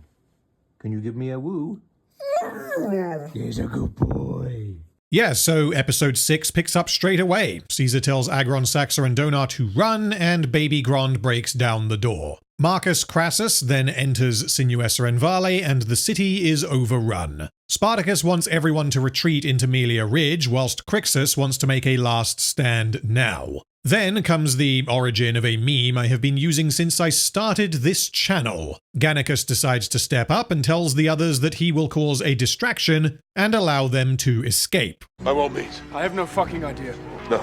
Move with the others. I will draw the Romans away. This is not request. This is fantastic. Gannicus has no idea what he is going to do, but he is willing to do whatever it takes. He commits to a course of action intending to work out the details later, and he is absolutely willing to die. This also shows that he isn't really a hero, or at least he doesn't think he is, which means his heroic sacrifice amounts to, fuck it, we'll work it out as we go, which is exactly how Gannicus would approach something like this. He is also very aware that Spartacus and Crixus falling would be catastrophic for the rebellion, but his death would be of little concern. This means Gannicus has actually managed to find an advantage in the fact that he has not officially become a leader of the rebellion. He is able to use himself in a disposable manner because he doesn't have greater responsibilities, which essentially means Spartacus has access to a Giga-Chad who doesn't care if he dies, and whose death would not harm the rebellion other than in that they would lose one of their best warriors.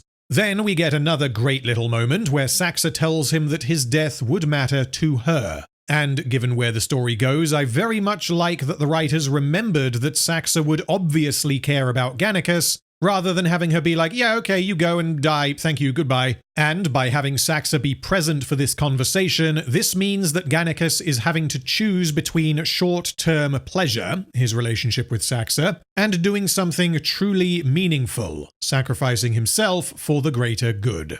Then we get a comedic beat where Gannicus realizes that Donar has not left with the others. My passing would be of even lesser concern than yours. As if he knows that he isn't a main character. Donar is just a guy who has been in the background a whole bunch in the last 2 seasons, and most viewers will be like, wait, who the fuck is that guy? Which makes the joke work even better. Donar doesn't get much to do in this show, but this scene where he is just like, yeah, fuck it, I'm not as cool as Gannicus, but I'll tag along for some casual heroism, shows that he too is a bit of a Chad. And so, Gannicus and his sidekick Donar head out to buy the rebels as much time as possible. They head to the grain storage room and decide to set it on fire, which, yeah, okay, that makes sense, because if nothing else, it will limit Crassus's food supply. Only to discover that, oh no, what a monumental coincidence. You will never guess who is hiding in this very room. Adolf Hitler. Sibel has chosen to hide in the food cupboard instead of fleeing the city with everyone else. She already had her goodbye scene with Gannicus in episode 5 when the rebels were leaving the city prior to the attack.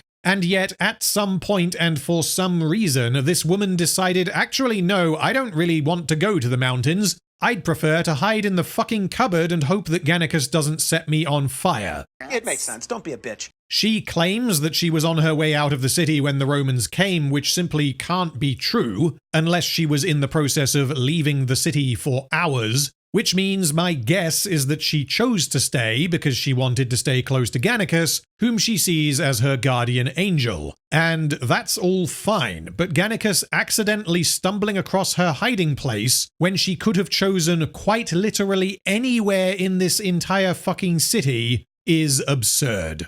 Then we get some contrived melodrama between Agron Nazir and Castus the gay pirate. In episode 5, Heraclio left on his trip, during which he contacted Crassus and picked up the Romans, and he did not take Castus with him. Castus is shown multiple times in episodes 3, 4, and 5 to be a very heavy drinker. He frequently gets wasted and is occasionally shown throwing up in the streets, and Castus being too hungover to come with them was Heraclio's justification for leaving him behind. This brings to mind Boffa from The Hobbit, where the company of Thorin goes off on an epic quest. Boffa has a bit too much to drink and he wakes up late, only to find that Thorin has decided to leave him in Lake Town and continue without him. Similarly, Castus is a member of Heraclio's crew, and he presumably serves some kind of purpose aside from being gay, and so Heraclio deciding, well, let's just leave Castus here while I go and betray the rebels, is a very strange move that on a balance of probability should have resulted in Castus being killed when Crassus retakes the city.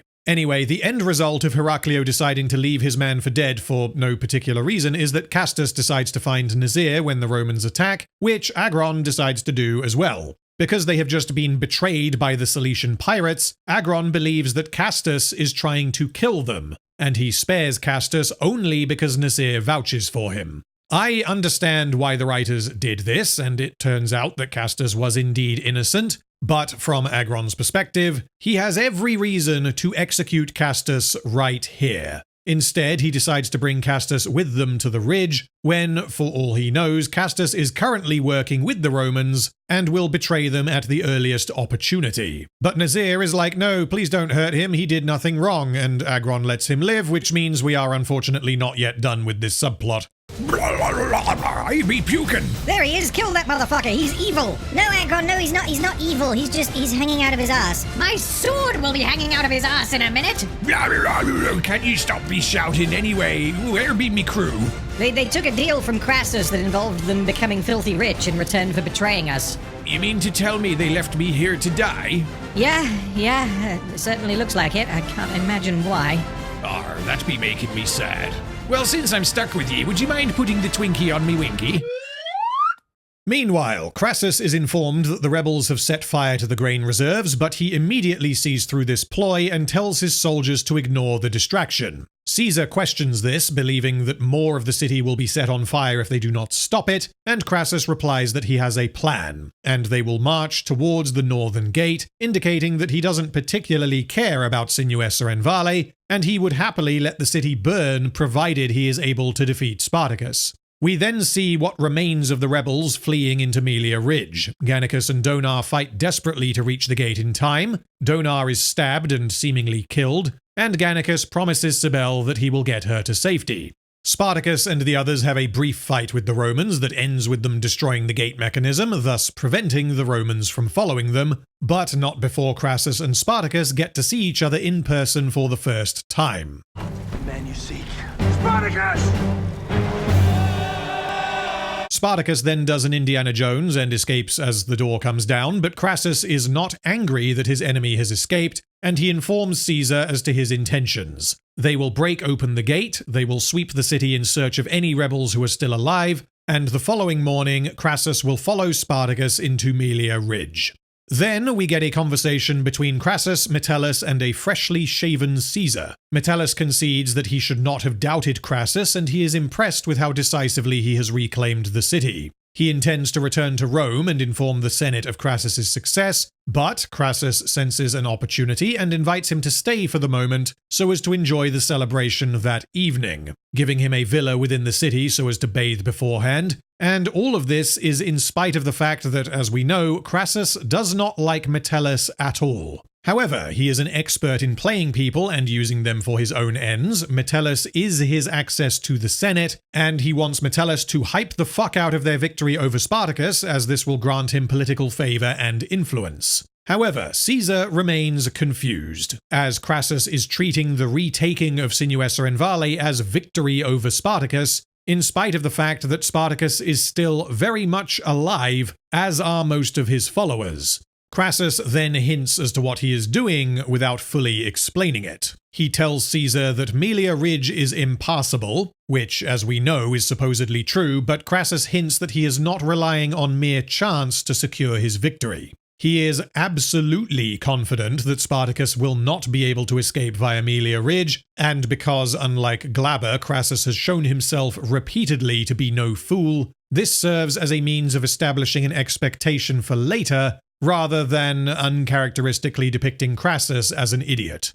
As the Romans tear the city apart, Gannicus and Cybele have managed to hide beneath the stables, which makes perfect sense because both of them became aware of this hiding spot back in episode 4. This allows for the writers to develop their relationship and turn it into a two-way relationship as she bandages his hand, and demonstrates that she can be useful rather than just functioning as a gawking idiot who keeps following him around. Cybele believes that them still being alive indicates that they are blessed by the gods, and that the gods are guiding Gannicus. But Gannicus remains cynical and is rather incredulous that Cybele could suggest that the gods are on their side, when they are almost certainly going to die very soon. He doesn't believe that his liberating her from her abusive master has made any difference, because they are currently trapped in a basement with no means of escape, which means Cybele is going to die regardless. She replies that he has made all the difference in the world. He saved her, even if only temporarily. He allowed her to be happy and to know what it is like to be free. And he, along with the other rebels, have inspired other slaves to fight back against their masters. This is quite important thematically, because what Cybele is suggesting here is that it doesn't matter if the rebellion is actually successful, because the spark of rebellion has been lit. It doesn't particularly matter if she and Gannicus make it out, because Gannicus has already made a difference and changed the world for the better. One of the other challenges with this season was starting new relationships between characters, because so many characters that we loved had gone by the end of the previous season. Those characters and those relationships had meant so much to the audience and to the characters, and here we had to seed a new relationship for Gannicus, and it wasn't enough to throw him together with a pretty woman. She had to be someone that brought light to his darkness, because in this scene he's essentially lost hope. He realises his compadres are probably, half of them may have been killed by the Romans. The Romans have won. And here Gwen's character just gives him a little bit of hope. Later in the episode, the Romans return to the stables and begin prying the wooden beams off the floor. Sibel then asks what they are going to do. There is but one thing. From another character, this line would be somewhat innocuous, but Gannicus does not believe in the gods, and he is speaking to someone who is devout. Gannicus is rather wryly saying, "We better hope you are right about me having been sent by the gods to save you," even though he doesn't believe this himself whatsoever. Then Gannicus comes up with a plan. They deliberately make a noise to draw one of the Romans into the basement for Gannicus to kill, and Gannicus then leaps up top and fights the remainder. This sequence is unlike any other in the entire show, because we don't see any of it, and Spartacus is a show that will not only depict as much action as possible, but a whole bunch of it will be in slow motion. Instead, we are focused on Sibel listening to what is going on, as she prays that Gannicus is victorious. During this sequence, however, we get an annoying repeat of episode 3 of Vengeance, as Gannicus kills a Roman by driving his sword about a foot down into the basement, which could have easily killed Sibel, and I don't know why the writers added this when it is completely unnecessary. Gannicus then opens the hatch and tells Sibel half-jokingly that he is beginning to believe in her gods, and he wants to see how far these gods will take them. Meanwhile, Kore has been invited into the city by Crassus. She is clearly on edge because of what has happened on presumably more than one occasion with Tiberius, but she is elated to learn that she will be staying in the city with Crassus and so will be out of Tiberius's reach. Although Crassus notices that Kore is unusually distressed, she claims that this is due to the general conditions in the followers' camp, and she does not reveal anything about what Tiberius did to her, which is something that the episode goes into more detail on later. For now, we can assume that she is worried that revealing this information will not help her. She has already been rescued from Tiberius, and informing Crassus as to what happened would only distract Crassus from his task, and would quite possibly irreparably damage her relationship with him. But then Tiberius shows up and claims that he is responsible for her suffering because he laid upon her the heavy burden of lending ear to his grief. This here is the first time Crassus and Tiberius speak to each other following the decimation, and rather appropriately, we then get another repeat of Sabinus's line.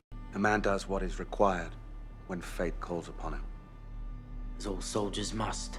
Crassus seems impressed, as this serves as proof that his son has become a man, which means, although Crassus made a mistake by giving Tiberius too much responsibility too quickly, he has course-corrected and emerged as a competent and dedicated soldier.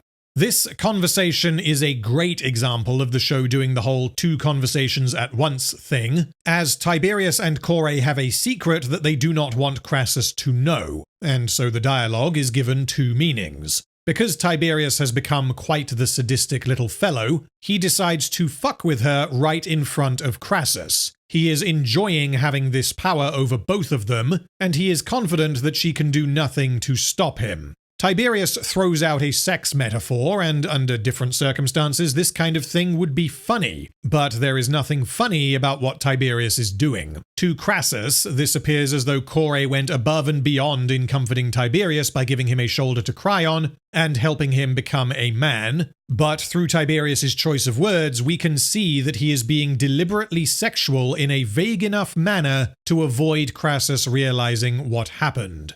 Tiberius says, "Kore served greater comfort than you will ever know, yet I fear my pain has pressed hard against her. I pray you are not too delicate to bear such a weight." And she replies that she too will do what she must. After Kore leaves, Crassus reveals why he has summoned his son into the city. Tiberius assumed that he was to be reinstated as a soldier, but although Crassus intends to do this, he is not quite ready just yet. Tiberius has another test that must be passed, and Crassus has another lesson he wishes to teach. I swear to fucking God, this man does not stop, and I love it. Every scene is him trying to work something out or accomplish something that will help him. He never switches off. We never see him just relaxing in the bath and then someone interrupts him and drags him back into action. Crassus is always propelling both the primary plot and a whole load of the secondary plots, and he spends 100% of his time doing multiple things at once. Even his sex scenes with Kore are used to inform the various decisions he makes with regard to her and Tiberius. Anyway, Crassus wants Tiberius to present Carnifexina that evening. Carnifexina is a form of celebration that involves the execution of your captured enemies, and this, again, serves multiple purposes. It will give the soldiers some downtime where they can enjoy their victory. It will give Tiberius the opportunity to stand again in a position of authority in front of the legion, which will help to ease him back into a commanding role, both by letting Tiberius embody this position, but also by helping to put to rest any feelings of discontent among the soldiers who may otherwise have second thoughts about serving under Tiberius. It is important to remember that from the perspective of your average soldier serving under Crassus, a short while ago, Crassus gave his son command of a century, his son made a serious tactical error, and this resulted in the survivors being decimated. This means Crassus needs to build his son back up in the eyes of the Legion so that they can fully accept him as their commander, which is not going to be easy.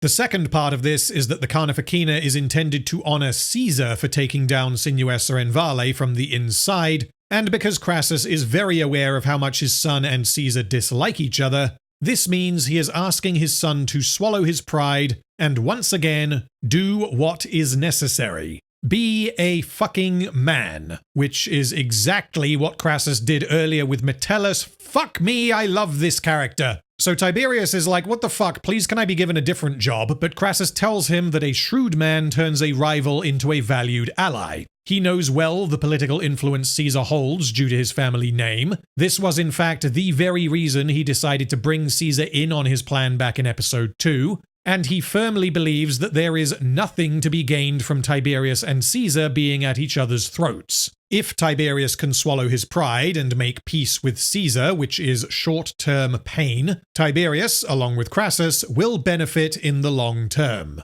This is a lesson Crassus has attempted to teach Tiberius multiple times this season, but this is the first time Tiberius has been given the freedom to choose how he will respond. You shall be awarded all respect deserved. Crassus compliments his son on having become a man, and Tiberius replies, I am what you have made me. Because Tiberius isn't a man, and he knows it. He is putting on the facade of adulthood. He is cold, distant, unemotional, powerful, scheming, jealous, and dangerous. This is one of the best scenes in War of the Damned. Tiberius later confronts Kore, which allows us to understand what their relationship is and also addresses what will happen if Crassus finds out about Tiberius's behavior. Kore tearfully asks Tiberius if the years she has cared for him stand for nothing, and he replies that they have brought him great comfort, and he does not wish for her to be turned from the house or set to cruelest punishment, which means he is framing his abuse as a kindness. I am doing you a favor by not telling Crassus. Tiberius then straight up tells her that if she reveals anything to Crassus, Tiberius's cover story will be that Kore willingly gave herself to him to ease his pain, which would be more believable than the truth. Tiberius and Kore both believe that Crassus will always side with his son over his slave, regardless of the fact that he loves her. This means that Kore is left with nothing. She has to endure whatever Tiberius does to her because, in spite of how Crassus treats her, she is a slave, which means Tiberius could quite easily turn his father against her. He is therefore going to continue using her as a fuck you to his father and as a means of making himself feel powerful, and he warns her that he will not be as gentle next time.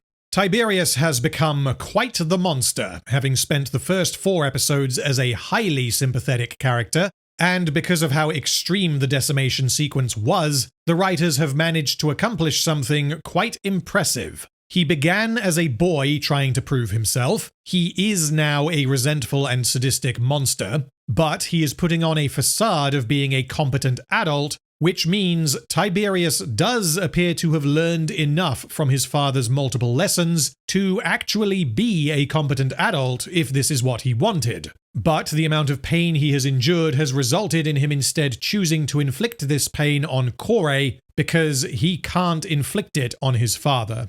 Lyta is then brought into the city, and she encounters Caesar, who instructs the soldiers to unbind her hands as he knows that she is not a slave. She recognizes him, even though he is now freshly trimmed, as he, of course, encouraged and presumably took part in the massacre of Lyta's people. But Caesar defends this as an unfortunate necessity. Lyta is then reminded of her own actions in episode 3. As both of them are loyal to the Republic and yet both acted against the Republic in the belief that this was the best course of action. Lyta cooperated with Spartacus in locating her husband's seal so as to get the pirates on side and provide food for her people, whilst Caesar stood with the rebels when they committed a war crime because he could not risk being discovered before making his own deal with the pirates. In war, one does what one must to survive. Although she didn't kill anyone, she believes herself and Caesar took similar actions for what they believed was the greater good.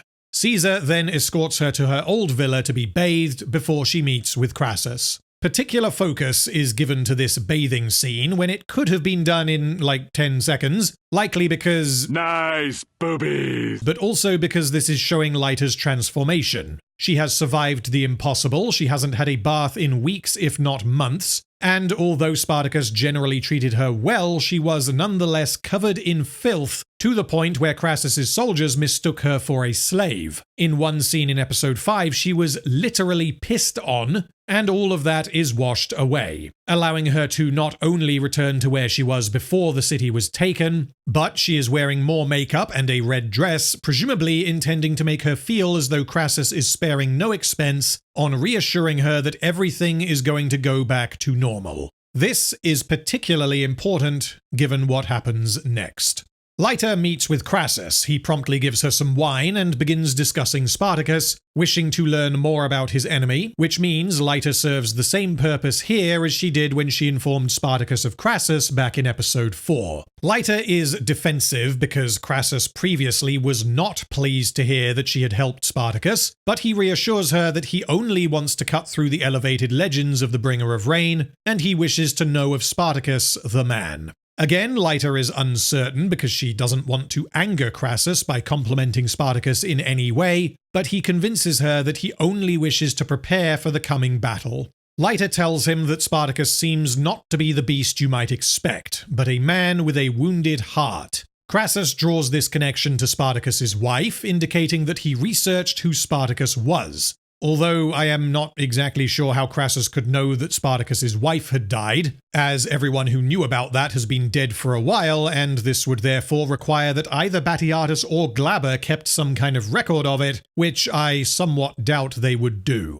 Lyta continues that Spartacus is no longer consumed by vengeance, that he fights for what he believes is just, and that he will not stop.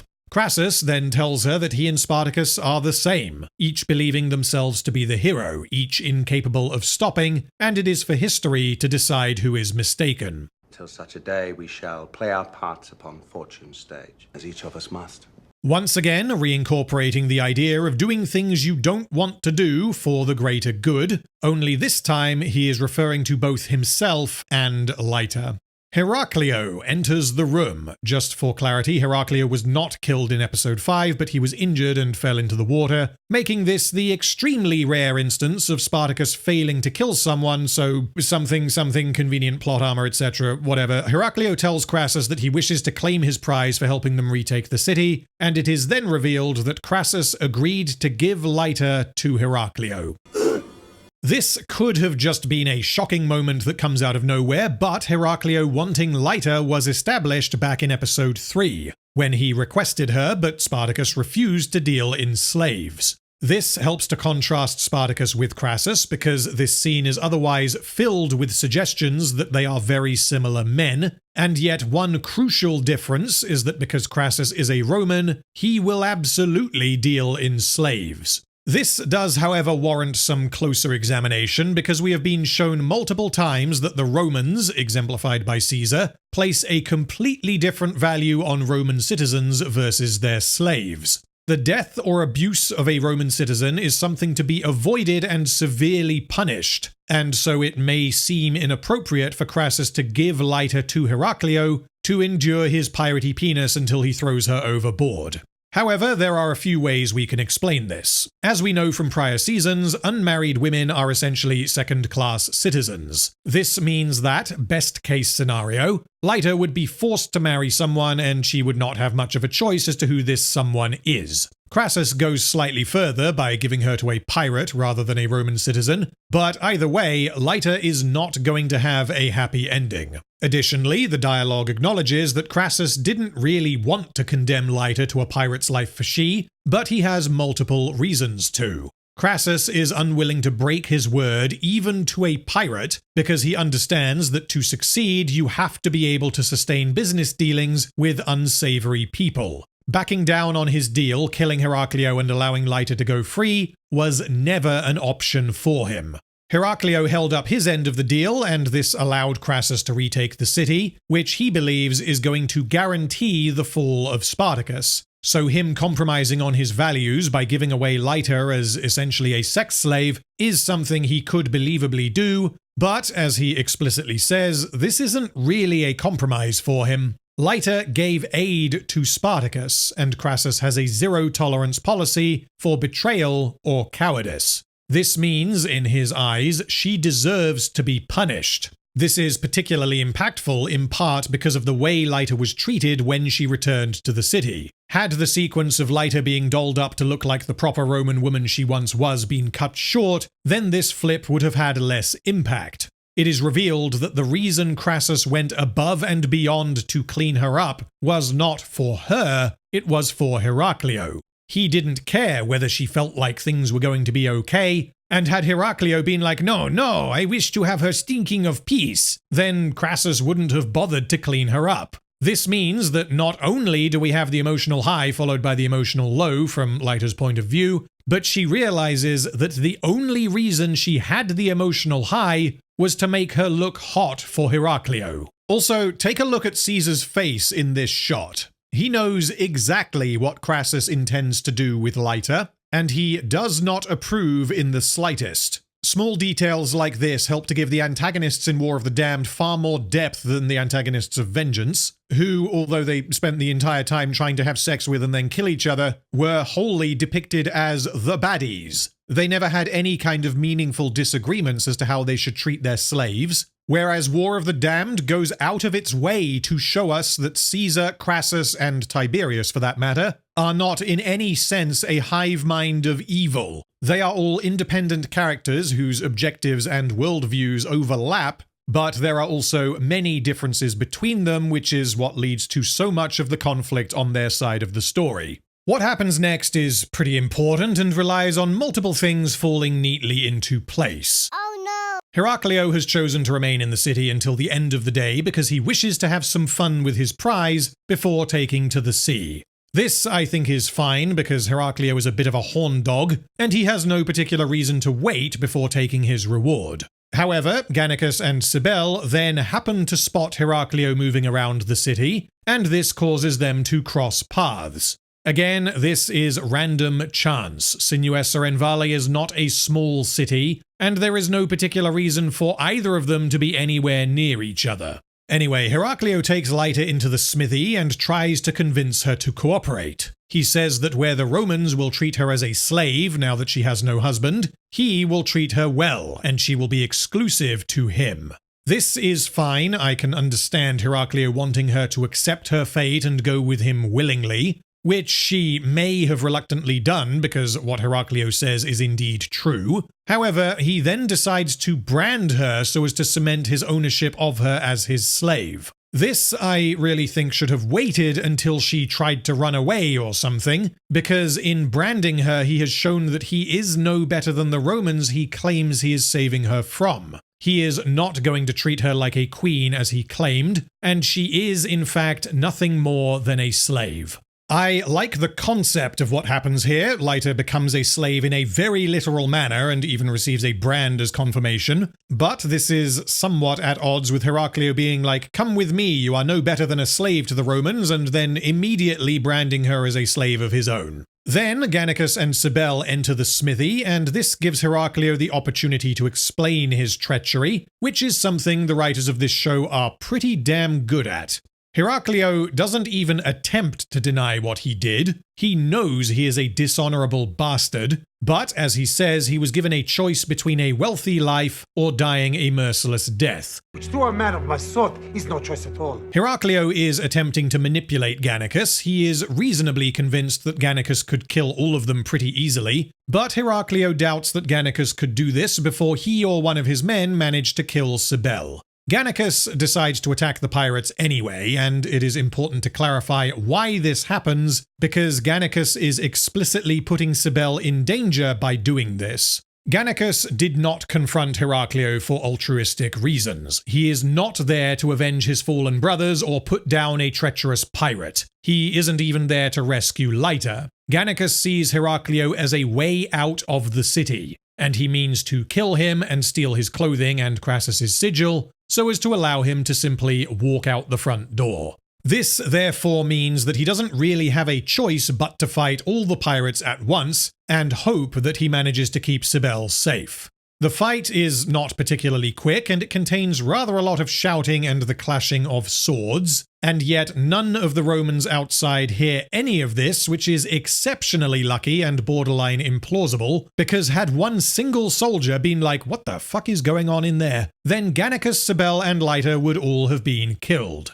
Heraclio manages to get his knife to Cybele's throat, but she is saved by Leiter, who drives the red-hot poker through Heraclio's neck. I don't quite know how Cybele rationalizes this going forwards, because Gannicus failed to keep her safe and she is then rescued by Leiter, so does she now think that Leiter was sent by the gods to keep her safe? Anyway, Gannicus realizes that Leiter has now become a slave and so has no place among the Romans, and with some encouragement from Cybele, he decides to bring Leiter with them as they flee the city. We will catch up with them later. Meanwhile, Caesar has summoned Tiberius to his room so that they can have a little chat. As with everything between these two, Caesar summoning Tiberius is a power play in and of itself, because he wishes to be the one in control. Caesar invites Tiberius to drink some wine with him and his two impressively bechested lady friends, but Tiberius is like, "Sorry, I am rather busy preparing the celebration in your honor." This is the first time Tiberius has spoken with Caesar since episode 3, and he has absolutely no time for being treated like a child. However, although Tiberius isn't really taking any effort to conceal his disdain for Caesar, it is not yet clear if he is intending to do as instructed and honor him at the celebration. Caesar then claims that his summoning Tiberius is an honest and appreciative move, and he wishes for them to share the fine ladies in a glorious foursome. Tiberius, however, knows his father quite well, and he suspects that Caesar was commanded to extend this invitation because Crassus wishes for them to be on common ground. Caesar does not deny this, nor does he confirm it, which means Crassus's involvement is ambiguous, but Caesar then decides to put Tiberius in his place because Tiberius has made it very clear that he has no intention of playing nice. Caesar reminds Tiberius that he set upon a small band of rebels with the full support of a century. He lost his sword and fled, whilst Caesar walked into the jaws of the beast without a weapon and brought down an entire city. Tiberius believes they are not on common ground because Caesar is a prick. Caesar believes they are not on common ground because Tiberius is an incompetent child, whilst he, as he says, just single-handedly conquered a city. And Tiberius knows that Caesar is absolutely right, which further feeds his resentment. Although this is never mentioned, another reason for Caesar deciding to be like, "Fuck you, Tiberius," is that Caesar was shown to be good friends with Mummius, and Tiberius's incompetence got Mummius killed. However, this scene shows that Caesar was willing to build bridges with Tiberius regardless of whether or not Crassus commanded him to do so, and the reason the bridge was torched was entirely because Tiberius was unable to swallow his pride. Now we come to the Carnificina. Donar watches as the Romans torture and execute the surviving rebels by ripping their arms off and bashing their heads in. This next bit is a classic example of the writers of Spartacus having a character do one thing while pretending to do another. Just before Tiberius is about to introduce the final spectacle of blood, Donar's execution, in honor of Caesar, Donar hurls abuse at the Romans as they jeer at him, calling them cowards for denying him a proper contest. Then, in true Spartacus fashion, Tiberius senses an opportunity, and you can probably guess what's coming. He introduces the final execution by giving what appears to be a genuinely respectful appraisal of Caesar, a man considered above all others and a man blessed by the gods themselves. In the tradition of Carnificina, the ultimate kill signifies pinnacle of victory, and so he invites Caesar to execute Donar and symbolically complete his victory over the rebels. Caesar has been watching Tiberius carefully as he gave his speech because he has no idea what Tiberius intends, but by the end he is surprised yet thankful that Tiberius has decided to put their past behind them, and he appears to be smart and adult enough to understand the benefit of having Caesar as an ally. You choose your words with care, as all who must, in such position.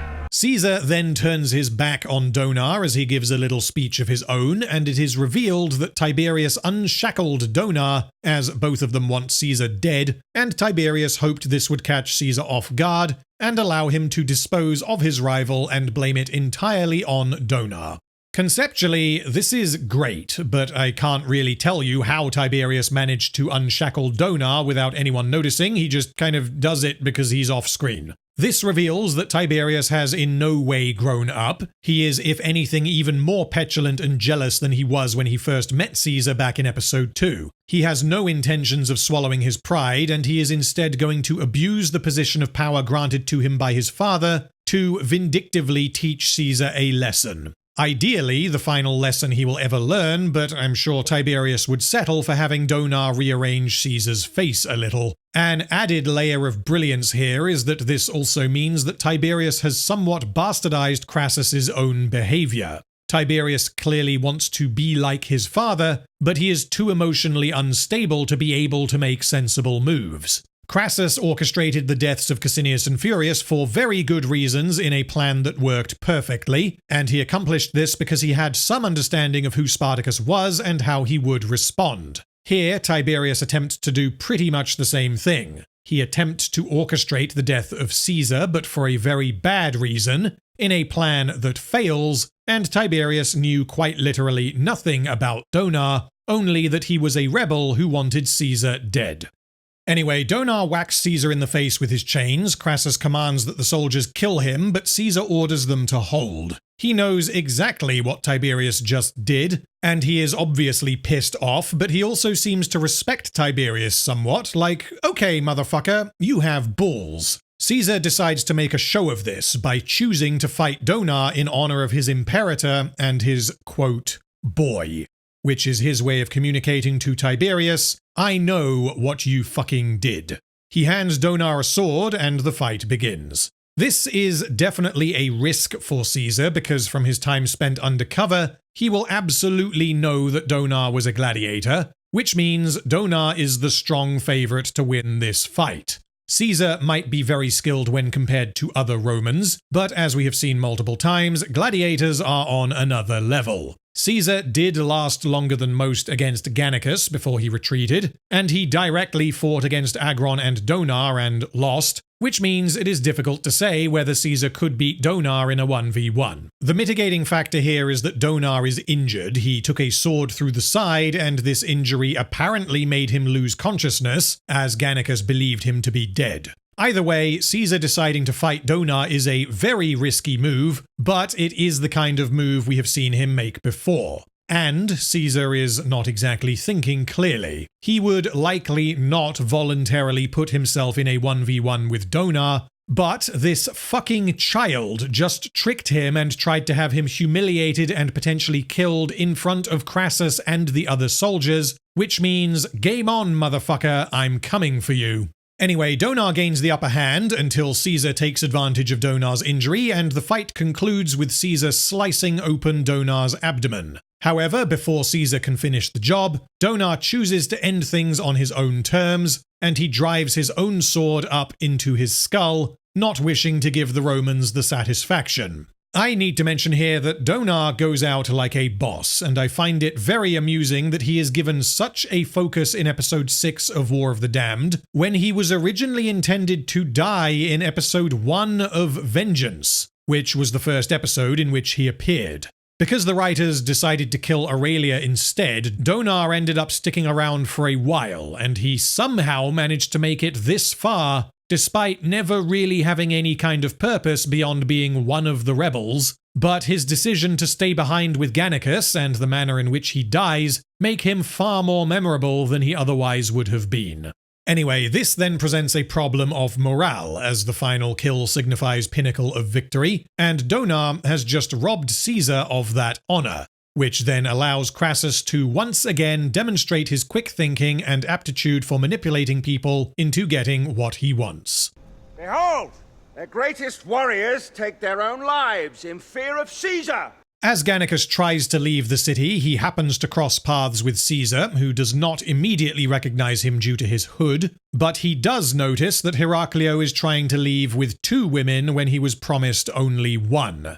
This is getting out of hand. Gannicus tells the ladies to run while he fights off the Romans, during which he manages to land a blow on Caesar through his armor. This is just annoying. The later seasons do this a bunch, and armor is another thing that Blood and Sand got right that the later seasons just kind of forgot. Anyway, Gannicus is forced to flee, and he mounts a nearby horse with Cybele and Lyta. They reach the northern gate and find a group of Romans standing directly in the way, which means the show is visually communicating that Gannicus cannot leave because there are a bunch of Roman soldiers standing in the way. So Gannicus decides to just kind of run towards them and chop them to pieces, much like Spartacus did in the opening episode, which, yeah, I don't really know why they keep doing this because this is just needless plot armor. This is all extremely lucky, but only really facilitates a brief action scene and gives us one final sequence of tension before they escape. This is great for tension because any one or all 3 of them could feasibly die here, but I would have preferred that this final set piece not be kicked off by Caesar randomly walking past Gannicus.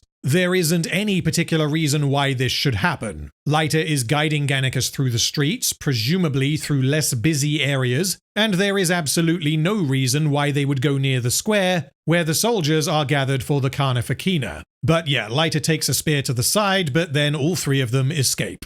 Caesar is now quite pissed off with Crassus because he has been injured by Gannicus, and as he sees it, this only happened because Crassus is allowing Spartacus the opportunity to escape by waiting for a day before following them. You're expecting to wait in driven snow for you to arrive and announce his end? That is exactly what I expect. We then cut to Gannicus regrouping with the rebels in Melia Ridge, and Spartacus reveals that he has found a surprise death trench that has been dug across the pass with a wall behind it. They are now trapped. This reveal is something the show has been subtly building towards since episode 4, in which we learned that Crassus had sent a small batch of men north, but the reasoning was not explained, and he later ordered that 1,000 more men be sent to aid in whatever he was doing. Crassus's plan was that when the city falls, the rebels will flee into Melia Ridge, which means he needs to have the surprise death trench completed by the time he attacks the city. This is presumably why he diverted more men so as to ensure it was finished in time, and this also informs why he did not simply attack the city and try to overwhelm it with superior numbers.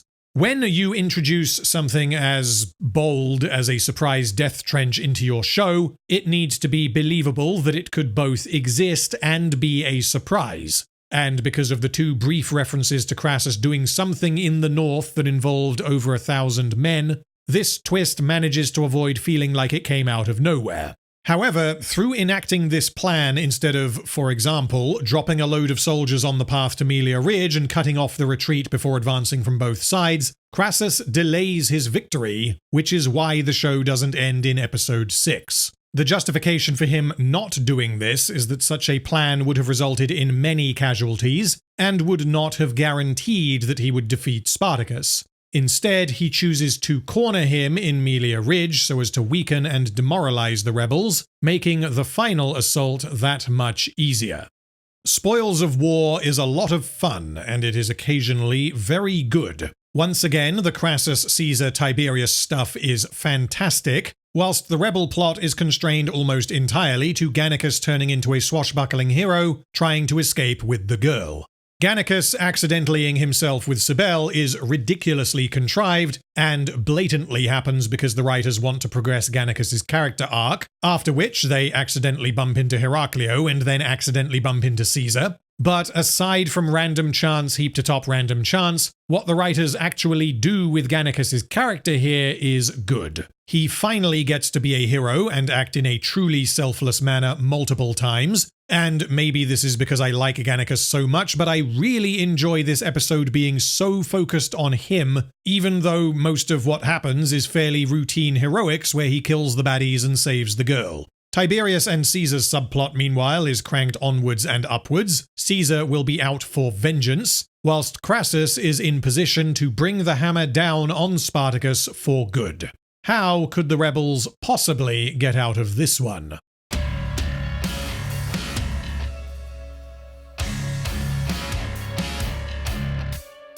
Episode 7 opens with a bunch of rebels attempting to cross the surprise death trench, and they fail because, true to its name, it is full of surprise and death, and because the wall is manned by Romans who are throwing spears at the rebels. Spartacus and Crixus again have a disagreement, as Crixus wishes to employ Unga Bunga by emptying the entire rebel camp to throw itself at the wall, whilst Spartacus wants to wait for an opportunity to present itself. Spartacus knows he is trapped, and currently, if he marches in either direction, he will meet certain death, which means staying put is his only option. The problem, of course, is that it is pretty fucking chilly up in the mountains, which means Crassus won't necessarily need to use his surprise death trench to kill the rebels. The stakes of this entire episode are built on the idea that Spartacus cannot cross the surprise death trench, which is what this opening scene shows us. However, towards the end of the episode, the writers alter these stakes in a dramatic fashion, and it is revealed that the reason they are trapped is because they believe there is an army waiting for them on the other side of the wall,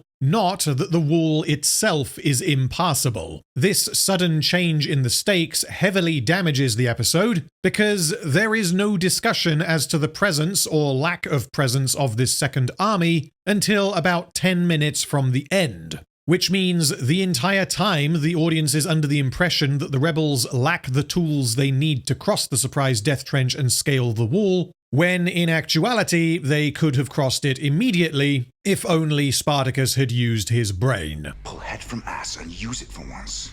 Back in the city, Crassus reinstates Tiberius as his word and his will, which means Crassus does not suspect that Tiberius sabotaged Donar's execution and tried to have Caesar killed. Okay, I can accept this fact because Crassus simply can't imagine that his son has become such a monster. He, in fact, believed Tiberius had become the man Crassus wanted him to be, so the thought of him backpedaling and doing something as fucking dumb as trying to kill Julius Caesar didn't even enter his mind. But we must therefore ask, what does Crassus think happened during the Carnificina? He must believe that whoever handcuffed Donar did not do a very good job, and so this was just a freak occurrence. However, given that this freak occurrence almost led to the death of Julius Caesar, I am somewhat surprised that Crassus does not discipline the men he presumably believes were at fault, and this is simply never addressed. Having now been rewarded with an elevated position, Tiberius decides to go and torment Kore. She pretends to be unbothered by him, as she believes that once Spartacus falls, Tiberius will continue upon his path and build upon his name, a path that will take him far from her.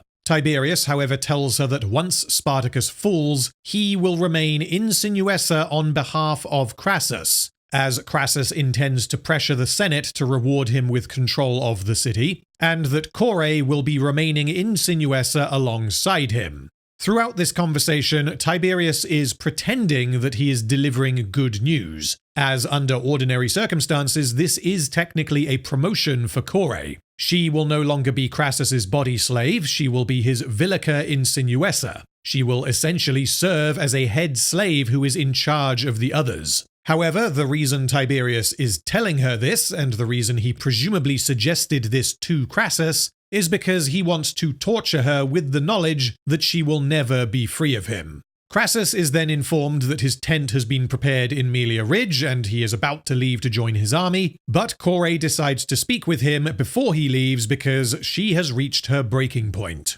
Instead of telling Crassus why she is upset, she first asks him if what Tiberius said is true, because he could have just been chatting shit to wind her up. It turns out that Crassus does indeed intend to station her in Sinuessa, but before she can say anything else, Crassus has to leave because he has a battle to fight. Given what happens later, Kore really should have pressed the issue and been like, "Motherfucker, we need to talk about your son!" But she decides to remain silent before proceeding to enact a plan that will allow her to speak with Crassus again.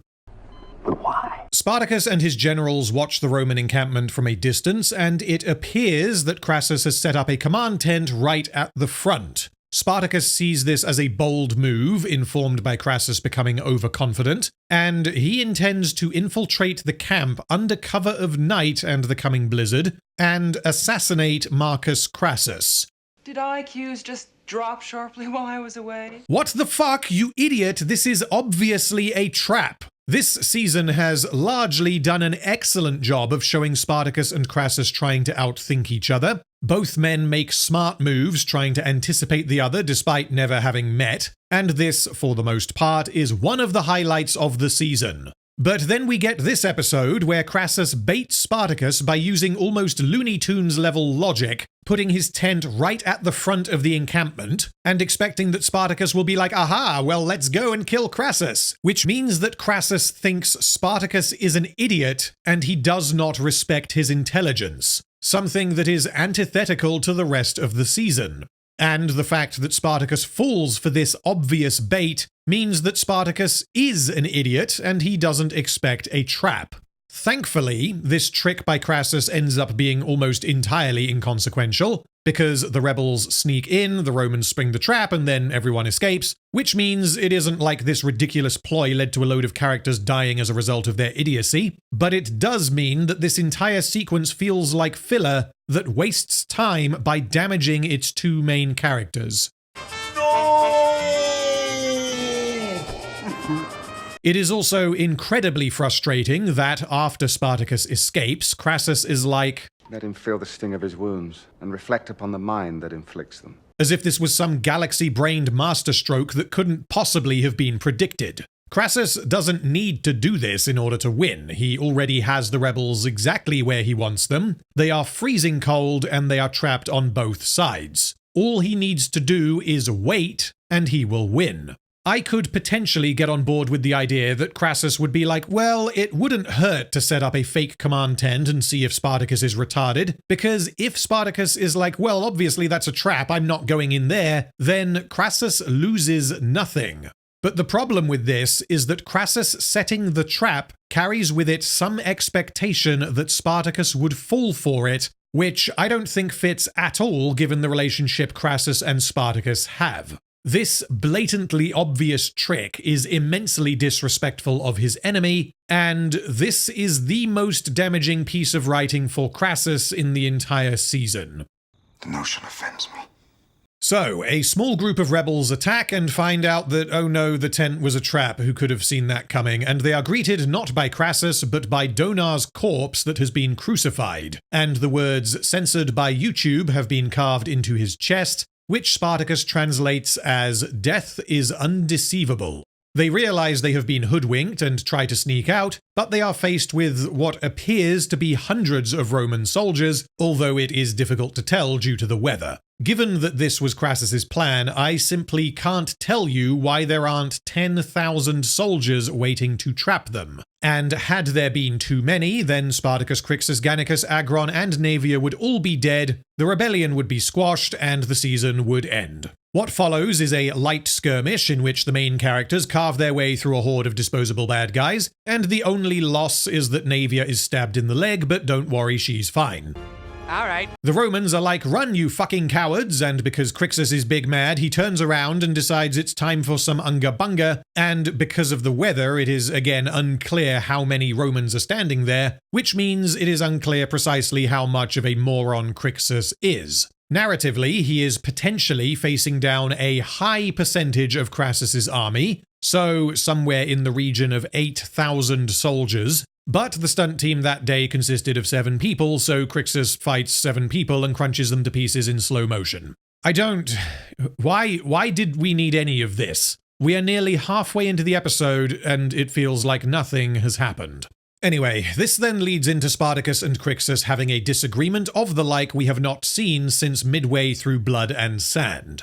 Crixus is fucking angry because he thinks Spartacus is a pussbag. Even though he presumably understands the purpose of the deception earlier in the season, he still believes that Spartacus has gradually become weak. Spartacus is more interested in rescuing slaves than attacking the Romans, whilst Crixus has at every turn encouraged offensive moves, striking hard and fast before their enemy can respond. Crixus believes that had Spartacus followed his advice and swarmed the Romans with their entire army, Naevia would not have been injured. The idea of Crixus being pissed off that Spartacus got Naevia hurt appears to make sense. But Crixus and Naevia are all about glory in death and fighting until the last man or woman. And had they attacked en masse, then, as Spartacus tells him, Naevia's fate would have been shared by thousands. Crixus wishing to protect Naevia makes sense, but this is somewhat incongruent with his repeated desire to unga-bunga everyone into the Romans at every turn.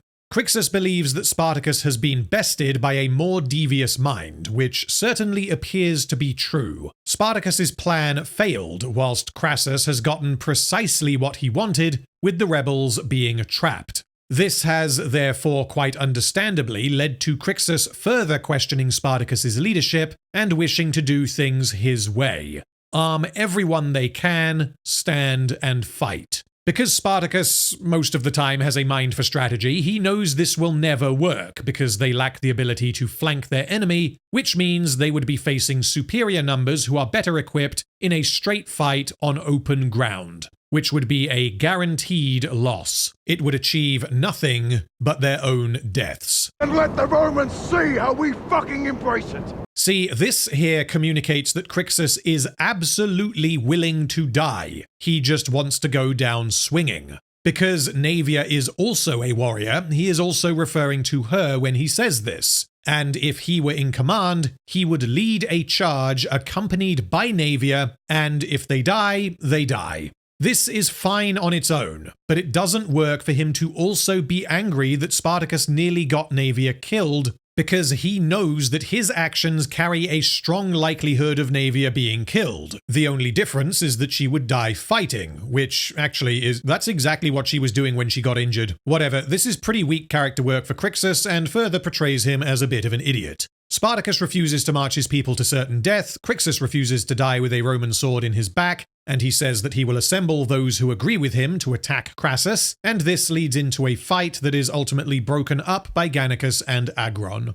Back in Sinuessa, Crassus commands Caesar to serve under Tiberius and gather their remaining troops from the city to bring into Melia Ridge. Caesar is not at all happy about this, and he suggests that it would be more appropriate for the man who took Sinuessa to lead the army, instead of a boy prone to losing his sword. And because Caesar again refers to Tiberius disrespectfully as a boy, Crassus is like, excuse me, you need to learn your place. Crassus tells Caesar that he commanded Caesar's place behind the city walls to move as his instrument.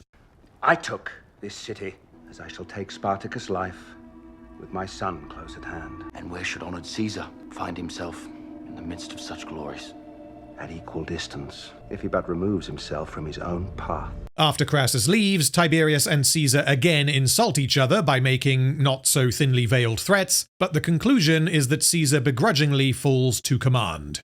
Caesar then discovers that Kore was eavesdropping on their argument, and he is not happy. Kore has been trying to find a solution to her problem, and such a solution may have now presented itself, because both herself and Caesar wish for Tiberius to either be killed or to no longer be a threat to either of them. Kore has become desperate, and this results in her discussing moving against her master, which means she is directly risking her life. She had to be absolutely confident that Caesar would either help or, at worst, would not tell anyone of her intentions, and the rift between Caesar and Tiberius has now grown to the point where she feels it is safe enough to make a move. She tells Caesar that Tiberius has wounded her deeply, and she is afraid that if she keeps quiet and Crassus and Tiberius share in the victory over Spartacus, this will cement Tiberius's position and will therefore hurt both herself and Caesar. And so she asks Caesar to bring her to Melia Ridge to speak with Crassus. You know, as the writers break a story, and they put it up on the board and they put the little points,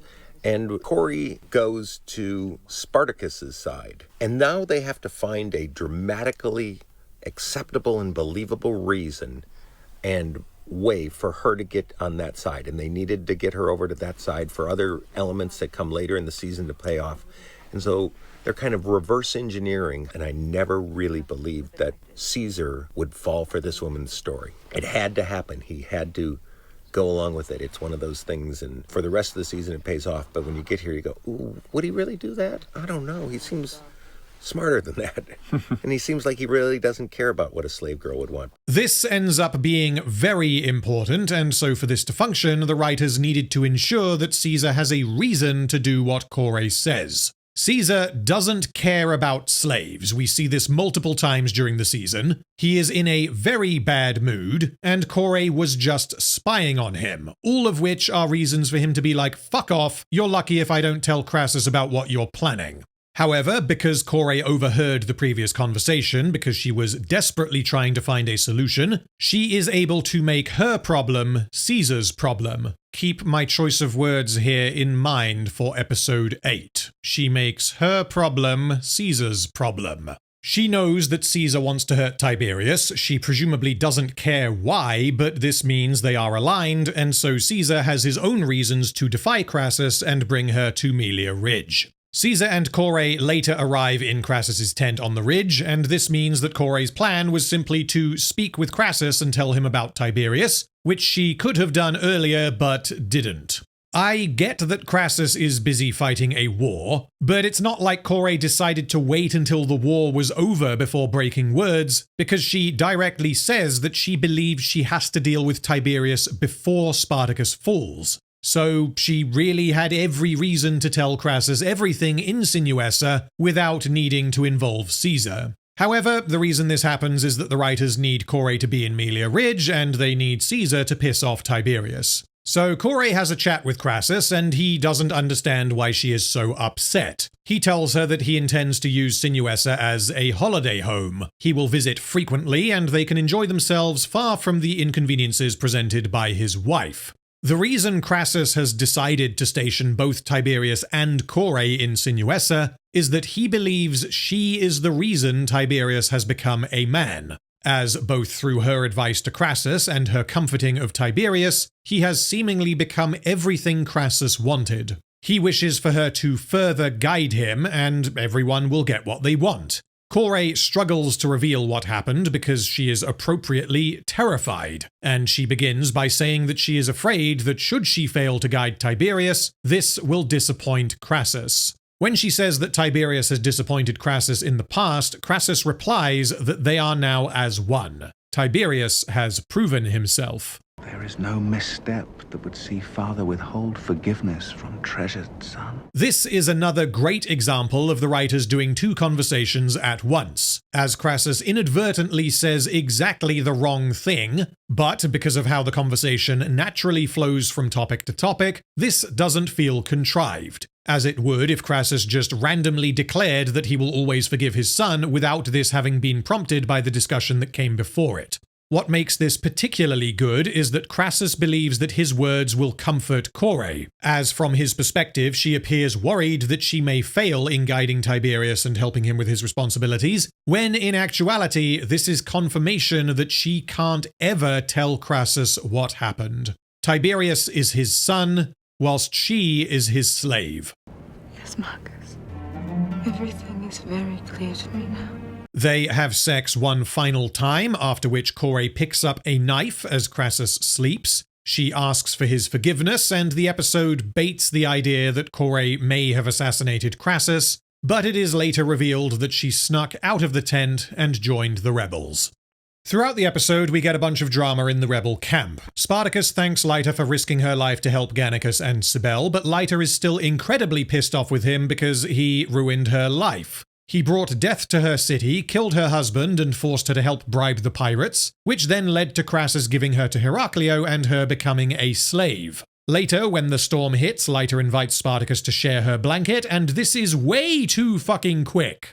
I get that the writers want Spartacus and Lyta to hook up, but she fucking hates him, and she should. In seemingly a few hours, she goes from "fuck you, Spartacus, you ruined my life" to "hey babe, come and share my blanket." Even if Lyta were able to get over what has happened to her and find a way to deal with her trauma, Spartacus is the guy who inflicted that pain on her. So them having a snuggle here, I think, is completely inappropriate. We wanted Spartacus to have some kind of romantic entanglement this season, and we wanted it. Our plan was a upper-class woman. But then, of course, once we got in there, we realized, well, you know, with the whole murdering your husband in front of you and putting you in chains and that whole thing, it would take a few episodes to actually move that relationship along. Meanwhile, Gannicus is like, "Oh dear, there's a storm coming," and Saxa is like, "Well, it's not here yet, so let's fuck." And this brief conversation is used to challenge Gannicus and see if he is indeed committed to helping those in need, or if he is still in this for himself. Gannicus then declines Saxa's kind offer and tells her that they should turn their thoughts towards others, and Gannicus walks away from the promise of Saxa's thighs.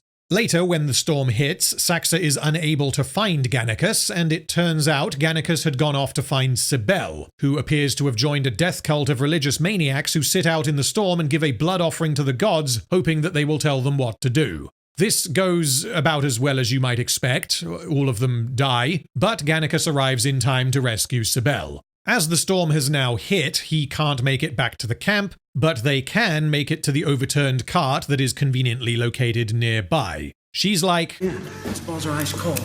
And they end up having sex, which is initiated by Cybele. I have warned you to stay far from men of my kind. You ask the impossible. I don't think this is handled particularly well, because we see multiple times in this and the prior episode that Saxa cares about Gannicus quite a bit. Yes, he did decline sex with Saxa and then hook up with Cybele, but there was no conversation similar to that between Spartacus and Mira, where he made it clear that he didn't wish for them to be an item anymore. Sex will increase your blood flow and warm you up, so it could be argued that this served a practical benefit, but Gannicus can't just go back to Saxa and be like, no, it's cool, we were just warming each other up. What else was I supposed to do, die? Part of this can be hand-waved because the show does not take place in the modern day, and so the etiquette of ending one relationship before starting another doesn't quite apply, particularly given that many characters are engaged in a polyamorous relationship of some kind. Saxa, in fact, tried to have a three-way with Cybele earlier in the season, which means she doesn't have any kind of fundamental problem with Gannicus putting his willy somewhere that isn't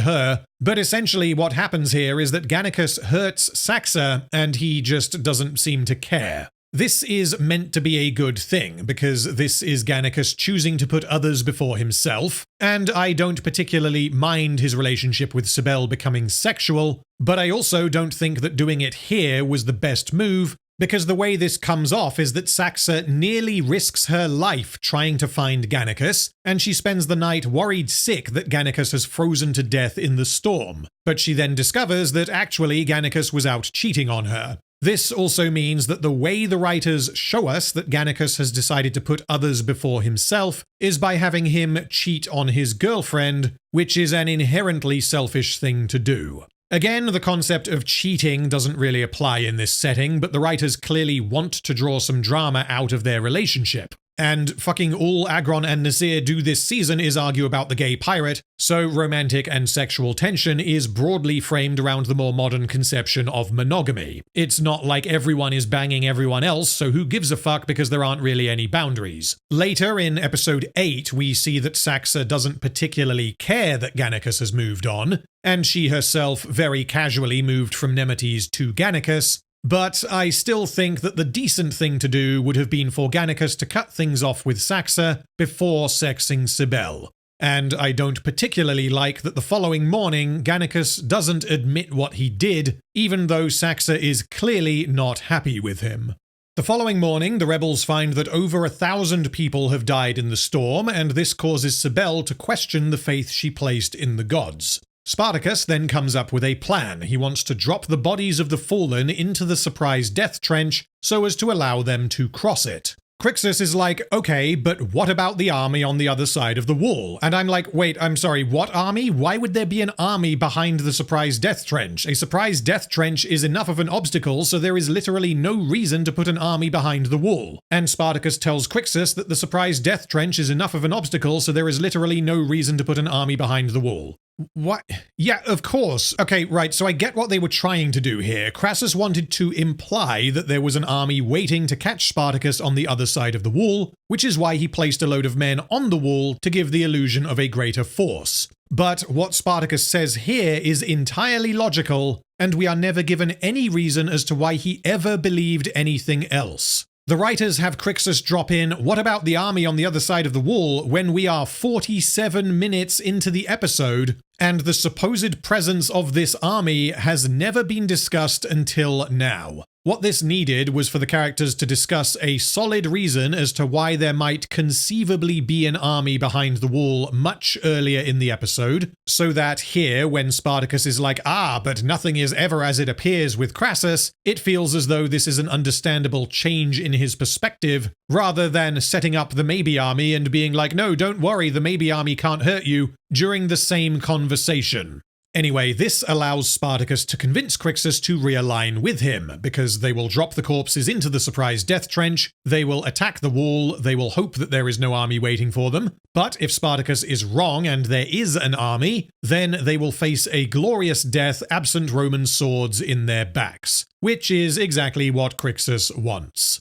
Under cover of night, the rebels attack and kill everyone on the wall. Just for clarity, they don't use the 1,000 corpses yet, so don't worry, it's not like they secretly piled 1,000 bodies into the surprise death trench and no one noticed. What happens is that a few rebels scale the wall using ladders and grappling hooks, although why these weren't used earlier is unclear, and after reaching the other side, they realize that there are indeed only a few hundred Romans waiting for them, and they bust a hole in the wall, pile the bodies in, and the rest of the rebels use them as a bridge.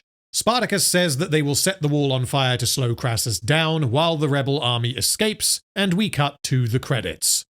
Good God, there is a lot of filler in this episode. Castus wants to fight and then he does. Lyta hates Spartacus and then she doesn't. Crassus tricks Spartacus with a dumb fucking ploy that doesn't work. Spartacus and Crixus come to blows but then make up. Most of this can be skipped, aside from the Core stuff, but the problem for the season as a whole is that you can't skip the whole cornering the rebels in Melia Ridge thing and just have the rebels escape after fleeing Sinuessa and Vale, because the reason so many of them escaped is because Crassus let them, knowing that he had prepared a surprise death trench for them in Melia Ridge. The speculation as to whether Crassus has an army behind the wall is not handled well at all. The episode further depicts Crixus as an idiot, starts to depict Spartacus as an idiot, and commits the unforgivable sin of damaging Marcus Crassus.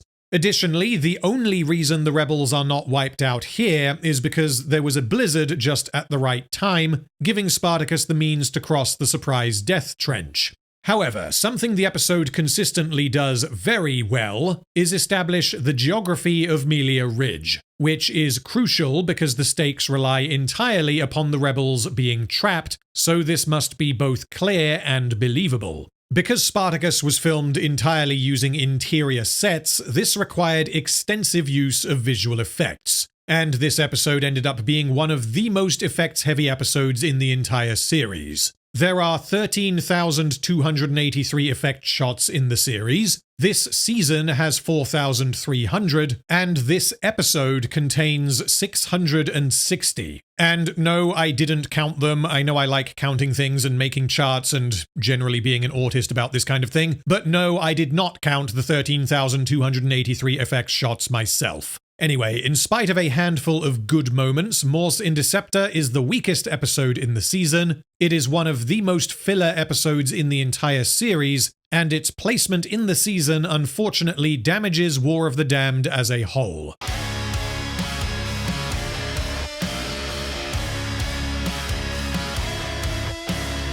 This was also one of those scripts that when I first handed it in, we all looked at it and said, we're fucked. Fuck me, I have a lot to say about this one. Episode 8 opens with the rebels walking through a forest, and we get another customary slow-motion fight scene, as of course is tradition, where a small group of Romans attack their rear position. Far from being random attacks, these Romans were sent by Crassus, and he intends to slow the rebels down so that his army can catch up. Unlike everything else we have seen from Crassus until this point, this was not part of the original plan. He had not accounted for Spartacus escaping Melia Ridge, which means he is becoming desperate and less careful. We then see Crassus with his army in pursuit, and it is revealed that they have marched for days with minimal rest, and although Caesar does not approve, this does appear to be working as they are gaining ground on the rebels. Caesar now finds himself at odds with Crassus and Tiberius, as he quite sensibly reasons that if their legion is on the brink of collapse when they catch up, things may not go well for them. However, Crassus ignores him and commands that any man unable to keep pace will be executed where they stand. These are the actions of a dangerous and obsessive man who commands through fear. And whilst this has been true of Crassus since he was introduced, he has become increasingly reckless as a result of recent events. Will not let him slip from fucking grasp! Not only did Spartacus escape his carefully planned trap, but Core fled and joined the rebels, which means Crassus has a deeply personal reason to catch up with them, beyond that he wishes to defeat Spartacus for the glory of Rome and also himself. Crassus is confused with regard to Core, and her betraying him is the first time we have seen him being surprised by something. Tiberius's move in episode 3 was against his command, but they are at war, and that kind of thing can absolutely happen in a war, whereas he would never dream that Core would decide to betray him and join the rebels. He gave Core all that he could, and treated her as though she wasn't a slave. And because he doesn't know what Tiberius did to her, Core has inadvertently made it appear as though she always wanted to leave him. She never loved him, and she was never loyal to him. She saw her opportunity, so she tricked Caesar into bringing her to Melia Ridge, at which point she killed Crassus's guard and fled. The question mark here is, why would Core flee if the rebels are supposedly trapped in the mountains between two armies? But Crassus can't even begin to comprehend her actions, and her apparent decision to leave and join the doomed rebellion only makes her betrayal hit even harder. She would seemingly rather freeze to death in the mountains than spend another day with him. And this causes Crassus to begin losing his composure. Speaking of, Senator Metellus has returned from Rome because Crassus is inadvertently making both of them look like clowns. Crassus spent much of episode 6 buttering up Metellus and promising him land and wealth as a reward for being a good little boy and telling the Senate about how awesome Crassus is. But the Senate has now learned that Spartacus escaped Melia Ridge, which means because Metellus accepted Crassus's bribe, the two of them are politically entangled, which means Crassus's failure is hurting Metellus. Crassus gives perhaps the best response he could possibly give. I find your tone displeasing. He's like, Spartacus is gonna die soon, don't worry, now back to Rome with you. Metellus is like, motherfucker, do I look like a message boy? Crassus is like, yeah, and the tension slowly escalates. 3 times during this scene, we get fantastically effective shots that are reminiscent of those frequently used in earlier seasons. As Metellus insults Crassus, we see Tiberius and Caesar glance at each other because they are worried as to what might be about to happen. And this is in spite of the fact that they despise each other. They both know that their futures are, at least in part, tied to the actions of Marcus Crassus, and as we know from how Crassus has been presented throughout the season, you do not fucking talk to the man like this. Metellus throws Crassus's promise of land and wealth back in his face, wishing to sever ties with the name of Crassus so as to protect his own. Crassus, for now, remains calm. Nothing has changed, Spartacus is going to fall, now go away and let me do my job. But then... Lofty words coming from a man whose most trusted slave is said to have fled to join the rebel king. Metellus has just struck a nerve. In fact, he has struck the nerve. In return, Crassus hits Metellus, a senator, in the neck. And this is notable because the normal thing to do would be to maybe punch him in the face or shove him or similar, but Crassus appears to do like an open palm hit on Metellus's neck, which could be an indication that he is starting to unravel. There isn't even a pretense of control here. He just instinctively launches an arm at Metellus before slowing down and deciding to punch him repeatedly in the face. Stay from argument. Again, Tiberius fucking hates Caesar, but Tiberius appears to know that facing his father when he is this angry and unstable is a fate that he would not wish on his worst enemy. This helps to emphasize just how out of line Crassus is right now. Caesar's instinct is to protect Metellus, and Tiberius's instinct is to ensure no one gets in his father's way. Turn to Rome. Speak of this, or any word against me, and I shall devote fortune towards your death in darkness of night.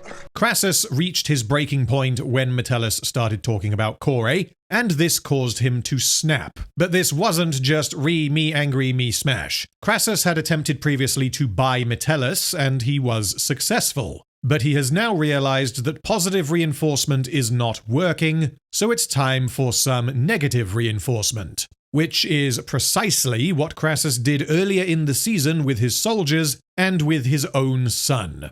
He intends to rule by fear, and he doesn't need allies if everyone is so fucking terrified of him that they will obey without question. This also implies something about how Crassus will approach Spartacus going forward. He previously made intelligent moves to attack Spartacus and get Metellus on side, but now his treatment of Metellus indicates that he will move against Spartacus in a less careful and more dangerous manner. This scene is exceptional and shows in less than 2 minutes that Crassus has become that much more dangerous than he was before, which excellently dials up the stakes even further for the coming battle. Crassus has been shown to be a formidable enemy. He is smart, patient, ruthless, cunning, and committed. But now he is pissed the fuck off, and he is a different beast.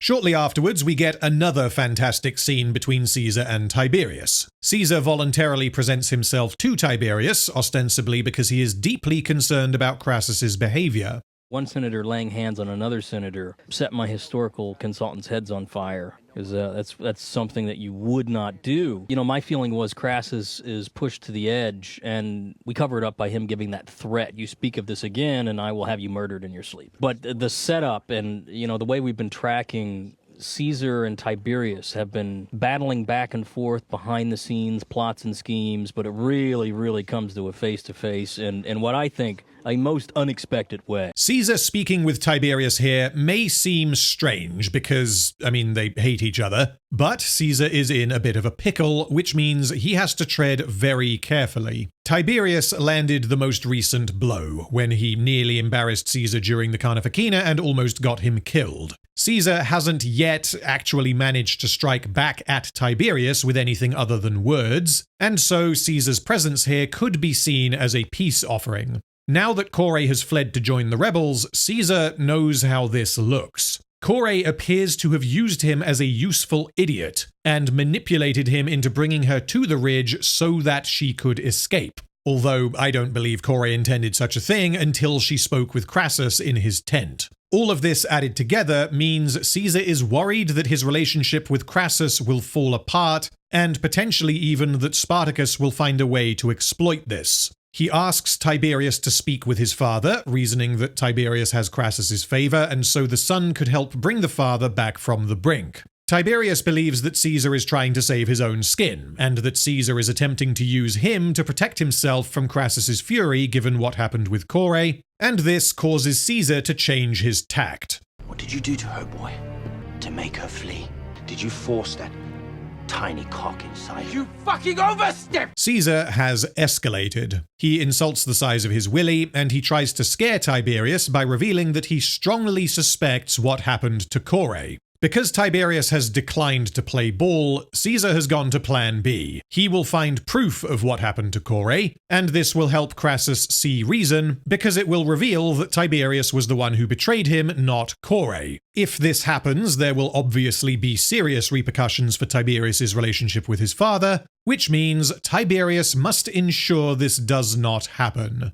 Before we keep going, I need to clarify Spartacus, Crixus, and Agron's perspectives with regard to the current state of the rebellion. Spartacus wants to keep moving until they can replenish the numbers lost in the storm and the loss of Sinuessa and Vale. He bears responsibility for the lives of everyone in the rebellion, regardless of their fighting ability or lack thereof, because everyone put their trust in him, and they risked their lives to flee from their masters. He knows that they are going to have to face Crassus, but he wants to do it on his terms, which means he needs time.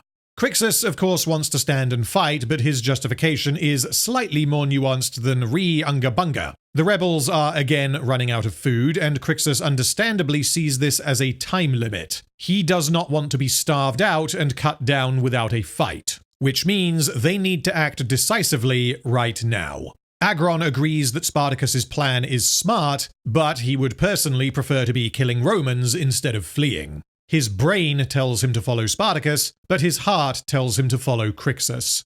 As a result of this conversation, Spartacus sends Gannicus and Lugo to scout ahead for food, which is their immediate concern.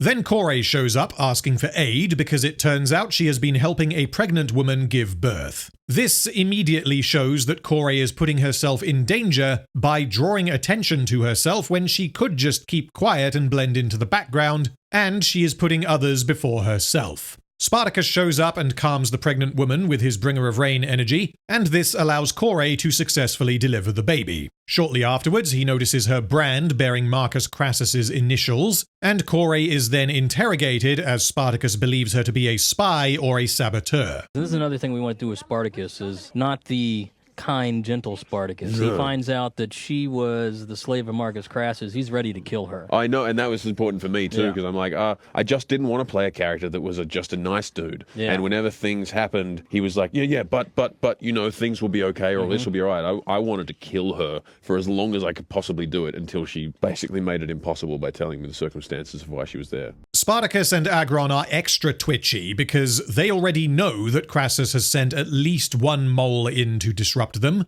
but there are multiple things at play here that make this a difficult choice. If Kore is a spy, then the only thing to do is execute her immediately. However, if she is not a spy and she is telling the truth, then she is just as worthy of a place among the rebels as anyone else. Because just like them, she risked her life to escape, and the fact that her master happened to be Crassus himself doesn't change that. Crassus has used undercover agents previously, but as Leiter points out, Kore needlessly drew attention to herself to help deliver a baby. However, Caesar killed a load of Romans on his way into Sinuessa to ingratiate himself with the rebels and alleviate any suspicion, which means if Kore had nefarious intentions, helping out by delivering a baby would be a fantastic way to accomplish the same thing. Spartacus knows how Crassus's mind works, nothing is ever as it seems, and doing something like this appears to be a textbook Crassus move. Kore explains that Crassus himself did not harm her, but Crassus's son did and would have continued to do so.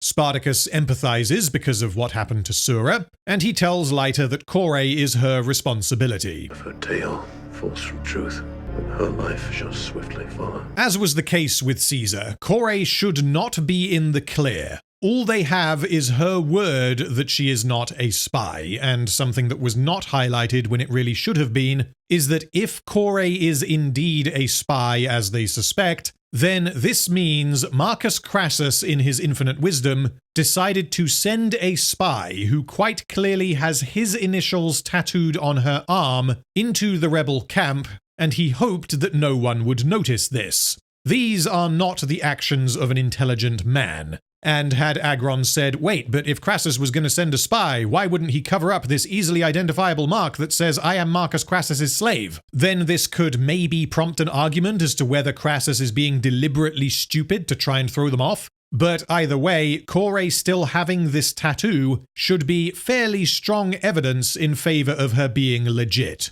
If nothing else, Kore's presence here is reason enough to be very worried, because they simply cannot be sure.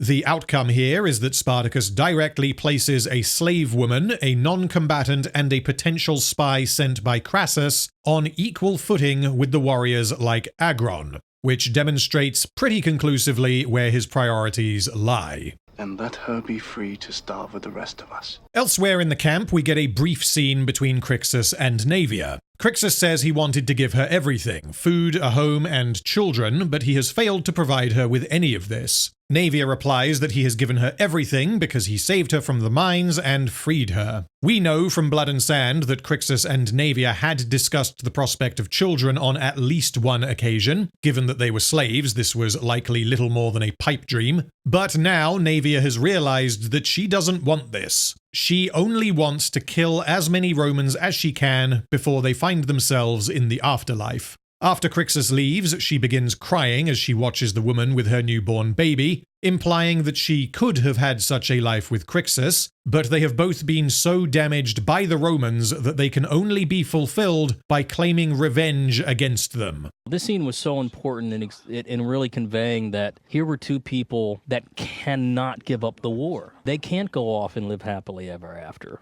what happened to them. This is pretty tragic, and I really quite like this scene. Every now and then, Navia has something substantive going on, and I just wish there was that little bit more of it. She and Crixus both know that they are going to die, so there is no point dreaming about the future they could have had. The Romans have taken that future from them through enslaving and abusing them, and all they can do to deal with that pain is turn it around and inflict it on the Romans. Navia putting on a strong face when she is with Crixus, and then desperately holding back tears after he leaves when she watches the mother with her baby and sees the life she could have had, might just be my favorite Navia moment from the entire series. Gannicus and Lugo have returned with news of a valley nearby containing 20 or so villas that are full of food and livestock, which gives the rebels their next target. This is lucky, but also not really, because the rebels have a fucking army and they could just go on a week-long pillage, so condensing this into one single blow I don't really think is a problem, and it allows for the story to be more concise. What follows is an incredibly important scene between Spartacus and Crixus, and honestly, had this scene been fumbled, then the entire season would suffer as a result. This conversation results in the rebellion splitting into two separate groups, which obviously makes them easier to defeat. And so the justification for this has to be air-fucking tight, because so much of what happens in the climax of the entire series rests entirely on this conversation. This is a prime example of how to write a fundamental disagreement without picking sides, without gaslighting the audience, and without having the characters avoid properly challenging the other. Spartacus intends to attack the villas with the entire army, and the following morning he wishes to head north towards the Alps, intending to cross the mountains. On other side, see our people to the winds. He believes, somewhat reasonably, that if they can reach the other side, then Crassus would lack the resources to hunt them all down as they would be scattered on foreign soil. Spartacus has now found his endgame. He doesn't want to fight to the last man against the Romans, because he believes the odds of winning are extremely low, and even if they do win, the losses would be tremendous. His objective is to get everyone, both the combatants and non-combatants, away from Rome. Crassus has outmatched him, and this resulted in over 1,000 people freezing to death in Melia Ridge. He is already on borrowed time, and he needs this to end. Throughout the season, as I have highlighted multiple times, Crixus has diverged from Spartacus. Is he at last gone fucking mad? The way Crixus sees things, which is exemplified by his conversation with Navia moments ago, his purpose, and by extension the purpose of the rebellion, is to walk up to the gates of Rome and take a big steamy shit on the doorstep before burning the place to the ground. The way this has been depicted has been hit and miss throughout the season, but principally there is nothing wrong with Crixus having this objective. If he wanted to cause as much of a mess as possible so that in 50 years the Romans are no more, which means a better long-term good for people like them, then this would have a larger positive impact on the world. If the rebellion went down in a blaze of glory that inspired further generations, then it would be entirely reasonable for him to argue in favor of teabagging Rome. During this discussion, he tries to argue pretty much exactly this in an attempt to convince Spartacus to join him, because Crixus is occasionally smart enough to be able to appeal to what he thinks Spartacus wants. But from Crixus's perspective, he isn't thinking in terms of saving people, making the world better, or having any kind of long-term impact. He is, and always has been, driven by revenge. He has suffered tremendously at the hands of the Romans. The Romans forged him into a weapon that was obsessed with glory and honor in the arena. He was essentially brainwashed into believing that there was no purpose in life beyond standing victorious over your enemy. And although the gladiatorial framework and his relationship with his masters was revealed to have been intensely corrupt and not at all what he thought it was, this fundamental belief has not changed. Crixus wants to fight. He has to fight. And fleeing across the Alps is not something he intends to do. Spartacus and Crixus then discuss their perspectives, although this is not in any sense an argument of the kind we have seen before. Both men are relatively calm and they simply voice their concerns, but then Agron steps up and sides with Crixus, saying that they bested the Romans before, and so they should be willing to do so again. Spartacus replies that yeah, they could potentially beat Crassus, but he is unwilling to pay the price in the loss of innocent people who place their trust in his leadership. We also wanted a child born in this episode really propel Spartacus with the idea, I cannot continue fighting this war the way I have, because now it's children, it's women, it's the elderly. I've got to do something to protect them. That baby's birth really does symbolize what Spartacus was after, which was people to be born free. It comes from slave parents, but that's a free child because they're now free. To be born free was sort of the whole idea behind the true Spartacus's rebellion. The baby scene from earlier is used for three very important things, and this is a great example of efficient writing.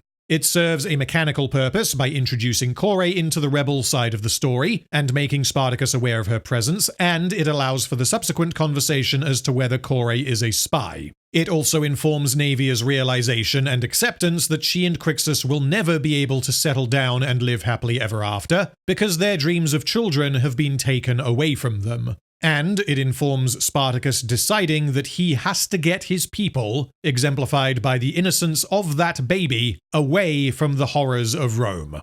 Unlike some of the other scenes of Crixus being Crixus, he actually has a plan here beyond slamming himself into the enemy until one of them stops moving. And although this is a great part of a great scene, I really do wish that Crixus elsewhere in the season showed the same level of intuition. He says that Crassus is pursuing them from the south and suggests that if they headed west, they would arrive at the gates of Rome before Crassus could arrive in time to protect the city, which means they would only have to contend with whatever defenses Rome itself has. You would strike at Rome itself. I would see it tremble, as the man you once were thundered when Batiatus fell. Crixus presses Spartacus and tells him that the Republic quakes in fear at the name of Spartacus and his army of slaves. Spartacus conversely believes that all they have done is pissed Rome off. Neither of them actually know what defenses Rome has, as neither of them have been. We know that Gannicus visited when he was a free man, but times have changed as the rebellion has grown.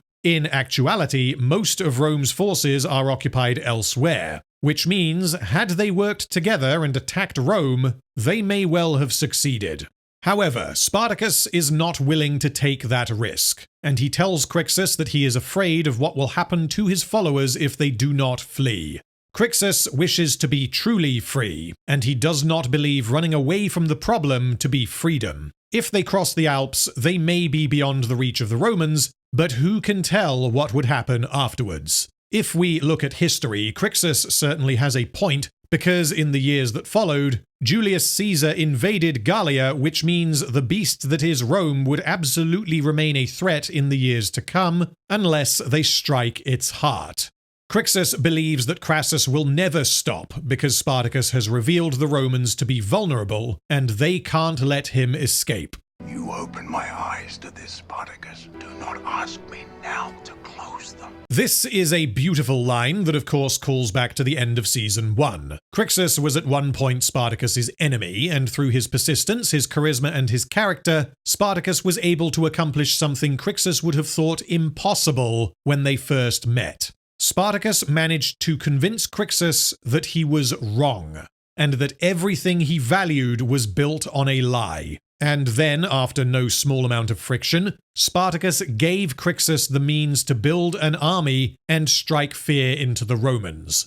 Back at the end of Blood and Sand, Spartacus did not have the responsibilities he has now. He did not have a clue what would happen after they escaped the house of Batiatus, and whilst Crixus is very similar to the man he was at the end of Blood and Sand, Spartacus is very different. Crixus is reminding Spartacus of everything Spartacus himself once stood for, before his responsibilities grew beyond his own desires, which means Spartacus is essentially arguing with his past self. Spartacus from the end of Blood and Sand, and likely Spartacus from the end of Vengeance, would have agreed wholeheartedly with Crixus. But through amassing the means to do what he initially sought to do, he has realized that he cannot be responsible for the deaths of tens or hundreds of thousands of innocent people.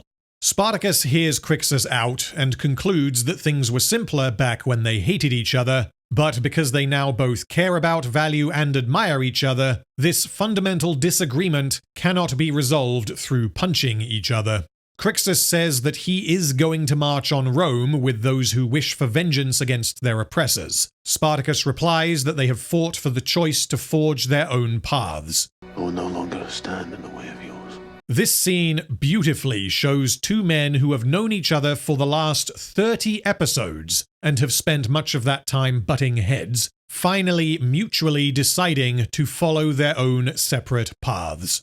Later that day, the rebel army swarms the villas in the valley, and Spartacus holds a feast for Crixus and the rebels who intend to leave with him in the morning. What follows is a sex party, and this sex party is special because this is the final sex party in the show. I will certainly miss these for their extravagance and the full commitment of the actors and extras, the creative cinematography and selective use of slow motion, the distinguished use of color and lighting, and the resulting immersion this all brings. And also the tits. Broadly speaking, this is meant to be a final celebration where everyone is together one last time, but this isn't just spectacle where everyone is having a good time because that's what the story needs, because we also get a load of important plotting and character work. Gannicus gives Cybele her first drink, and although she struggles with the burning sensation, she does request another. Gannicus finally apologizes to Saxa for his actions, and Saxa half-jokingly tells him that he will ruin Cybele, and that when he is bored of Cybele, he will return to her.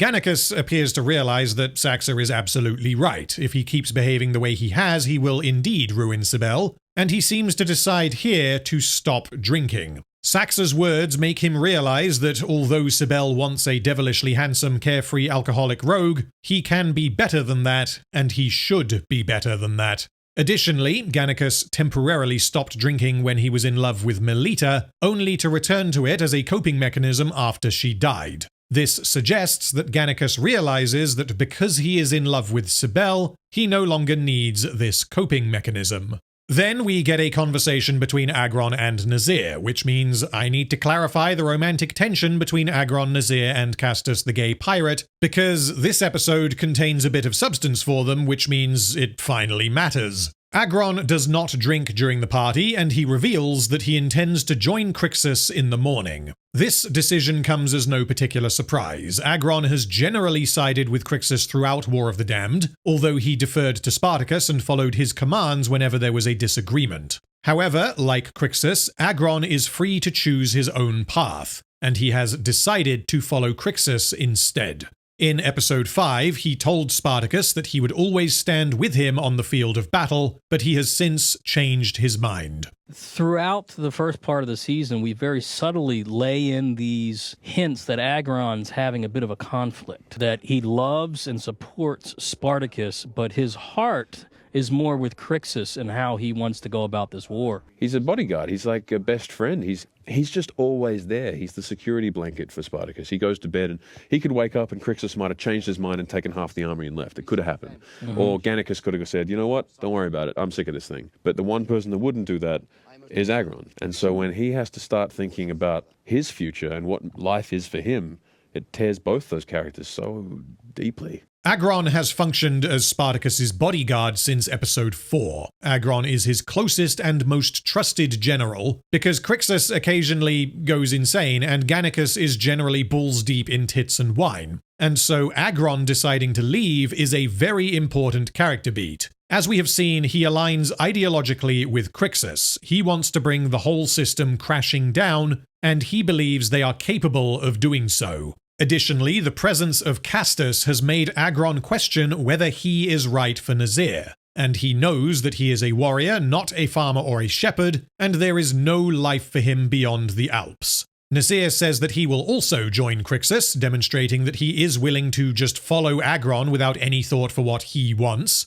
But Agron tells him that he wants Nazir to stay with Spartacus. His heart will never beat for another, but he would be unable to live with himself if Nazir were to die. We needed to break Agron off. That's why we were layering in his little looks, and he obviously was torn. But to get him to leave Nasir was very difficult, and really wanted to convey that he loves Nasir. He's hoping Nasir ends up being happy with Castus because he loves him so much. Agron has got over the initial shock of Castus's intensely flirtatious nature, and he seems to trust Nazir to keep it in his pants. Castus has, however, continued to spend a lot of time with Nazir, and Agron remains suspicious of him, even though Castus has begun to prove his loyalty by fighting against the Romans. Castus directly tells Nazir in this episode, however, that he still totally has the hots for him, and that Agron is right to be worried. Nazir is, again, like, man, stop talking to me like that, we're never gonna happen. But Nazir keeps hanging out with Castus and is clearly attracted to him,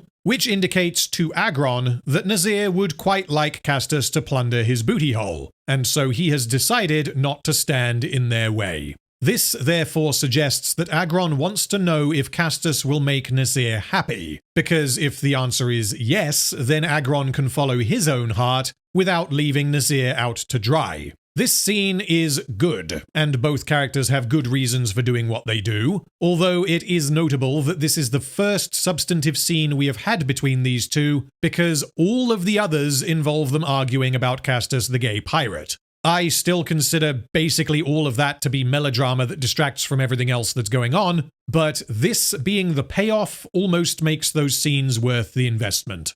Spartacus brings Crixus a drink, and they have another chat. They joke that it is a wonder that they have not killed each other during their many disagreements, but Crixus says he would not change the past. Their antagonism and clashes in personality led to the fall of the House of Batiatus, destroyed the arena of Capua, rescued Navia, and defeated multiple armies of Rome, and had they got on as good friends from day one, they may well not have been able to accomplish what they have. Then we get a brilliant bit of member berries done fucking right. Pay attention, Mr. DeKnight, to your past self. This is how you do it. Spartacus calls back to Batiatus's dialogue. Batiatus once warned me. A man must accept his fate, or be destroyed by it. And he repeats this line to Crixus, presumably because this is partially why he has accepted that they must part ways. If Crixus does not accept his fate, and if he stays with Spartacus despite wishing to split up, this will destroy him and will likely lead to further conflict. But Crixus then reveals that Batiatus gave that same speech to all of his gladiators, likely because it sounded like good advice and it served the purpose of getting the gladiators in line. This was not a conversation that was specific to Spartacus and Batiatus's relationship, which means the writers are treading some very dangerous ground because this recontextualizes Batiatus's death. I gave you the means to accept your fate.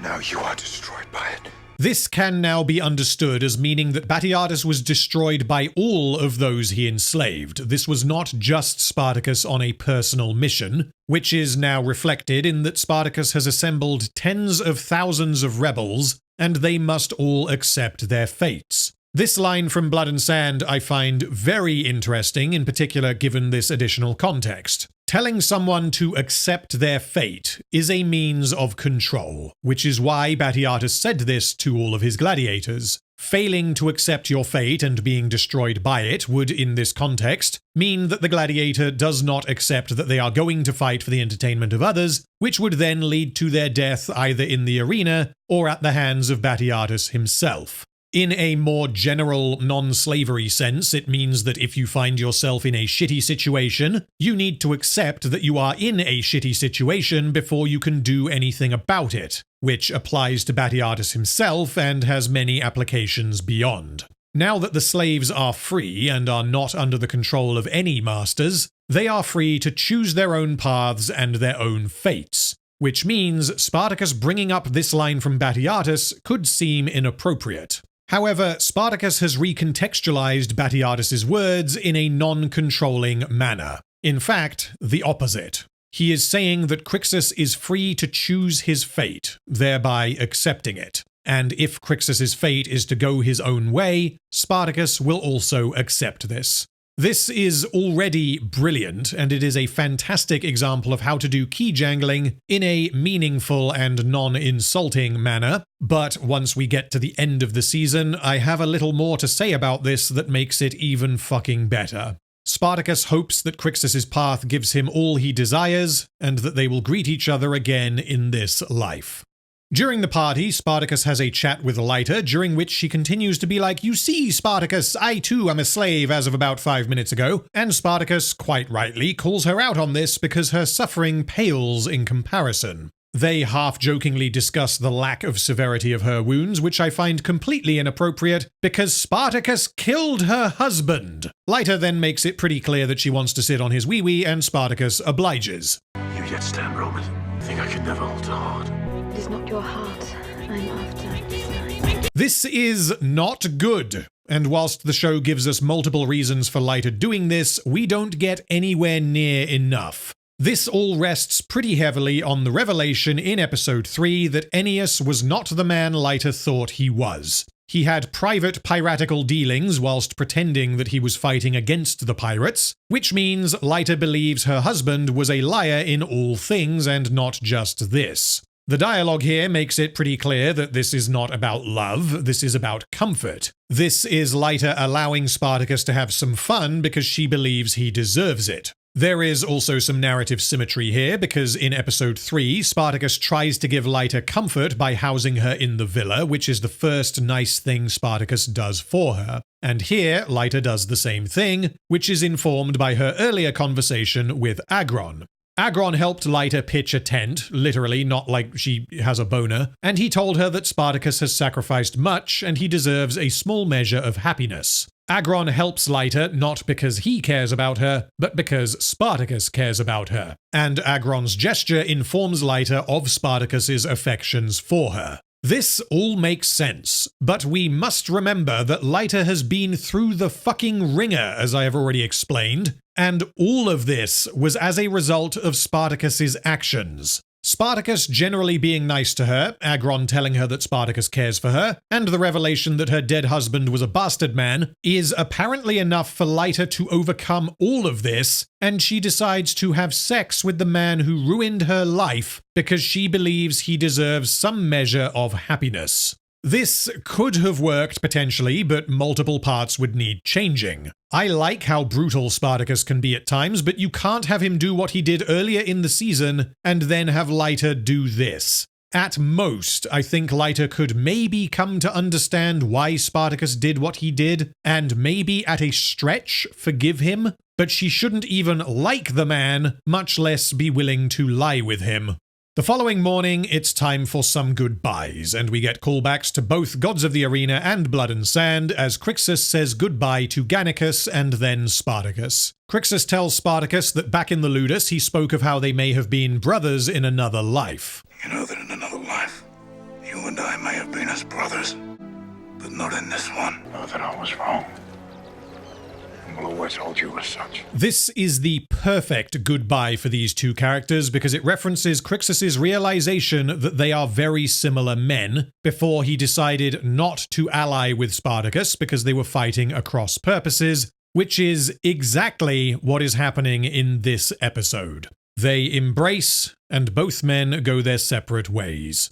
In the encampment, Crassus learns from his spies that the rebels have split, and he clarifies that the majority of the rebel forces have headed north towards the mountains, but their numbers are weighted by women and children. He informs Caesar and Tiberius that the remainder are heading west, and Caesar becomes very worried because he knows exactly what this means. He insists that they only have one choice. They must defend Rome. Tiberius, however, says that others will give the rebels resistance, which means they should have time to crush Spartacus and swing back around to protect Rome before anything bad happens. So there's a huge thing here. They got to decide whether to protect Rome or whether to go after Spartacus, which is, that's the glory. They could leave someone else to try and protect Rome. This, again, is a great scene that shows a fundamental disagreement between three characters. Caesar's priority is to protect Rome. Defeating Spartacus will mean nothing if Rome falls to Crixus. This is, in fact, obvious. Crassus knows this to be true, and even Tiberius must also acknowledge this. Tiberius, however, argues that they will have time to defeat Spartacus first because he is ambitious, reckless, and inexperienced.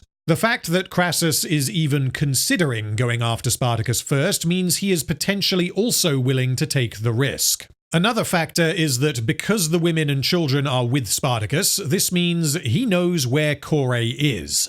Would Crassus risk Rome falling if it meant he could capture Korae and find out why she betrayed him? Probably not, but this would still be a factor in the back of his mind. Caesar has had enough of this insanity. Follow advice of this child and Rome herself may fall. He no longer cares about being polite. He has to state his position loud and fucking clear, because although he is Julius Caesar, he nonetheless serves under Crassus, which means he can't simply desert Crassus's army and head back to Rome. He has to convince Crassus to do the right thing. Crassus then dismisses them, and we do not yet learn what decision he has made. Caesar and Tiberius then return to Tiberius's tent for another argument. Caesar is like, "The fuck is wrong with you? We can't turn from Rome," and he tells Tiberius that he needs to make sure Crassus makes the right decision. Tiberius is like, "Yeah, but also no." Caesar realizes that trying to make Tiberius play ball is a futile exercise, and so he activates his trap card. Caesar has spoken with his favorite prostitute Canthara, who has informed him that she saw Tiberius leaving Korae's tent in the followers' camp and finding her to have been roughly used. This relies on luck to some degree, but the followers' camp is not big, and Canthara noticing something happening to Crassus's most trusted slave is entirely plausible. Caesar telling Tiberius specifically that Canthara told him what happened, however, is weak, because he has no reason to reveal this, and all this facilitates is Tiberius having her killed off-screen in the next episode to piss Caesar off. The reason Caesar has not yet told Crassus what he knows is that Crassus has been pushed to the brink of madness by Korae's apparent betrayal, and he believes that revealing the truth would cause further pain instead of alleviating it. The reason Caesar is telling Tiberius all of this is because he wants to use it as leverage. It is in everyone's best interest for Crassus to remain focused, for them to return to Rome immediately to defend it from Crixus, and to then pursue what remains of the rebels as they head north. Any other action would potentially be catastrophic. Because of Tiberius's value in his father's eyes, something that has been firmly built across the season, Caesar makes a gamble and tries to coerce him into ensuring that Crassus makes the right move, electing not to tell Crassus the truth about Tiberius and Korae. This is a personal risk for the greater good, because Caesar is putting himself in danger, but he is willing to accept the risk if it achieves the desired outcome. Breaking words as I command. Tiberius's guards return, drawn by the shouting, and Caesar is pinned down. Never lay hands upon me again! Tiberius then tells Caesar that he must be taught severest lesson in who towers above him, and Tiberius then rapes Julius Caesar. This episode, we joke in the room, this is the episode that broke the historical consultants. But, one of the things with Caesar that we felt was really important, he needed a loss. He needed something to happen to him. So we went for this loss. Yes. I mean, the worst possible thing that could happen to Caesar is not the actual rape that happens.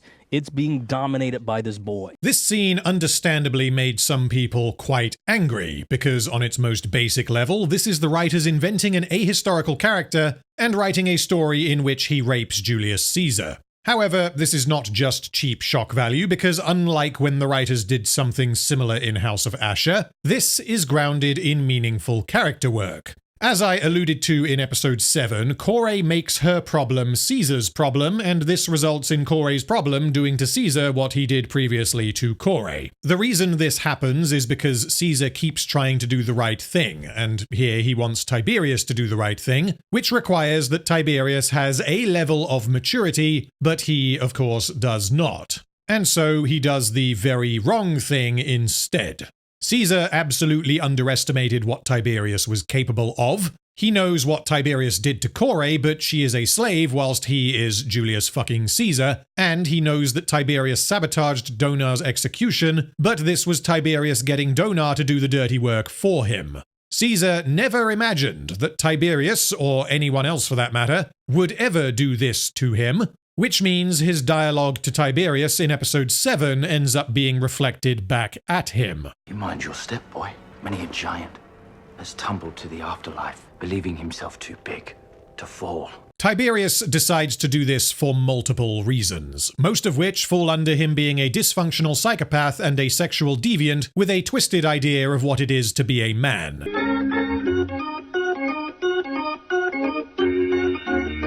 Caesar earlier stepped up his insulting of Tiberius, where previously he would use the word boy, which at least acknowledges Tiberius as a male. He now uses the word child, which shows an even greater lack of respect. Tiberius is not a child. He is not a boy. He is a man. And what do men do? They do what they want, when they want, to whomever they want. This is Tiberius exerting his power over Caesar, a man he sees as beneath him. And it reveals that Tiberius has no limits. Caesar insulted the size of Tiberius's manhood earlier, and so Tiberius decides to unambiguously prove Caesar wrong. Both in the literal sense, because, it's going in Caesar's bottom, but also in the metaphorical sense. This has nothing to do with sex. It is all about power. The speed with which Tiberius is fired up and ready to go adds to the shock factor, and this happens because for Tiberius, sex and power are intertwined. We don't know if Tiberius had much or any sexual experience prior to Kore, but in the cases of Kore and now Caesar, he is shown to view sex as an exertion of masculine power that he is right to inflict on those beneath him. He saw from his father earlier that it is perfectly acceptable behavior to beat a senator half to death. So Tiberius figures, okay, well, then it's perfectly acceptable to violate Julius Caesar, who was at that point a tribune. Metellus will fear Crassus for the rest of his life, and Tiberius wishes to do the same to Caesar. Times those beneath us must be struck severest blow, truly grasp how we tower above them. It's a very Shakespearean thing where somebody says offhand something that sets a domino effect of events. And Crassus talking about how every now and then you've got to teach somebody who's the dominant person. And that's exactly what Tiberius takes, that he's got to teach Caesar a lesson. Tiberius is continuing to learn from his father, and he is continuing to do so in the most twisted way imaginable.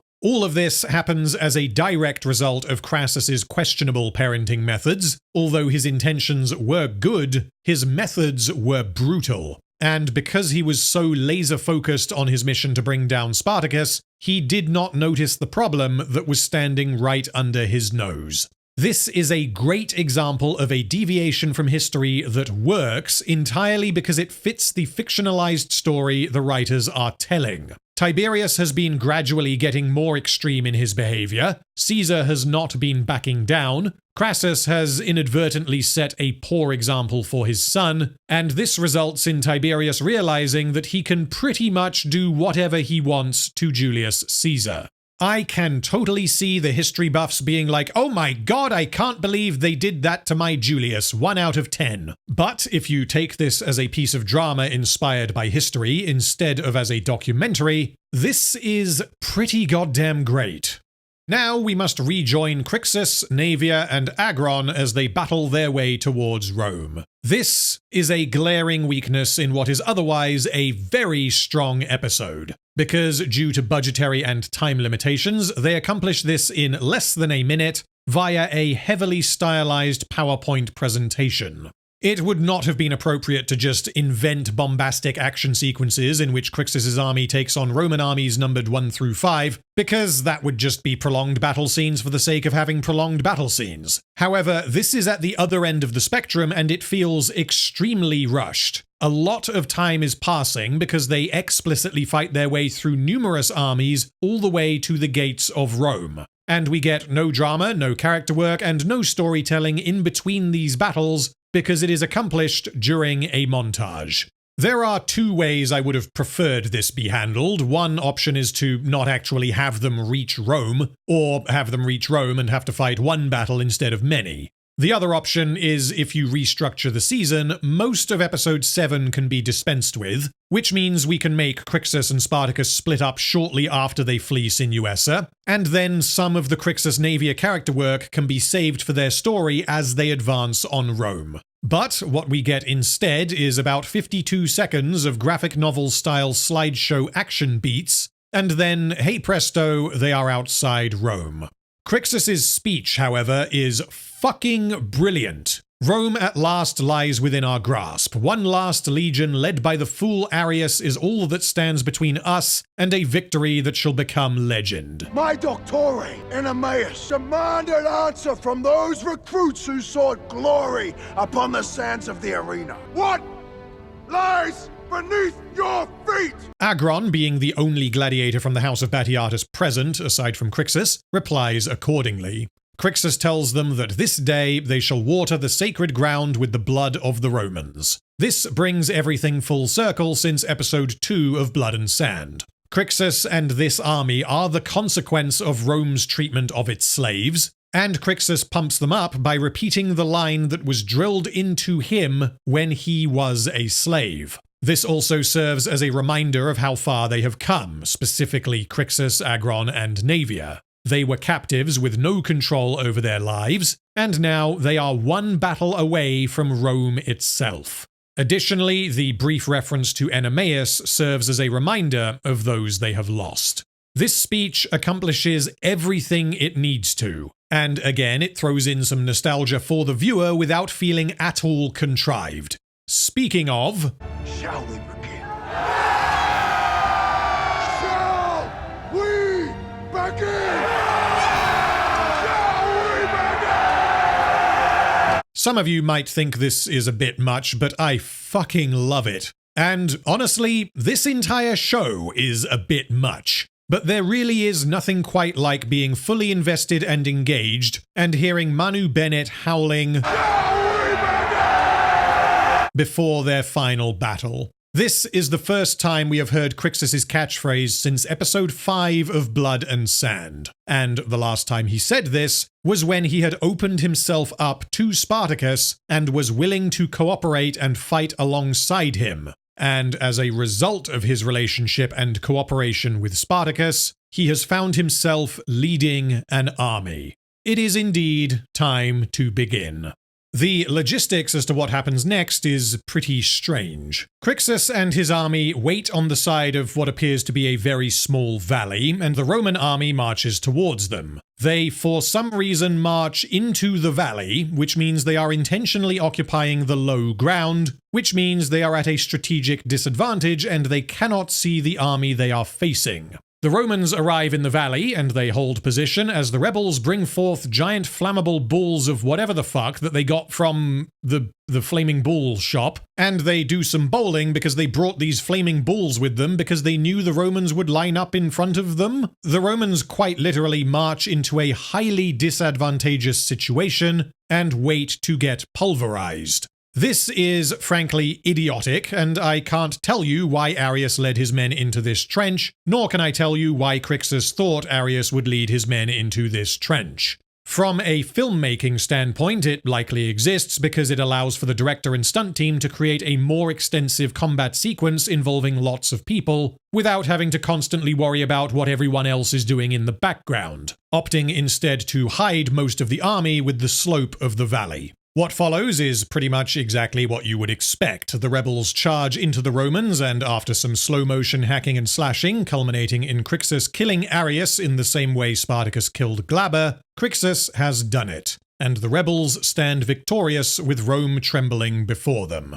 But then a horn sounds, and Crassus's army arrives at the top of the valley, and none of the rebels saw them approaching. Didn't you hear those 20 million people coming? Yeah, where was my scout? I think they're on a pike somewhere in the background. Yeah. This seems implausible, but Crixus is at the bottom of the valley, so he can't see over the top of it, and presumably these guys over here saw the army but were unable to warn Crixus for whatever reason. Either way, this shows that Crixus and the rebels do not fight with any kind of formation or discipline. There is no real command structure, and it really is just Crixus with a few tens of thousands of angry former slaves, and so he could not prepare for the arrival of Crassus's army. Crassus's arrival means that he did end up making the correct choice to protect Rome, which potentially means that after violating Caesar, Tiberius was like, yeah, you're probably right, and he went and spoke with his father, which, if true, means he was speaking Caesar's words as if they were his own, and he was using Caesar to elevate himself in the eyes of his father. Crixus rallies his men as the Romans charge into the valley, and what follows is pretty fucking intense. The rebels are outnumbered, and after some fighting, Crixus attempts to fall back. Agron is slashed in the chest by Tiberius and is brought down. Crixus and Naevia fight desperately as they become surrounded. Caesar and Crixus face each other. Crixus rather quickly brings him down by headbutting the helmeted Caesar. Oh, actually, did that hurt though, Tom? No, mate. Are you sure? Got a helmet on. Manu likes the fight scenes. Fuck you, it's awesome is the logic we're going with here. But before Crixus can deliver the killing blow, he is skewered in the back by Tiberius. We actually had so many conversations about how Crixus actually got killed. At one point, Caesar runs him through the back with a spear, but we thought, we don't want Caesar to run somebody through the back with a spear. And then at one point, it was Crassus is the one that killed him. I remember that, yeah. They had a fight, but we decided that what's coming up in episode 10, we didn't want to replay Crassus having the big fight. And then we thought, it's perfect. Sneaky little Tiberius. And it works so well in here with the revelation that, the mighty Crixus was killed by this fucking boy. Did Manu try to have a say in how he goes? Manu was fine with it. Yeah. Well, it all worked out so well. I mean, the end of 8 is just ridiculously powerful and heartbreaking. And Manu and Cynthia do such a great job in that episode, in that moment.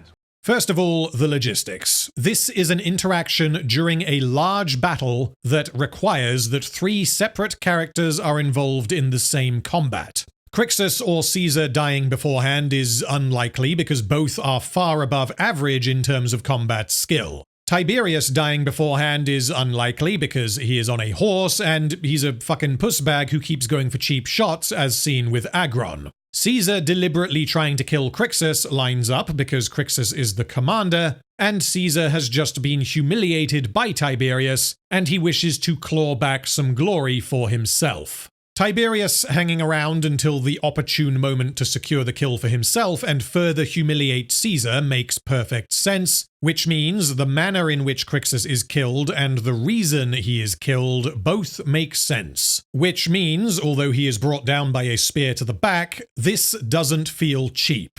There is also some symbolic meaning behind Crixus being skewered in the back. He previously said he didn't wish to die with a Roman sword in his back, and this is pretty much exactly what ends up happening. Additionally, the rest of his family were killed by the Averni, who fought using spears. Crixus was a man who fought with honor, and yet he was killed in a dishonorable manner by Tiberius, who has a fraction of the combat experience Crixus has. I take absolutely no issue with Tiberius killing Crixus. This is exactly what Tiberius would do because he wants to both prove himself to his father and assert his power over Caesar. The question as to whether Tiberius could do this is a non-factor because Crixus is surrounded, and the whole point is that skewering him in the back when he is distracted does not require skill. Another neat detail here is that during the skirmish at the start of the episode, Crixus is nearly killed by a spear to the back, but Spartacus saves him, implying through visuals that had they stayed together and followed the same path, Crixus may well have survived. This also allows the writers to squirm their way out of removing Crixus's undefeated title, because although he was brought down by Tiberius, this was not a defeat because it was not a fair fight. In the gladiatorial sense, Crixus was indeed undefeated. He lost fair fights against Gannicus, Cabarus, Spartacus, and Theocles, but in all cases he was either rescued and so avoided defeat, or he did not give the missio, which means, in spite of the multiple times in which Crixus loses a fight during the series, the writers do manage to let him somewhat believably maintain his title until the end. Crassus commands his men to hold, seeking to send a message to Spartacus to demoralize him and to make an example of the Gaul that seeks the fall of Rome. Take his head. Naevia screams in agony as she is forced to watch the man she loves be executed right in front of her. You know, we thought a lot about how to play it. You can overthink these things, so we just played it, played it and we made a very simple choice. It'll be okay, darling. There's that discussion, too, of sort of how to play it. Was it stoic? Was it, I'm not going to show you this? Was it bawling? Was it, And I know what we ended up with Crixus was he looks at you saying, it'll be okay. I mean, that's kind of it, is I'll be okay. Crixus looks into Naevia's eyes, and he does not look away. These are their final moments together, and he spends them focused on her, telling her without saying a word that he loves her, and he will see her again on the shores of the afterlife. Tiberius raises his sword, and I have things to say about this sword, but I'm going to save that for the finale. Naevia watches helplessly as Tiberius gets into position, and as he swings his arms back to deliver the killing blow, Naevia cries out and closes her eyes. As she opens them, we see the reflection of Crixus's head being separated from his neck. This sequence is appropriately drawn out in slow motion and is accompanied by a beautiful piece of music from Joseph LaDuca. And this, combined with Crixus's acceptance of his fate and Cynthia Addai-Robinson acting her fucking heart out, makes this one of the most emotionally effective scenes in the entire show. Separate Paths is mostly fantastic. The Spartacus Crixus stuff is great, and the episode largely works as a farewell to Crixus, with multiple callbacks to prior seasons that manage to avoid feeling shoehorned in. It leans into nostalgia in a way that doesn't feel cheap. There are multiple sequences that are crowd pleasers but also accomplish important character work and plot progression, and it has a gut punch of an ending that, in isolation, is on par with similar scenes from Blood and Sand.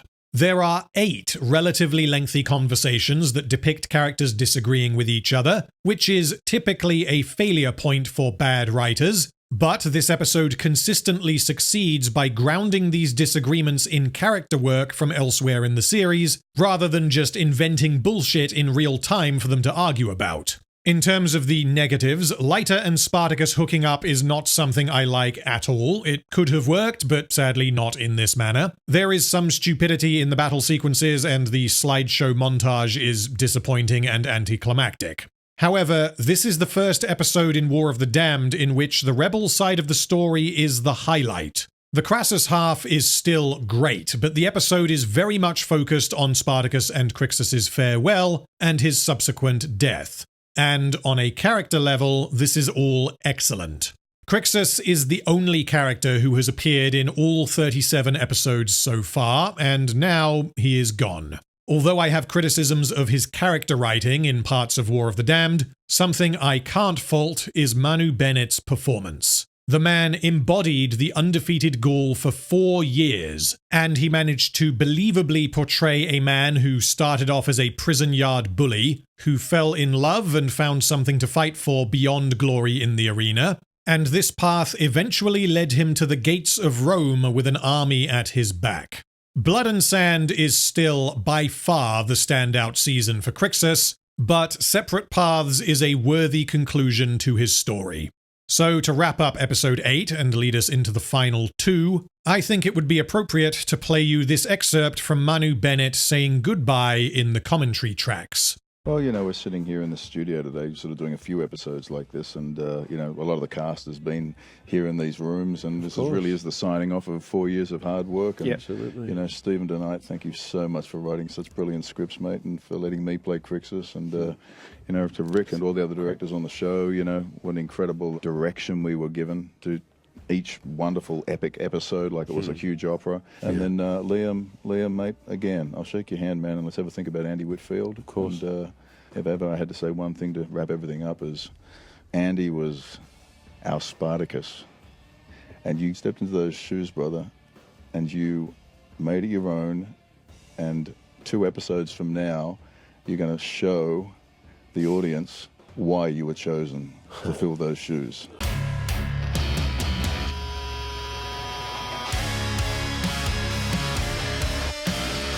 We're in the end game now. The penultimate episode of Spartacus opens with a group of Romans camping out in the wilderness before they are choreographed to death in slow motion by the rebels. Spartacus realizes that these are not Crassus's men, as they came from the north, and Leiter later tells him that these men served under Pompey by identifying their armor. Pompey's return from Hispania was mentioned in episode 5, although Spartacus until now was unaware, and so this opening scene dials up the stakes. Spartacus was intending to head north, and now he is hearing about a second army, which helps to maintain tension, as otherwise Crassus diverting his army to defend Rome in the previous episode would risk giving the impression that Spartacus is now in the clear. Spartacus believes these men were scouts and that they were traveling south to meet with Crassus, and because Spartacus killed them, he believes Pompey will send more. If the 2 Roman armies are able to coordinate their efforts, the rebels will be caught in the middle and they will be annihilated, which means they need to take action very quickly. Then Naevia returns to the rebels carrying Crixus's head. She tells Spartacus that the only reason she was spared is that Crassus wishes to taunt Spartacus with visions of his end. Crassus wants to piss him off, he wants him angry, he wants him to make bad moves and to be driven by emotion. Essentially, Crassus wants Spartacus to be in much the same state of mind as he was at the start of episode 8. This doesn't work, and Spartacus doesn't even consider doing anything stupid, which I think is appropriate given that his arc this season has been him assuming responsibility for people who can't protect themselves. Had he even considered turning everyone around and attacking Crassus, then this would have heavily damaged his character. That isn't to say that Spartacus isn't pissed off, because he absolutely is, he just has enough willpower to ensure that his emotions don't get the better of him.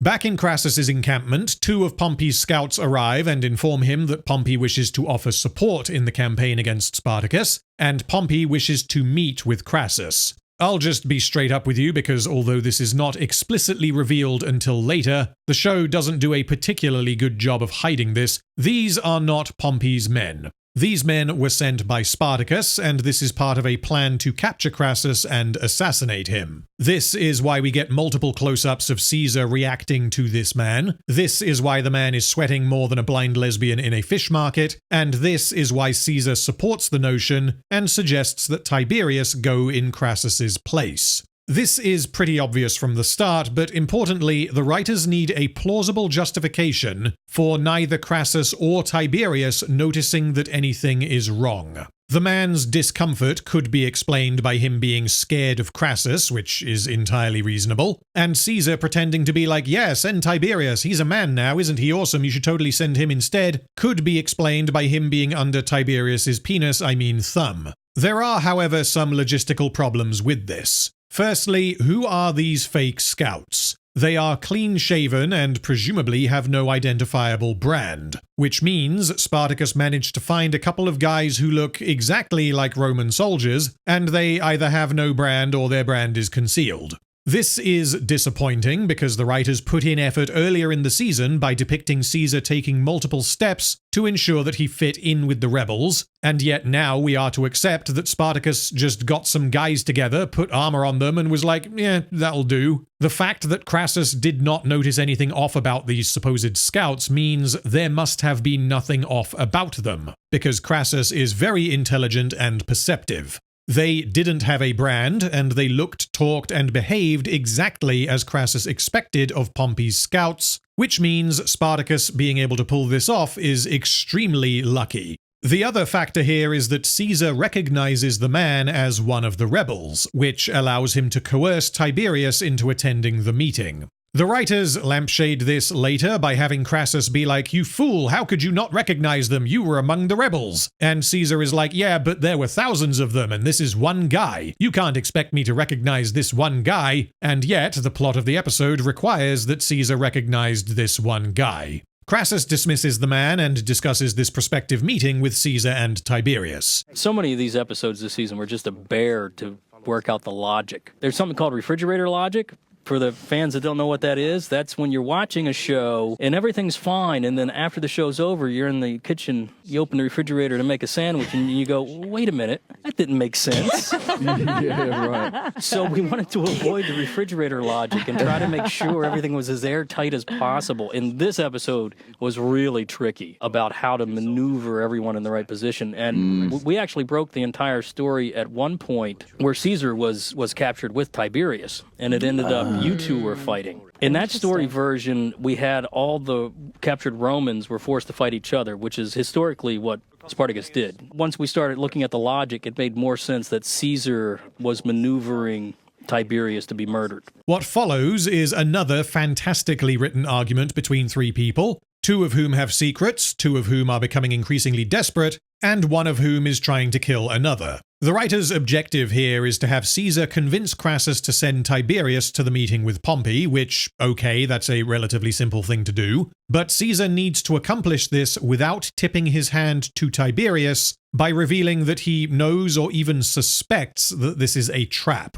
And, most importantly, he needs to make absolutely sure that Crassus does not go to the meeting, which means he is playing an insanely risky game. If he says, "Yep, meeting sounds good, send Tiberius," and Crassus would be like, "No, I'll go, you make a good point, Caesar, meeting does sound good, I'll do it," then Caesar is going to be like, whoops, I've just helped Spartacus assassinate Marcus Crassus. This scene is therefore the perfect opportunity for the writers to flex their muscles and have Caesar demonstrate his ability by very carefully choosing his words, swallowing his pride, and proverbially filleting Tiberius's ego. Crassus doesn't like the idea of risking himself by traveling to see Pompey, which is smart. Tiberius thinks Crassus should decline altogether because Pompey surely wishes to gain knowledge of Spartacus and steal the glory from Crassus, and this shows that Tiberius doesn't particularly care about the potential physical danger of going to the meeting. Caesar agrees, and this indicates to Tiberius that Caesar has well and truly broken under the immense, engorged, looming shadow of his authority. But Caesar is, of course, currently in the process of trying to have Tiberius killed. He argues that if Crassus teams up with Pompey, they can pin Spartacus in position and prevent him from reaching the mountains. Tiberius still insists that Crassus not go because he doesn't believe his father should be accepting summons from Pompey, as this makes him look weak, and Caesar agrees. Instead, send honored name in your place.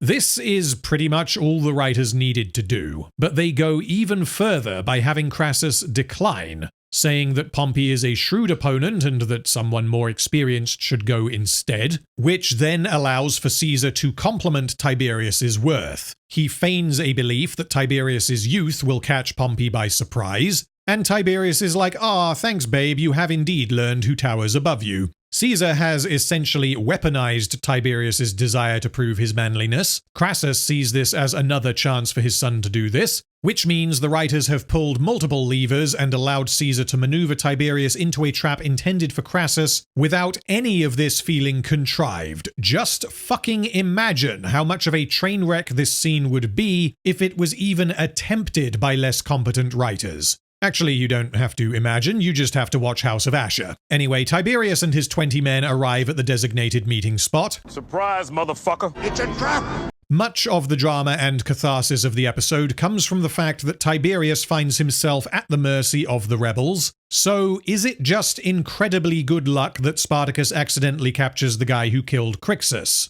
Well, yes and no. The plan with the fake scouts and Caesar recognizing them is all luck. But if we accept that this unlikely sequence of events is at least plausible, then everything lines up on a character level. Tiberius was not just a guy who killed Crixus. He did it deliberately for multiple reasons, as I explained earlier. One reason being that he is Crassus's son. The reason he comes to the meeting instead of Crassus is, again, because he is Crassus's son, which means, although from Spartacus's perspective it may seem like a pretty massive coincidence that he finds himself face to face with the guy who killed Crixus, this is actually not really a coincidence at all. Spartacus refers to Tiberius throughout the episode as a boy, and when the trap is sprung, Tiberius is unable to conduct himself as the competent and confident man that he was pretending to be.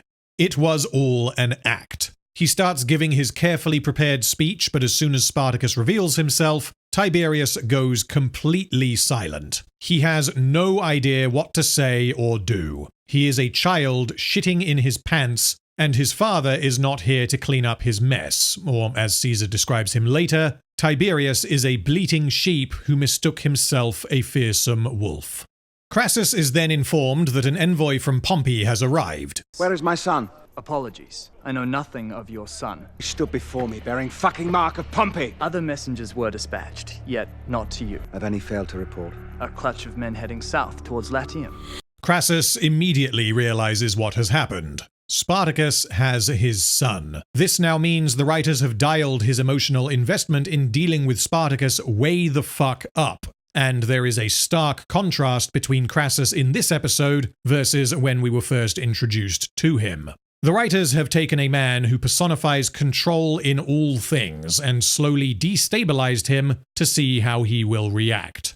Crassus then decides to send Caesar to the rebel camp to bargain for Tiberius's life, which, rather amusingly, means Caesar is left with no choice but to once again walk into the belly of the beast with no hope of defending himself as a result of his attempt to orchestrate Tiberius's death. This is very good for manufacturing drama because it now means Caesar has to do his fucking best to rescue the man he just tried to have killed, because if he fails to strike a deal, he will die as well. But it also makes sense on a character level. Crassus doesn't just say, okay, Caesar, go and do the thing because the writers told me that will give us the biggest emotional payoff. Because Crassus has a very good reason to specifically send Caesar. He has lived among the rebels and he knows of their treacherous ways.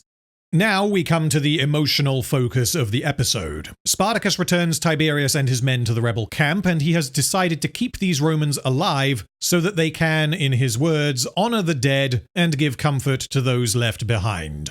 Spartacus forcing the Romans to fight forms a huge part of the rest of the episode, so I need to discuss the morality of his actions and whether or not this fits his character. Let's start with the negatives. The show has been pretty fucking clear that forcing someone to fight to the death for your entertainment is morally wrong. It doesn't matter who they are or what they have done. Spartacus and many of the other rebels endured this for years, and this forms a huge part of why the rebellion even exists. Had this fictionalized version of Spartacus instead been characterized as a man who accepted that he had become a monster created by the Romans, then it would be entirely appropriate for him to do this. But this version of the character exhibits values that were not common at the time, and instead of raping and pillaging his way across the countryside, he embodies modern sensibilities with regard to slavery and personal autonomy. On a character level, Spartacus has shown sympathy towards the Romans, or at least certain Romans. He rejected the opportunity to kill Ilithia, and he did not want the Romans in Sinuessa and Vale to be slaughtered following the taking of the city, which indicates that although he will absolutely kill Roman soldiers, and he will accept the deaths of innocents if it gets him closer to freeing his people, he is very aware that he does not wish to become the very thing he fights against. And yet, in this episode, Spartacus does to the Romans exactly what they did to him. If we look at the actual history, this, or something approximately like this, did happen. After Crixus was killed, Spartacus captured around 600 Roman soldiers in a subsequent battle, and he forced them to fight against each other in mock gladiatorial games. It is not known why he did this, if this was indeed to honor Crixus, if this was revenge, or if he was bored, but the real Spartacus did force Roman soldiers to fight to the death. The historical basis, however, is not a sufficient defense for this happening in the show, because the show's fictionalized version of Spartacus is not a one-to-one replica of the real man. And because the show's version of Spartacus leans pretty hard on his disgust with the Romans' treatment of their slaves, it could be seen as hypocritical for this Spartacus to take the same actions that the real Spartacus took. However, there are a few good reasons as to why this is an appropriate thing for him to do. His original plan was to capture Crassus, and had he accomplished this, then he presumably would have just executed him because doing so would quite possibly end the war, and so there would be less need to hype the fuck out of his followers. Because he captured Tiberius instead, he had an opportunity and a problem that needed solving. Spartacus has no reason to release Tiberius, which means Tiberius is going to die. The only question is how. He could just line up the Romans and execute them, but this means all he accomplishes is the deaths of about 20 Roman soldiers. Instead, Spartacus sees this as an opportunity to motivate the rebels to prepare for the coming battle. Yes, this motivation manifests as entertainment whilst watching mock gladiator games, but this isn't just entertainment. This is entertainment with a purpose. Spartacus is essentially doing live-action propaganda for his followers, and he invites them to watch himself and others beat the piss out of these Romans so as to give them encouragement for the coming battle. The other factor here is that this is personal, because Tiberius is the guy who killed Crixus, and Spartacus specifically wishes for Naevia to avenge Crixus by killing Tiberius. Crixus lived for glory in the arena, and even though he was no longer a gladiator, this was such a fundamental part of him that Spartacus felt it appropriate for Crixus's funeral to be in what is essentially a makeshift arena. Crixus was robbed of glory because he was speared in the back, and so this is Naevia's chance to honor him.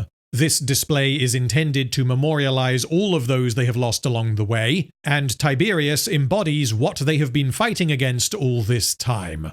This is sticky ground for the writers, and there isn't really an easy answer. It is hugely beneficial on an emotional level for them to have a sequence like this as the penultimate episode of the show, but it does unfortunately raise questions as to whether or not Spartacus is a hypocrite by doing to the Romans what they did to him. My preference would have been for maybe Gannicus to question him so as to allow the writers to clearly communicate what Spartacus thinks about this and allow him to justify it, but because we don't get that conversation, it is unclear if the writers are intending that Spartacus is knowingly making a moral compromise because of the practical benefits. Before the games begin, we get a brief scene with Tiberius and his men as they are held captive. Here, Tiberius does actually, for lack of a better word, man up and accept the blame for what has happened. He knows he was too eager to impress his father, but he also suspects that Caesar knew exactly what was going on, which means he believes Caesar took advantage of his weakness. He has accepted that he is going to die, and he tells his men that they will die with dignity and they will not fight for the entertainment of these savages. Which means, in his last few hours, Tiberius has finally grown up somewhat. Little scenes like this help to portray Tiberius as an actual person rather than a caricature. He isn't just cartoonishly evil, even though the writers obviously want us to hate him, and he isn't 100% bad 100% of the time. Then Kore shows up like, haha, now you're a slave and I'm free. Tiberius tries to make a deal by attempting to manipulate her, but also telling her the truth. Crassus still cares about her, and he would take her back. Kore baits the idea that she may accept, but this is a ruse to fuck with Tiberius. Know that I shall return at nightfall, when it is your time to die. This reveals not only that Kore is not interested in saving Tiberius, but also that she has already let go of Crassus. She made that decision back in episode 7, and although she loves him, she hates Tiberius more for forcing them apart. The gladiators and rebel fighters gear up and walk out into their makeshift arena. This is the first arena scene we have had since episode 5 of Vengeance, and it is certainly nice to be back.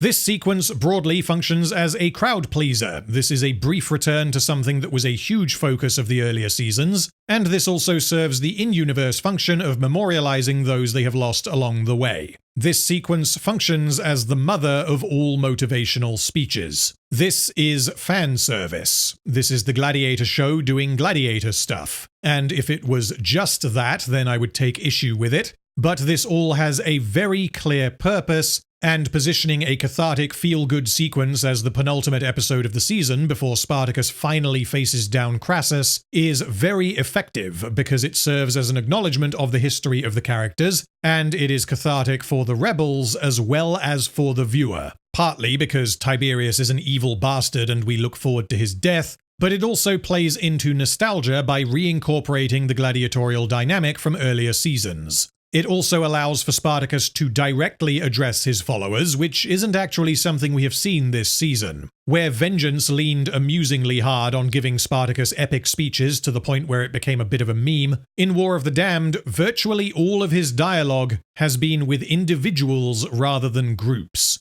This, I think, is appropriate because it implies a sense of scale. He can't keep talking to thousands of people because that isn't practical. And this is why having everyone gather here for this spectacle is particularly effective for them. They now know who Spartacus is. He is no longer just a name without a face. He is the man standing in front of them, kicking the shit out of the Romans. He tells them that it has been a lifetime since he stood a gladiator, a title and purpose he never desired, but Rome forced such upon him and many of his brothers. This night, we shall return favor! The first of Tiberius's men is brought forward. This man is played by Josh Randall, who was a stuntman in The Lord of the Rings amongst other things, and he also played one of Glaber's men in Blood and Sand and Ammonius in House of Asher. Are all these children yours?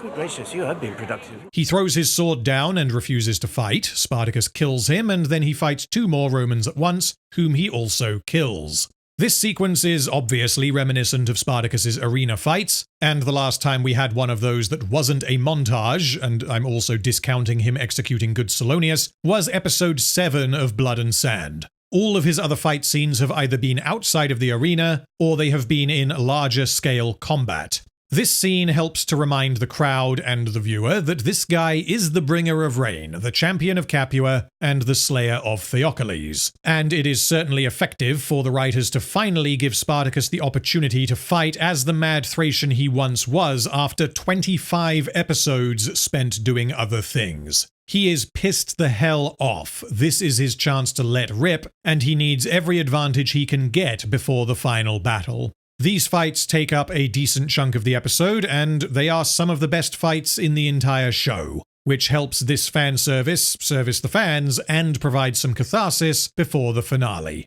I find it interesting, however, that Spartacus doesn't give the Romans any chance of a way out. There is no option of winning their freedom or fighting to stay alive. This is unambiguously an execution that he has decided to turn into a spectacle. Which means when he tells them to fight or die, he is actually saying die or die but you get to go down swinging. This isn't a major problem, but I would have preferred that Spartacus offer them the chance to live if they win, as this would mean the Romans are motivated to fight despite not wishing to entertain the rebels in their last moments. This would also mean the fights play into the idea of honor, as was the case with the actual gladiator matches, and given that the purpose is to honor the dead, and given that this is a funeral for Crixus, I think we should have at least had a line where Spartacus tells the Romans that they can win their freedom if they fight well. This wouldn't have affected the outcome, but it would have helped ensure no one comes away with the impression that Spartacus is a hypocrite.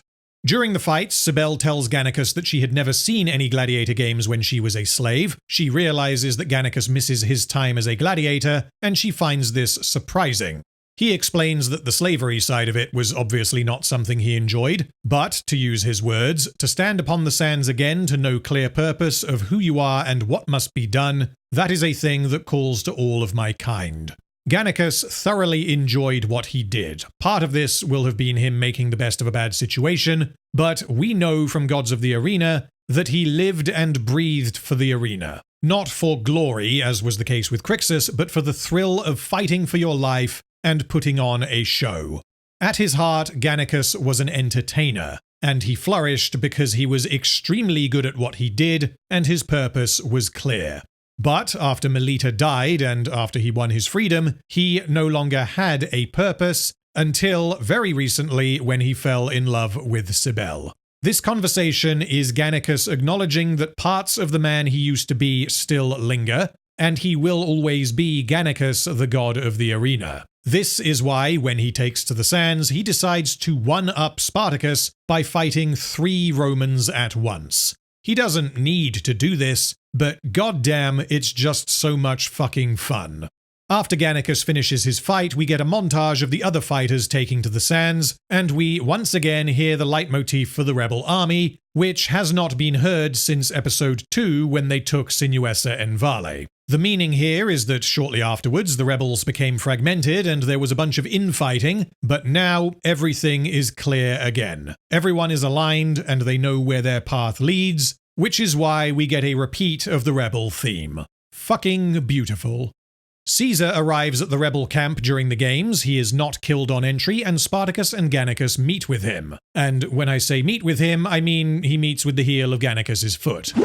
Go gadget foot. Caesar presents Crassus's bargain. 500 men that were taken alive during the battle against Crixus will be offered in exchange for Tiberius and himself. We know that at least some of the rebels are alive, including Agron, because we saw them earlier in a brief scene in which they were interrogated and Agron was crucified. This is a good offer. This is a very good offer, provided you can trust Crassus to honor his word. Spartacus doesn't actually care about Tiberius. Yes, he would like to kill him, and he would like to give Naevia the opportunity to avenge Crixus, but he doesn't need to kill Tiberius. The best case scenario for Spartacus at this point is that he makes the deal and then continues north, hoping to avoid Pompey's army. However, he obviously doesn't want to become ensnared in another one of Crassus's dastardly schemes, which means this is not a guaranteed win. If Caesar's offer is genuine, then this means Crassus is understandably desperate to get his son back, but also that he is extremely confident that Spartacus will accept the deal, because he has essentially delivered Spartacus a second high-value hostage.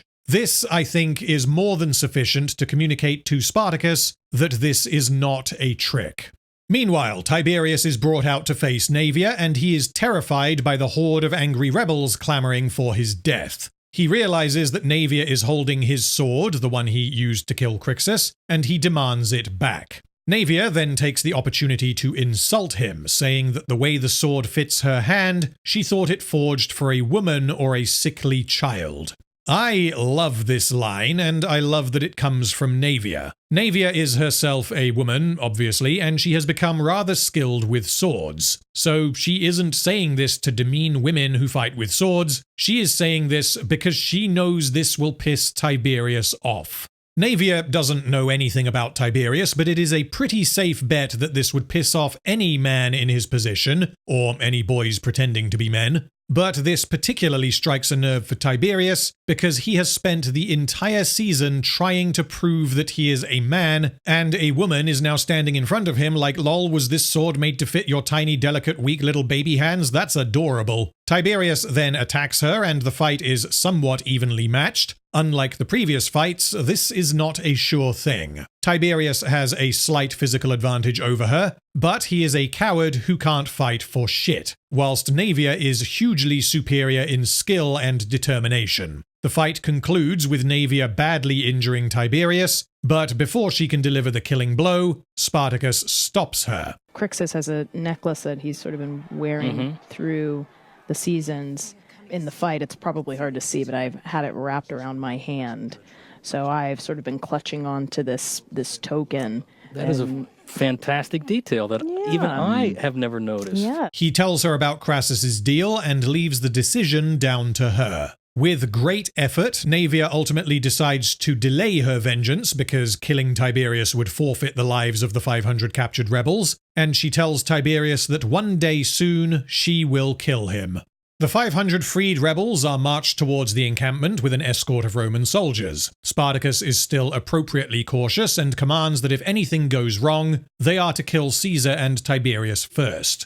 Tiberius accuses Caesar of having known that this was a trap when he encouraged Tiberius to go to the meeting, and Caesar's like, well, I mean, that's cool, but shame you can't prove anything, and he implies that he is going to kill Tiberius on the journey back to Crassus, and he may even be so bold as to do things to Tiberius's bottom beforehand. The journey to return you to his arms is fraught with peril, for one needing to be taught severest lesson in who towers above you. Hey, that's kind of like what he said to you. Here was also a tricky scene because we wanted to make it clear that Caesar had no intention of returning Tiberius alive. Yeah. That he was going to murder him on the way back.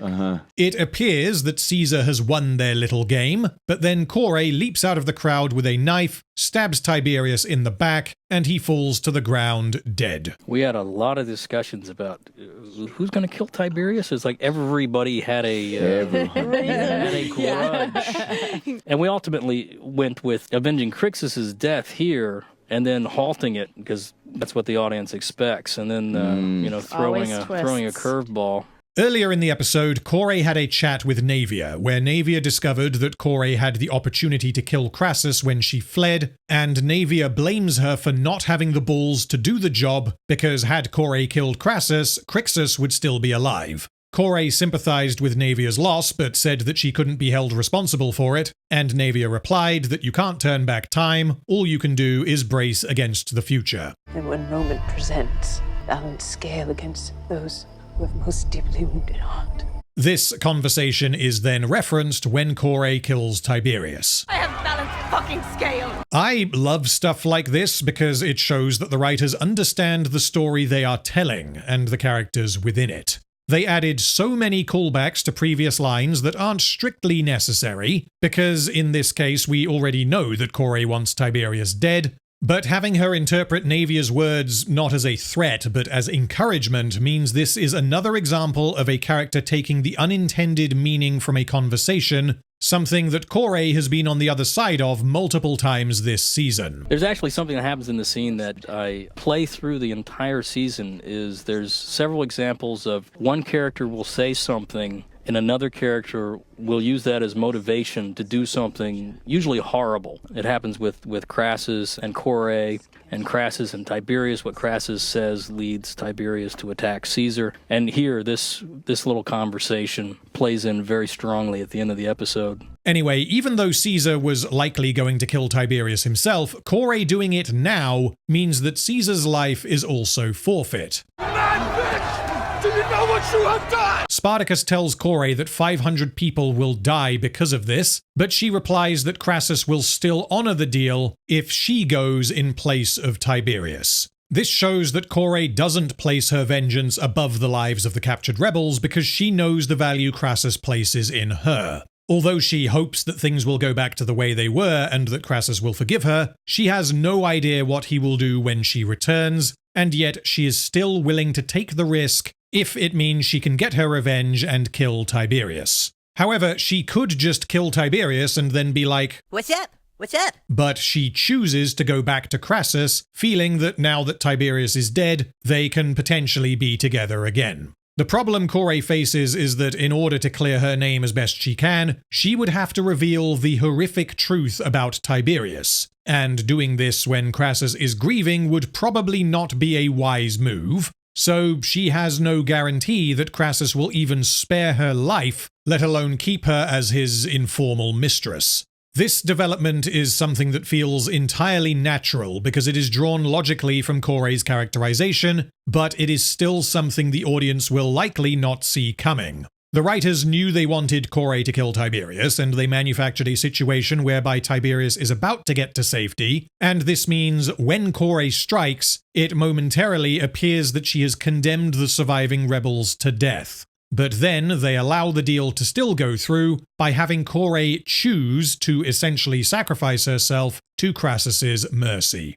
Caesar returns to Crassus with Tiberius's body and informs him that Tiberius was struck down by an errant slave, and he does not reveal what Corey did. He describes Tiberius's killer as a man long of years, the scars of his master etched deep upon flesh. Crassus is inconsolable, and we must remember that he knew nothing of Tiberius's wrongdoings. From Crassus's perspective, following the decimation, Tiberius had truly grown into the man he wanted his son to be. He was brave, ambitious, unrelenting, and competent. Crassus put in a huge amount of work to forge Tiberius into his own reflection, and now this reflection lies dead in front of him.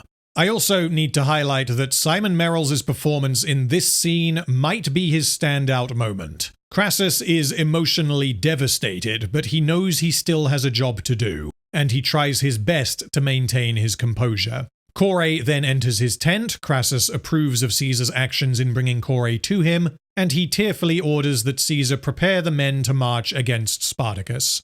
I do need to question, however, what does Crassus think happened when the deal went south? Caesar reveals that he held to the bargain because Corey chose to replace Tiberius, which, okay, that seems to make sense because Crassus highly values Corey, but the rest of this is not airtight. Crassus is expected to believe that some rando killed Tiberius and then Corey happened to be nearby, and she decided to take Tiberius's place so that the rebels could be exchanged for her. This means they are expecting Crassus to interpret Corey's actions as selfless. Oh no, 500 rebels are going to die if I don't do this, so I'll go back to Crassus even though I ran away. This doesn't offer any kind of explanation as to why she did run away, which is a question that needs answering. But because Crassus is grieving his son, it is entirely reasonable that he does not ask further questions at this point. Corey stands silently in the tent with Crassus, the dead body of Tiberius separating them, which symbolically is of course exactly what Tiberius did to them. Crassus approaches her and she fears the worst, and she is averting her eyes because she knows she has wronged him.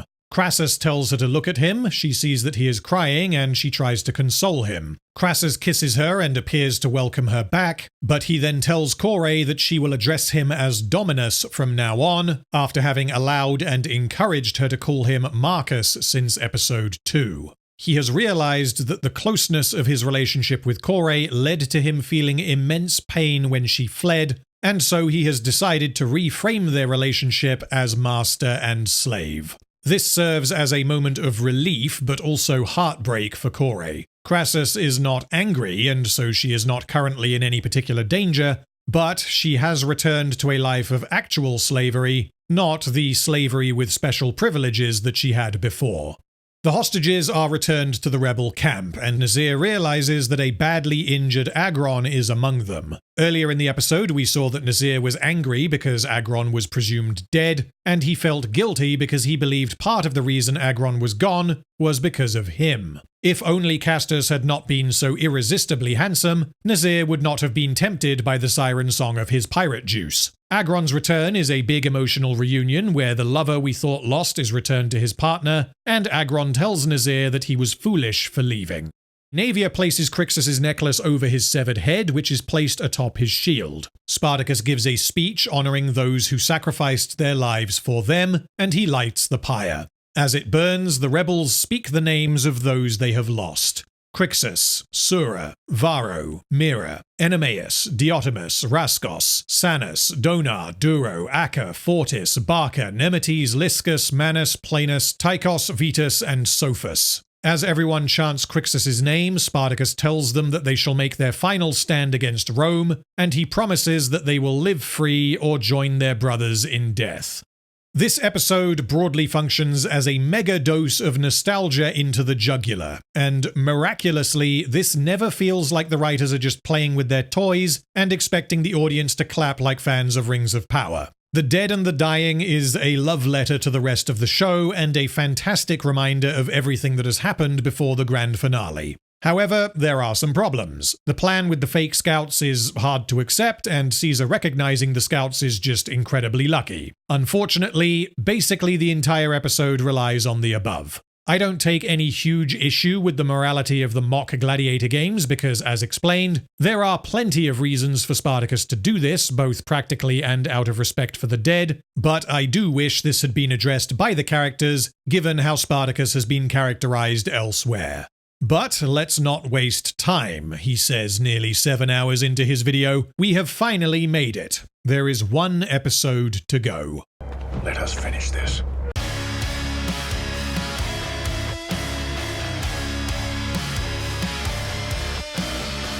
This is where we win, right? Because it's called victory. What an epic ending. And quite frankly, hats off to Rick and Rob and the actors and the production team who took what I considered, honestly, an impossible script to realize in television. And not only made it, but one of the most powerful, I think, series finales I've seen. The grand finale opens with a sequence depicting Gannicus, Lugo, Nazir, and Spartacus each fighting separate skirmishes and proclaiming themselves to be Spartacus. I am Spartacus. This is a nod to the famous line from the Kubrick film, although the context is completely different. Instead of simply being, oh my god, he said the thing from the thing, this is part of a strategy by Spartacus to confuse the Romans whilst growing his numbers and freeing as many slaves as he can. He has attacked 6 villas in 3 days, and Crassus has learned, presumably from the survivors who were deliberately left alive, that Spartacus was at each location, which would not be possible. Crassus sees through this, given that he has learned what makes Spartacus tick, but he correctly figures that Spartacus's tactics will confuse Pompey and lead him in circles. This means Spartacus's ploy is likely going to ensure that Crassus gets the credit for defeating him, because Pompey is going to be chasing ghosts. Just for clarity here, Spartacus still intends for his people to flee across the mountains, but he believes that in order to accomplish this, he and those willing will need to face Crassus in battle to buy time for the others to escape. In the rebel camp, Agron wishes to fight. Spartacus is like, how's the hand?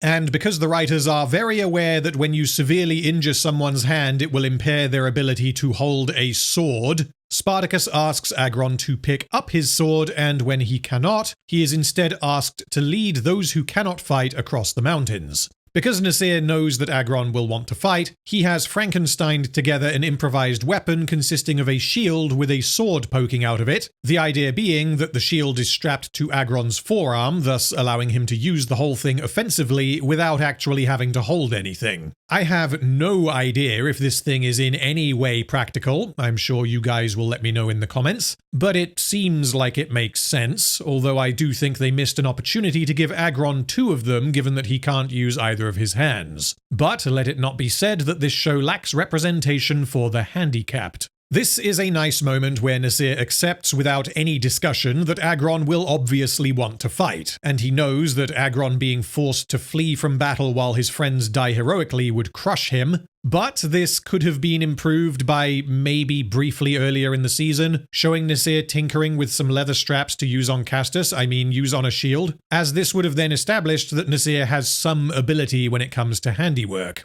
Anyway, they later show this contraption to Spartacus, and he accepts that Agron can fight with them.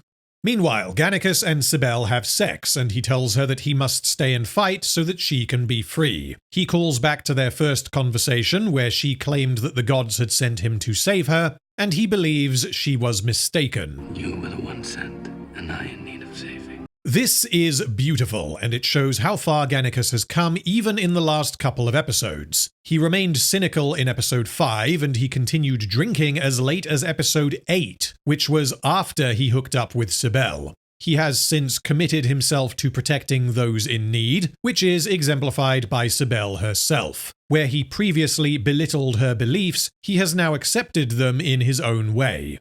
Gannicus doesn't believe in the gods in the same way that she does, but he accepts that some higher power sent her to him. That she saved him indicates that he admires her in the same way she admires him, and he is truly in love with her in a way that we didn't even see with Melita. He recognizes that he was in need of saving. He didn't have a purpose, nor did he have a cause to fight for beyond the one that he inherited from Enemeus. And he recognizes that Cybele entering his life has saved him from this endless cycle of hedonism with no greater meaning or objective, which emphasizes that Gannicus has grown into a man who once again has something to fight for.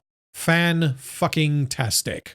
Caesar tells Crassus that a group of Spartacus's men have been seen to the north, and Crassus gives the command for his men to fall to march. This turns out to be bait. Spartacus deliberately did this to lure Crassus out, and Crassus fell for it. This ends up being quite important, but the episode doesn't really spend any time on this ruse, outside of us getting one throwaway line about it being a trick. Fucking bait is seized upon. So as to avoid skipping ahead, I will just say that Spartacus's battle plan relies on Crassus falling for this bait and marching into battle in this chosen location. We don't get any kind of elaboration as to why Crassus falls for this. He doesn't suspect a trap, and literally all that happens is the scouts see some rebels in the north, and Crassus then empties the camp and marches the army to battle. This could happen, but given the back and forths we have seen throughout the season, and given what happens later when it is revealed why Spartacus lured him to this location, I find it odd that Crassus just accepts this at face value and decides to attack Spartacus in seemingly the precise location he wants to be. Spartacus, Gannicus, and Saxa all say goodbye to their partners as they prepare to leave for the battle. Then we get a straight-up error. You are the last yet living. Stood with me when Maniatus Ludus was laid to ruin. This is simply not true. There are 7 characters who are still alive, who were either seen during the finale of Blood and Sand, or were stated to have been present. None of these characters have any dialogue, and as far as I am aware, they are all played by stuntmen, but according to the credits, these are the same characters, not the stuntmen playing new characters. This is the kind of thing that will simply not be noticed by 95% of people, but unfortunately when you spend hundreds of hours breaking down a TV show, things like this will pop up. This guy and this guy have been here since episode 2 of Blood and Sand, and Spartacus would have to know this because he spent about 2 years in close proximity to them in Blood and Sand, so this is either a mistake or the writers did this deliberately because they wanted Spartacus and Agron to share a moment. Spartacus then says goodbye to the rebels who cannot fight, and he tells them that he will buy them time so that they can live free. The rebels then thank him, which is initiated by the mother with her baby from episode 8. Spartacus is overwhelmed by this because he is desperate to save these people, and he feels an immense level of responsibility to them. This is everything he has been fighting for, and it is very effective for us to see this before the battle begins, as it hammers home what the stakes are and what Spartacus's objective is. Then everyone gears up and we don't waste any time. Both armies march towards each other, having each learned of the other's location. The armies stand across the battlefield from each other, and a Roman messenger tells Spartacus that Crassus wishes to meet with him, and Spartacus accepts. Conceptually, having both leaders meet up for a chat before the battle is a good idea, particularly given that they have not actually spoken a single word to each other. Although both Vengeance and War of the Damned feature Spartacus being almost entirely separated from the Romans until the finale, unlike in Vengeance, War of the Damned builds a relationship between the protagonist and the antagonist that feels personal. It feels like they already know each other, because we have had multiple scenes in which they try to predict the other's actions, so finally letting these men who have been inside each other's heads for so long speak face to face is, I would argue, crucial to giving the episode the impact it needs. However, this has the potential to be a big fucking risk for both sides, as if Crassus or Spartacus fall, then this could be catastrophic. But the meeting spot is on a hill overlooking the battlefield, with nothing in the way of cover from which to spring a trap. Additionally, both men have a good reason for wishing to speak with the other, which I will get to. Crassus waits with Caesar and 7 other soldiers, and Spartacus arrives accompanied by Gannicus, Naevia, Agron, Nasir, and... why the fuck is Castus the gay pirate here? Thankfully, this is not a part of any kind of trap, but for all Spartacus knows, Castus could be on Crassus's payroll and had been since the betrayal in Sinuessa and Vale. So bringing him or even being anywhere near him seems like a needless risk. What follows is one of the best scenes in the show. This scene, interestingly enough, this is the first Spartacus scene I ever wrote. This was an audition piece for Spartacus back when we were originally casting the show. And we had always wanted to use this scene. And I had planned to use it pretty much originally as written, right up until we got to episode 9 and things changed where Tiberius gets murdered. And then it just had a ripple effect on the scene where I had to rewrite it. I think the scene works great the way it came out, but there was a certain magic to the original scene, but we couldn't get past the fact that Crassus would be reacting differently since his son had just been murdered. Yeah, right. That was a hard one to get by. When we had to look for somebody to come in and replace Andy, this was the audition scene that everyone flew down and did. I remember, because I at the time, Craig Parker stepped in as Crassus. That's right. And was hilarious, and I was trying to not let him be too hilarious because I had a job to do. But yeah, that was the original audition scene, so I remembered it vividly. I remember the thoughts and choices I made in that scene. I think Simon did the same audition scene when he was getting Crassus, so we were both very attached to the original. Poor Stephen was like probably getting all these emails going like, do you really need to change that line? Spartacus asks why Crassus called him here, and Crassus replies that he called him for the same reasons Spartacus came: curiosity. There is no talking their way out of this battle. There is no negotiation possible, nor terms of surrender that would be acceptable. It all comes down to Crassus wishing to learn what he can before it is too late. Crassus has spent months studying Spartacus and trying to understand him, and this is his last opportunity to do so, because only one of them will be walking away from this battle. Crassus, assuming that Spartacus accepted the invitation due to curiosity, indicates that Crassus believes they are more alike than they actually are. Whilst Spartacus may be somewhat interested in facing the man who has been hunting him for months, I don't think he would have ever accepted this invitation purely for this reason. Spartacus's objective here is to slow Crassus down, and having a chat with him, thus delaying the battle, accomplishes that purpose. He is expecting that he will die in the battle, so there isn't really anything he can learn from Crassus, and he directly says that he believes there are no words they could exchange that would make any difference, but Crassus is like, yeah, I know, but I still want to talk to you. Crassus disarms himself as a show of good faith, Spartacus does the same, and their subordinates leave them to have their chat. Straight away, this shows that Crassus is confident that Spartacus will not kill him. This shows a tremendous level of respect and trust. He knows Spartacus is a man who fights with honor, and assassinating Crassus during a truce would be incredibly dishonorable, and killing Crassus wouldn't actually change the outcome of the battle, because Caesar would take command and the rebels would be defeated, so Crassus figures that the chances of Spartacus killing him are extremely low.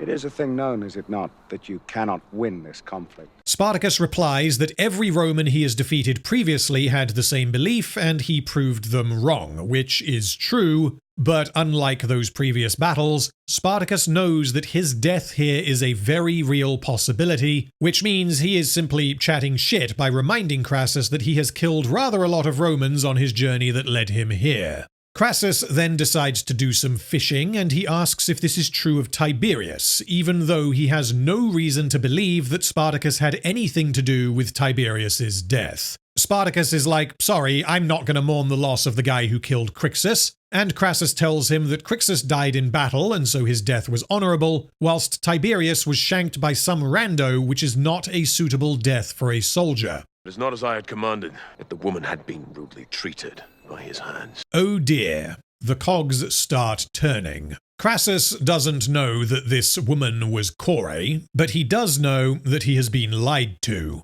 However, now would be a pretty terrible time to react emotionally, and Crassus understands this, instead saying that his son's death is motivating him to claim vengeance against the rebels. Crassus again believes that he and Spartacus are more alike than they actually are, claiming that as Spartacus fights in the memory of his wife who was killed by the Romans, he fights in memory of his son who was killed by the rebels. Spartacus, however, calls Crassus out on this because this is the crux of their differences. Tiberius was a soldier who fought for the Republic, whilst Sura was innocent and was condemned to slavery and death by the Republic. Crassus doesn't really have a response to this because he lives in a society that views slaves as lesser than their masters, so Tiberius inherently had more value than Sura. And so he pivots and asks why Spartacus is going to lead thousands more to join Sura in a futile attempt to defeat him. Spartacus replies that whatever happens to his people, it happens because they have chosen it.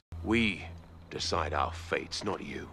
Not the Romans. Not even the gods. There we go again, bringing up that whole fate thing from Blood and Sand. Crassus then asks if by some miracle Spartacus defeats him, will he be content that he has brought those who injured him to justice? There is no justice. Not in this world. At last, a thing we agree upon.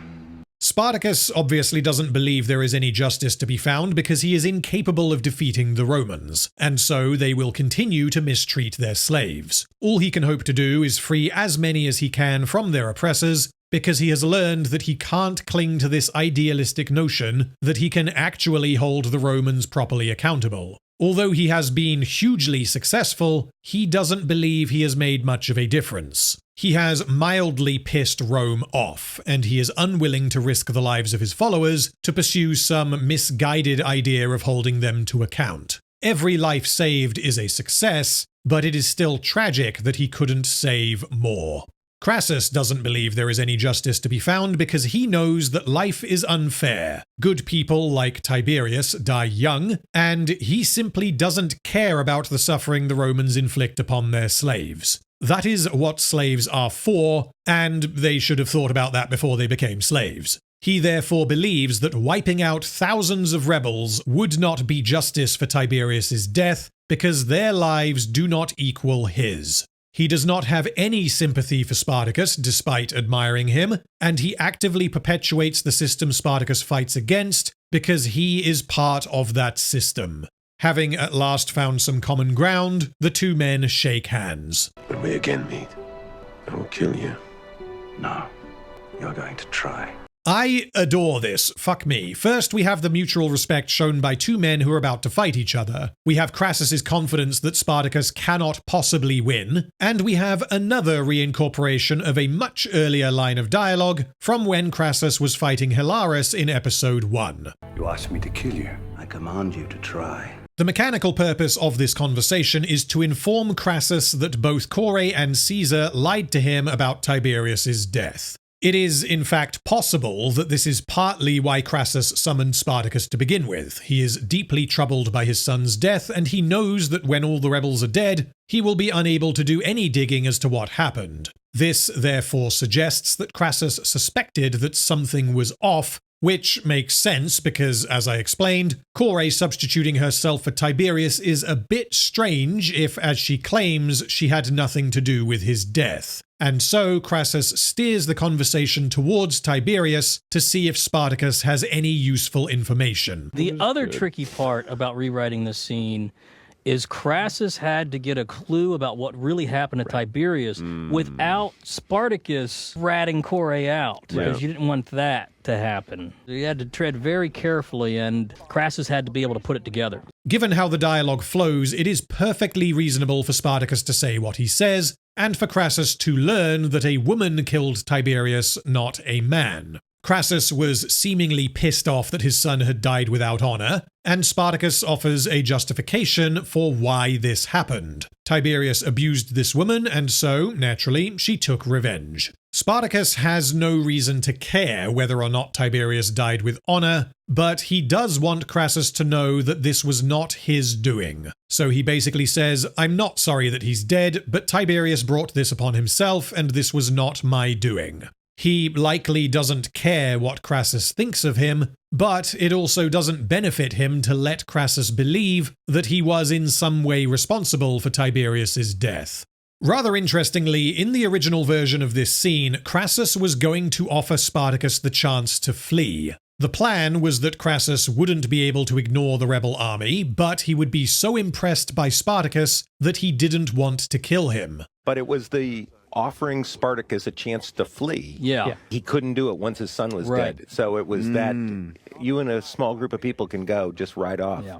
And Spartacus, of course, turned him down in the audition pieces. It is difficult to say how this would have played in the original script, because so many small changes would be needed elsewhere for this to work. Crassus, as he is seen in the show, would never let Spartacus go, because his son was killed by the rebels and because he needs the glory to gain power for himself. So I think the writers absolutely made the right call by rewriting this scene. Then the battle is put on hold, and although Crassus would like to get to the bottom of the whole murdering Tiberius thing, this unfortunately comes across as though the two armies march into battle, then everyone gets put on pause so that Crassus can speak with Core and so that Spartacus can speak with Gannicus. We aren't explicitly shown where their tents are, but we have no reason to believe that they are right next to the battlefield, which means both leaders retreated for the evening and then came back the following day. And given that the Romans brought siege equipment with them, and given that neither army appears to have moved when we next see them, this suggests that the armies were simply standing there looking at each other all night.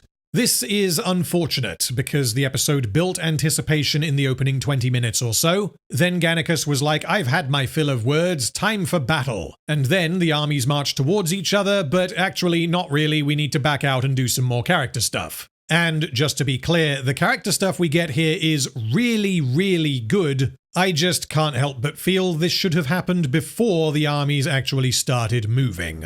Anyway, Caesar is like, you can't trust Spartacus, but Crassus again asks Caesar who killed Tiberius. Caesar replies that a man long in years... Spartacus spoke of a woman moved by vengeance. Crassus has now connected the dots, and given Core's behavior in their earlier scene, he has a pretty good idea of what happened. He tells Core that only the breaking of truth swells hope of forgiveness, and Core admits what she did. Crassus is in utter disbelief that his most trusted slave murdered his son, whom he views as a reflection of himself. He assumes that her killing Tiberius was a means of striking back at him, and that Core hates him. When he draws a knife on her, Caesar reveals that Core was a victim. Your noble fucking son did extremely bad things to her. Caesar didn't want to reveal any of this, and for good fucking reason. It is an admission that he lied to Crassus, but, as Caesar told Tiberius in episode 8, he believed that revealing the horrifying truth about Tiberius would cause Crassus to go mad, which would obviously not benefit Caesar, and the timing here is awful, because it now means Core has blown the bloody doors off right before the final battle with Spartacus. And because Core was unable to keep this secret, believing that Crassus had basically already worked it out, Caesar had no choice but to do some damage control by fully revealing and contextualizing what happened. Crassus realizes that Core was a victim this entire time, and he realizes that she was fucking terrified of saying anything for fear of what either Tiberius or Crassus himself would have done. Crassus then begins to blame himself for Tiberius's actions, and he destroys the mold of Tiberius's face. The son is but reflection of the father. Core comforts him, telling him that he is a good man who does what he must. Apologies for all you've suffered. This scene is, again, exceptional. It provides a gigantic payoff in the big dramatic revelation of a secret that has been building since episode 5. The writers deliver this payoff without requiring that, oh dear, Crassus overheard a secret conversation or some bullshit, and it finishes with a shot that looks very intentionally like the shot from episode 4, when Crassus decided to decimate Tiberius. And this visual parallel hints as to what will happen later. Meanwhile, Spartacus is in his tent considering what is about to happen. Sura's theme plays for the first time since Blood and Sand, and he is reminded of his homeland when he sees Thrace on a map. This is very quick, but also helps to remind the audience of that part of his story, which is important because we are going to get other callbacks later in this episode. Rick, in the original script, there was not this scene between Spartacus and Gannicus, and he said, look, I think, and the script was running long, there was no place to put it, but he said, I think we really need this. He and Gannicus then discuss their chances, and they believe that although Spartacus has repeatedly done the impossible, the odds are very much not in their favor. Gannicus says he would share a drink to steady their nerves, but he has stopped drinking. This is exactly when he would typically get drunk, and because he believes it is likely that they are going to die, this is Gannicus's last chance to have a drink, and even still, he chooses not to. This truly shows that he is a different man, because the story has tested him by placing him in a position where he honestly has every reason to have a drink. But Gannicus has realized that he only drank to, as he said in episode 5, brace against the shit of a simple day. Because he has found a new meaning in life via Cybele, he no longer needs to drink. This scene between Spartacus and Gannicus is part 3 of a 3-part arc for them. They have a scene in episode 1, they have a scene in episode 5, and they have this scene. And I remember in episode 5, one of the few notes we got from Stars is, do they really need to talk about this leadership thing again on the boat? They've had that conversation. And I explained to them, no, this is part 2 of a 3-part thing. I had always hoped to visit this again, but in the original script for this, it wasn't in here until Rick pointed out that perhaps I should finish that 3-part story. Spartacus understands this, having gone through exactly the same thing with Sura. He used to sleep around to the point where he was infamous among Thracian women, but after he first lay with Sura, she told him that he would never love another woman. Gannicus asks if this turned out to be true, because after Sura, Spartacus did have a relationship with Mira, and he had some kind of enemies with benefits thing going on with Lyta. Spartacus says that he found comfort in others, but Sura's death left an emptiness that can never be filled, because Sura fundamentally changed who he was as a man. There's an emptiness that can never be filled. A void left where a heart once beat. Sura was taken from me. This also calls back to the event that started the rebellion, and reminds us of how deeply Spartacus was wounded by the Romans. Since Sura's death, which was at the end of episode 6 of Blood and Sand, Spartacus has never been whole. He accepted his fate as a gladiator as a coping mechanism, but this was then flipped on its head when he was forced to kill Varro. As a result of this, he ended up discovering that Batiatus killed Sura, and this led to him killing his master and busting everyone out of the Ludus. After this, he was on the run and desperately trying to build an army whilst avoiding the Romans who pursued him, and he never really had time for meaningful relationships, which is evidenced by the fact that Mira felt that she wasn't getting what she wanted from their romance. The only time post-Sura's death in which Spartacus was in any sense at peace was episodes 8, 9, and 10 of Blood and Sand. This was when he had accepted life as it was, and this was also the only part of the story where Spartacus wasn't actively trying to do something, other than succeed in the arena. Now that we have reached the final episode of the series, Spartacus reveals to Gannicus just how broken he is. Then the conversation shifts to a continuation of the discussion these two had back in episode 1. Spartacus previously told Gannicus that victory against the Romans was his only concern, and Gannicus questioned how this was defined. Back then, Spartacus's objective was simply to defeat any and all Romans who were sent after them, but now, in episode 10, he gives a different answer as to how victory is defined. Life is what defines it. The death of Romans, nor ours, nor those that follow us into battle, but the life of Cybele, of Lyta, the mother and her child, so many others. They are all Sura, and I would see them live. This exemplifies what Spartacus has learned throughout the season, and that he places the rebels on the same level as Sura speaks to the degree with which he believes he must save these people. Spartacus then asks Gannicus again to step up and lead the rebels at his side. Gannicus has rejected this twice previously because he was only in this for himself, but since then he has found a new purpose in Cybele and protecting those who cannot protect themselves. Although Gannicus now has something or someone to fight for, he claims not to hold a strong belief in the moral righteousness of Spartacus's actions. He does not consider himself a crusader against slavery. He is just a guy trying to do the right thing, and he isn't interested in being positioned above the commoners as a hero. He still doesn't want that responsibility because he does not believe he is a good person. Spartacus, however, insists that he can't do this without Gannicus at his side. Gannicus finally accepts, which is informed by his realization that this is it. There will be no battles after this, and if he doesn't step up, then the people he cares about may die. What would you have me do? The impossible. I am pretty amazed that this scene was not in the original script because it serves multiple purposes and gives a huge amount of clarity as to what Spartacus and Gannicus have each been through. This therefore means that events that took place in some cases 38 episodes ago are fresh in our minds for this final episode, which helps to make certain emotional beats hit harder. But rather than just being, hey Gannicus, remember that time my wife died? Oh cool, remember that time when the same thing kinda happened to me? The dialogue from each of them is justified by the conversation being about why they are doing what they are doing. Spartacus is a wounded soul trying to save those he can before he rejoins his wife, and Gannicus is reinvigorated due to his relationship with Cybele, and so he finally accepts his role in Spartacus's mission. This scene bookends the relationship between these characters and mirrors their first scene this season. Gannicus didn't approve of Spartacus saying that his objective was to kill as many Romans as necessary to protect his people, because Gannicus saw this as futile. Now, Spartacus has learned that killing Romans on its own doesn't really mean anything, and his objective is to save the lives of his followers, which is what finally convinces Gannicus to stand as a leader. The Last Jedi showed us how not to do the idea of fighting what you hate versus saving what you love, and this scene here in War of the Damned shows us exactly how it can be done.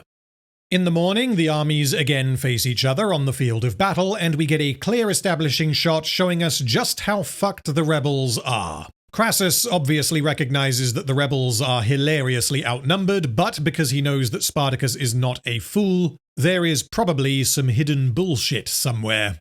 But where? Spartacus then gives his epic speech, which I wish I could play for you, but the bots say no. Soon Crassus will give command, and we shall face his legions in open battle. We stand in the shadow of greater might, as the Republic casts across the lives of every man, woman, and child condemned to the darkness of slavery, forced to toil and suffer so that those of coin and position can see their fortunes grow beyond need or purpose. Let us teach them that all who draw breath are of equal worth, and that those that seek to place heel upon the throat of liberty will fall to the cry of freedom. There's always been this ongoing debate. You know, Andy Whitfield, totally in control of Spartacus when he was in those shoes, right? Just unbelievable, right? And Liam, I think, at this point in our show has just absolutely taken the reins and is so powerful. Because, I mean, you know, the whole transitional thing for him, you know, I mean, try to find your own ground and, you know, the pressure that he came in with studios, everybody, you know, needing him to rise to that thing. I think this season he's just totally taken the reins and found it. One of the things I'm really excited about this season is for people to see Liam as Spartacus, and the Spartacus that is commanding thousands of people. And he really brings it all the way up to his final scene of the series, where I think he does some of his best work. He just gets better and better and just grows exponentially. Just a fantastic performance this season. I have no notes. This is perfect. This summarizes everything that Spartacus stands for. It gets everyone hyped as fuck because they are clear in their purpose. And if they are going to die, they are going to take as many Romans with them as they can, which will further demonstrate what these slaves are capable of. Meanwhile, Crassus doesn't go in for a big epic speech. He simply tells his men, "No wounded enemy is to be blessed with merciful passing. I would make example of all those who would dare raise hand against the glory of Rome." Let us begin and see it come to pass. The Romans start firing catapults at the rebels, and the rebels charge forwards. The Romans advance. The rebels suddenly stop and hold position. The Romans keep coming. The rebels don't move. The Romans charge towards them, and it turns out that Spartacus has tricked Crassus by employing a surprise death trench of his own. One of the tricky things about constructing this action sequence that we really struggled with is that it had to have these levels of Spartacus actually has a plan, and this happens and that happens, and the counter, and what Crassus does, which was a tricky thing to try to do and make it shootable. Yeah, there was some stuff. I'm like, hang on, wait, did you just build one of these? I'm like, oh, sure. Where did we get that from? What about surprise death trench? Already had it. We've had one, yes. What about second? Surprise death trench. This is fucking insane. Essentially what happened here is that after episode 9, Spartacus got his men to dig this gigantic fucking trench in the middle of this open field. They accomplished this relatively quickly because it was ready by the time Crassus found him, and he managed to do this without Crassus noticing. The rebels then somehow covered up this surprise death trench in such a way that it was invisible. Then Spartacus sent a small group of rebels out to get seen by Crassus's scouts so as to lure him to this location. Crassus falls for this, and the armies meet up next to the surprise death trench, just as Spartacus intended.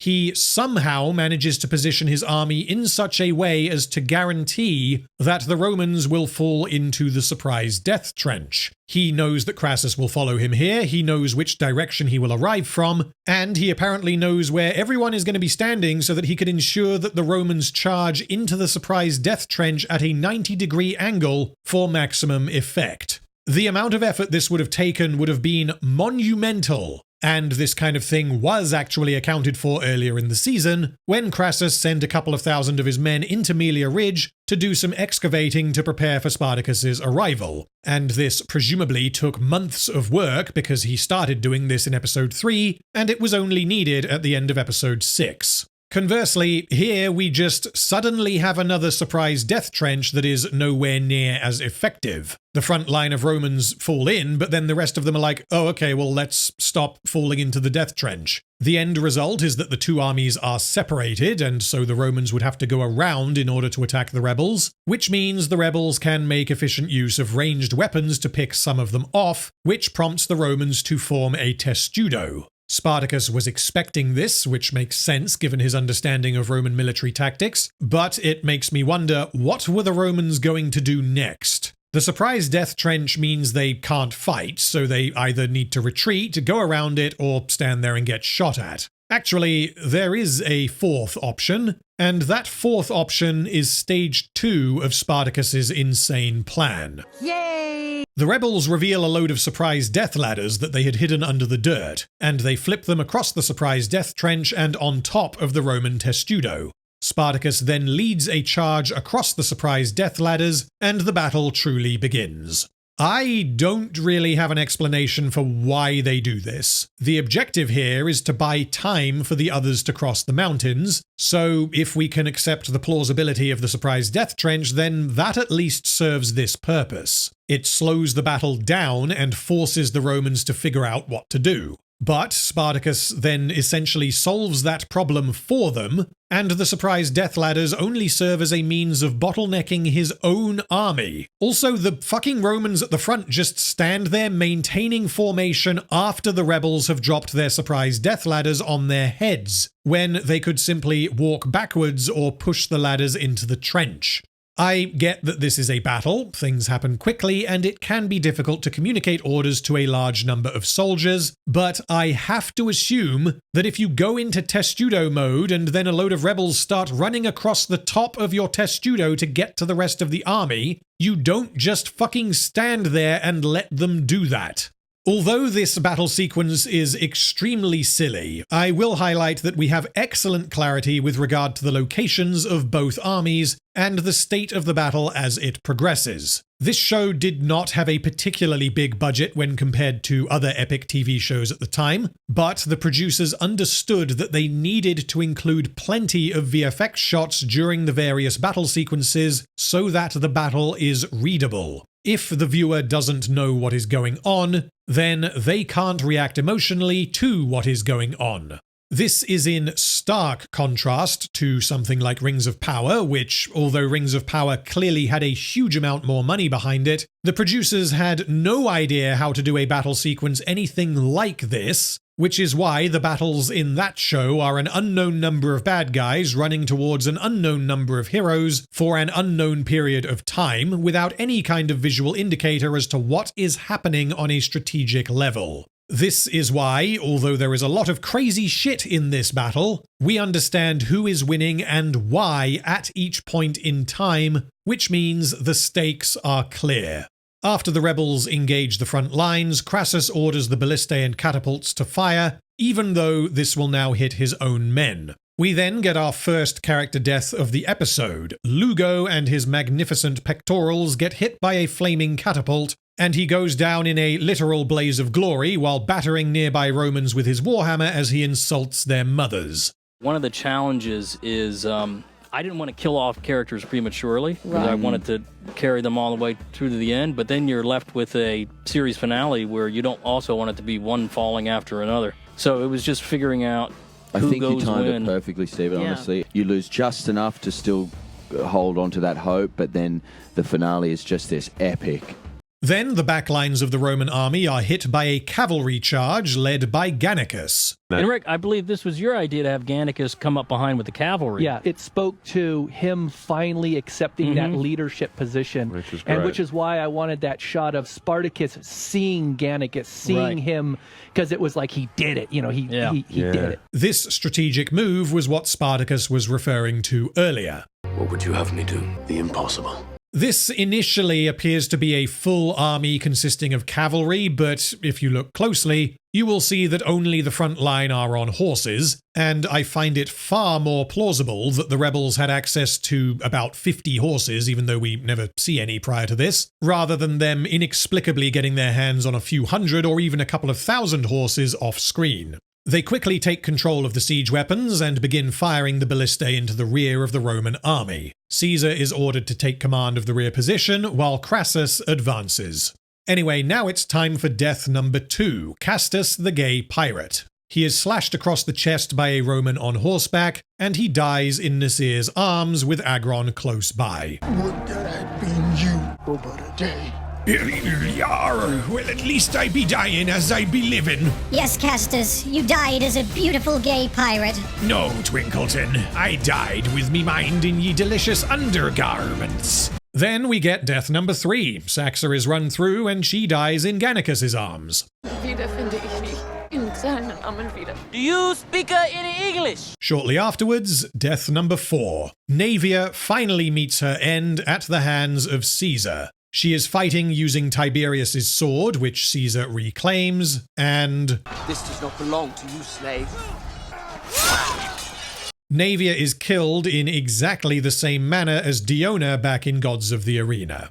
Generally, I think this episode handles character deaths very well, but this one always stuck out to me because it just kinda happens. Maybe this is because Naevia's story felt complete at the end of episode 8, but here she is given about as much time as fucking Castus, who was very much a secondary character, whilst Naevia has been around for the entire show. In fact, the top 3 characters who appear in the most episodes across all 4 seasons, out of a potential 39 episodes, are Crixus with 37, Naevia with 35, and Spartacus with 33 because he doesn't appear in Gods of the Arena. And Naevia just kind of dies. Splat. Oh well. However, this brings me to Tiberius's sword, because this thing has gone on quite the journey. We first see it in episode 2, where it symbolizes the faith Crassus places in Tiberius's ability to prove himself worthy. The sword is presented as just a sword. It has no story, unlike the sword Crassus wields, which belonged to his father,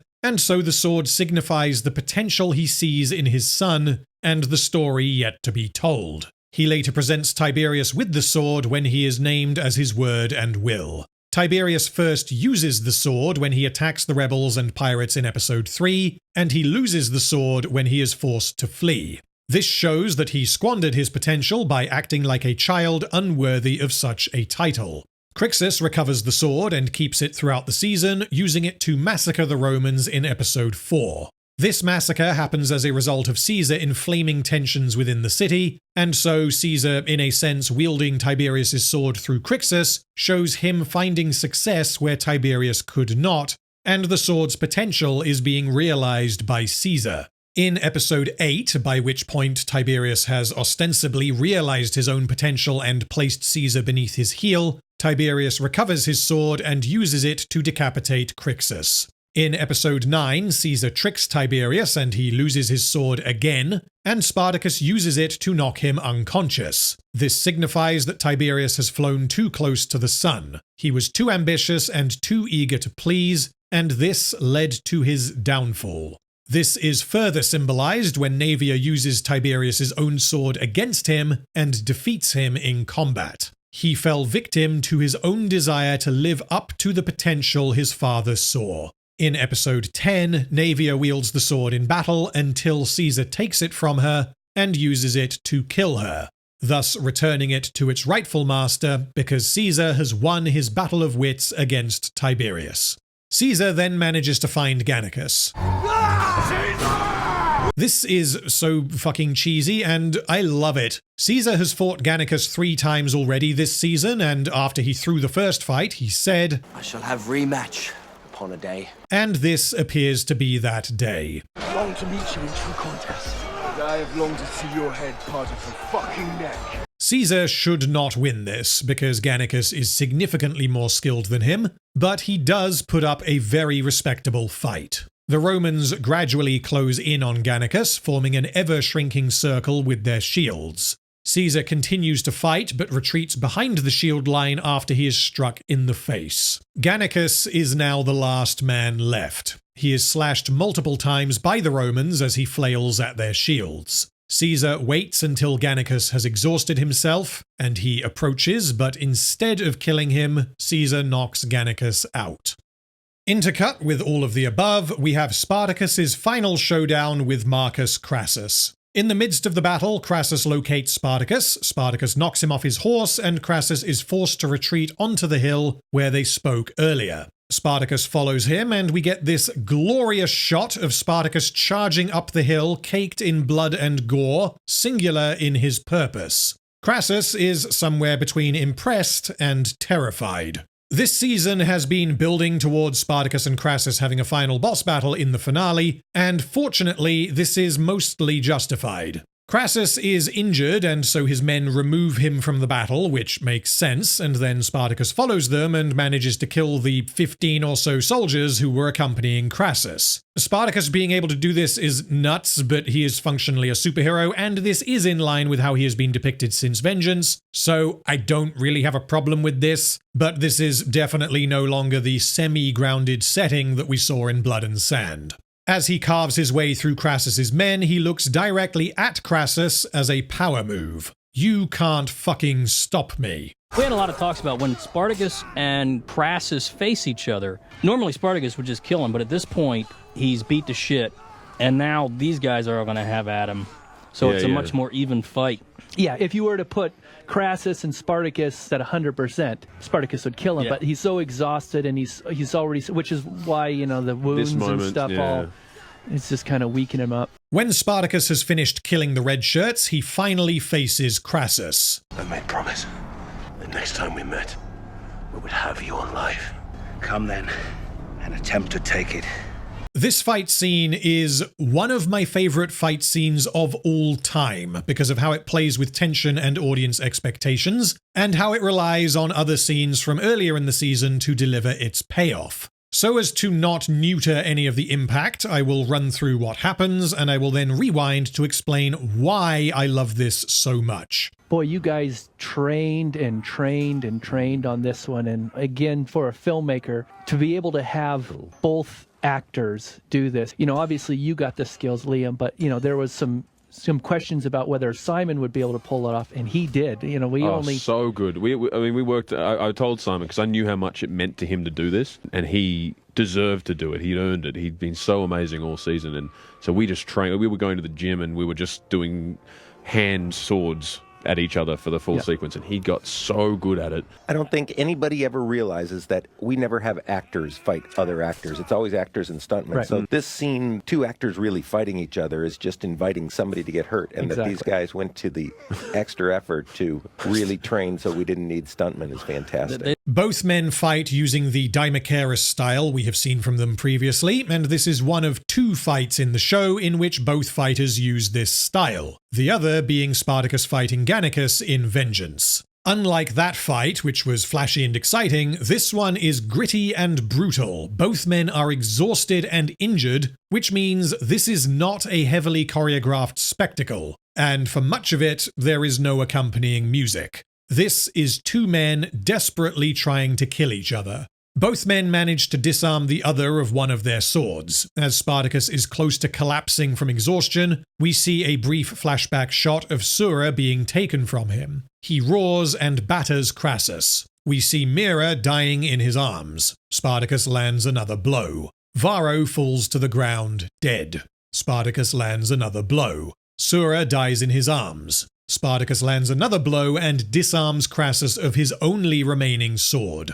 Spartacus then stabs at Crassus, who sidesteps and grabs the sword by the blade, catching Spartacus by surprise. Crassus wrenches the sword out of Spartacus's hand. He spins around and nearly impales Spartacus, but Spartacus does exactly the same thing and grabs the blade with his hands as well. He headbutts Crassus, throws him to the ground, and Crassus is at Spartacus's mercy.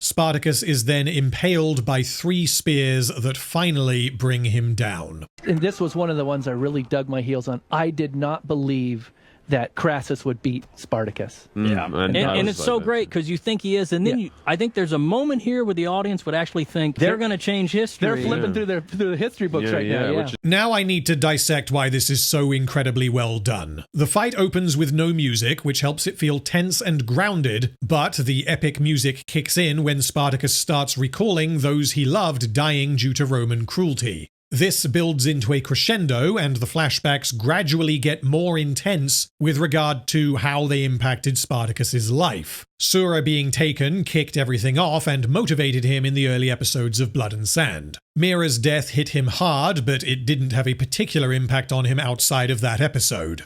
Varro's death caused him to have a mental breakdown. Sura's death led him to the great and unfortunate things that we see throughout the rest of the series. By building up in intensity both with visuals and music, combined with Spartacus using these memories to essentially get a second wind, the scene is communicating to us that Spartacus is about to kill Marcus Crassus. Then we get the sword grab, which in a worse TV show would just be, oh cool, he did a spin and grabbed the sword, wow, awesome. But this is so much more than the superficial cool factor because of what was set up in episode 1. This is a perfect example of how to do a subversion, because everything about it is playing into audience expectations, because we saw what happened the last time Crassus did this. He told Hilarus to try and kill him, he grabbed the sword, did a slow motion spin, and he killed Hilarus. Here, Crassus tells Spartacus to try and kill him, he grabs the sword, does a slow motion spin,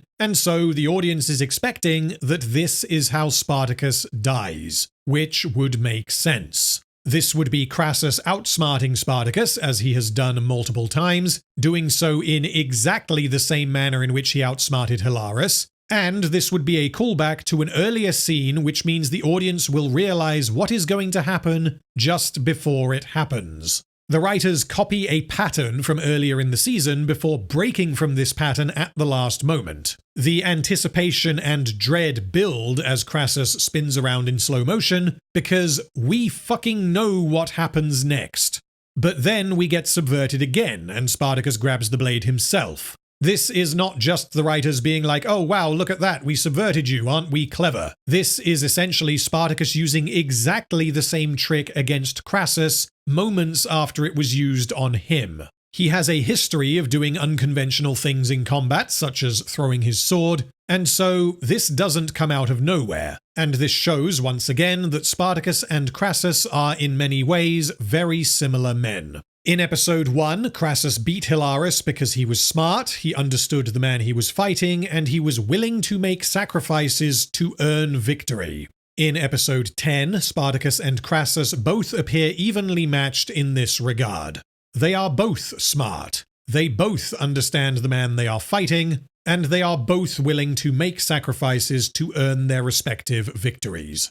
Anyway, after impaling Spartacus, the Romans advance, but Crassus commands them to hold. He admires Spartacus more now than he ever has. Would that you'd been born a Roman.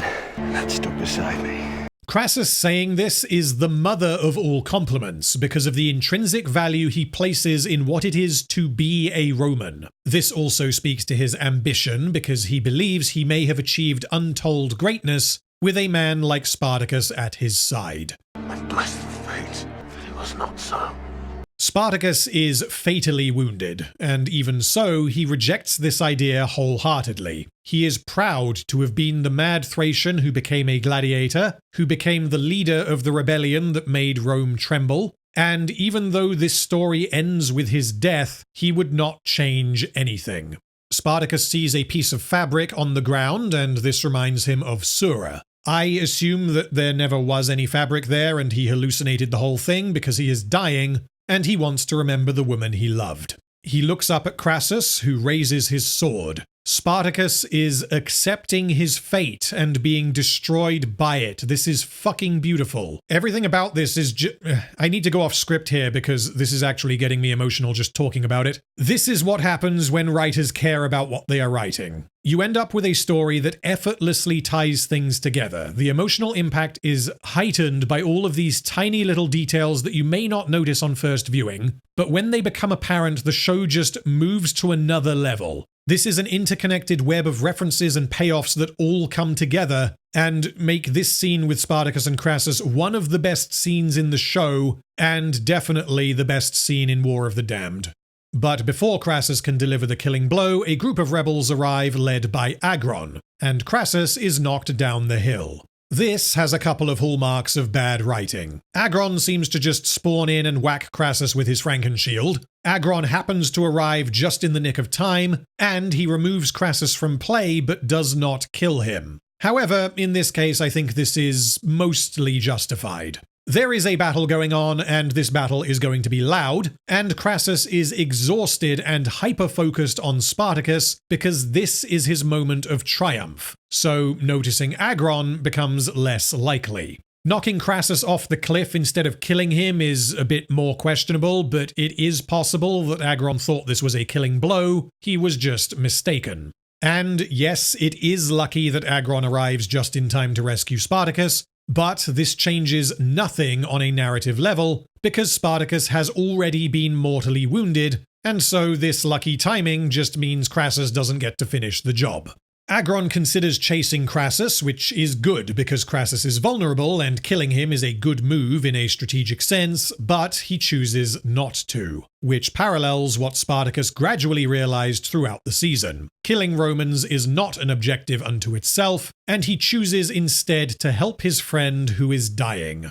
Spartacus is delirious, he keeps hallucinating his wife, and as Agron and Nasir bring him to his feet, he turns around to see the remnants of his army, the people who followed him all the way to the end, being cleaned up by the Romans. They lost the battle, but based on how Spartacus himself defined victory earlier, they have achieved victory.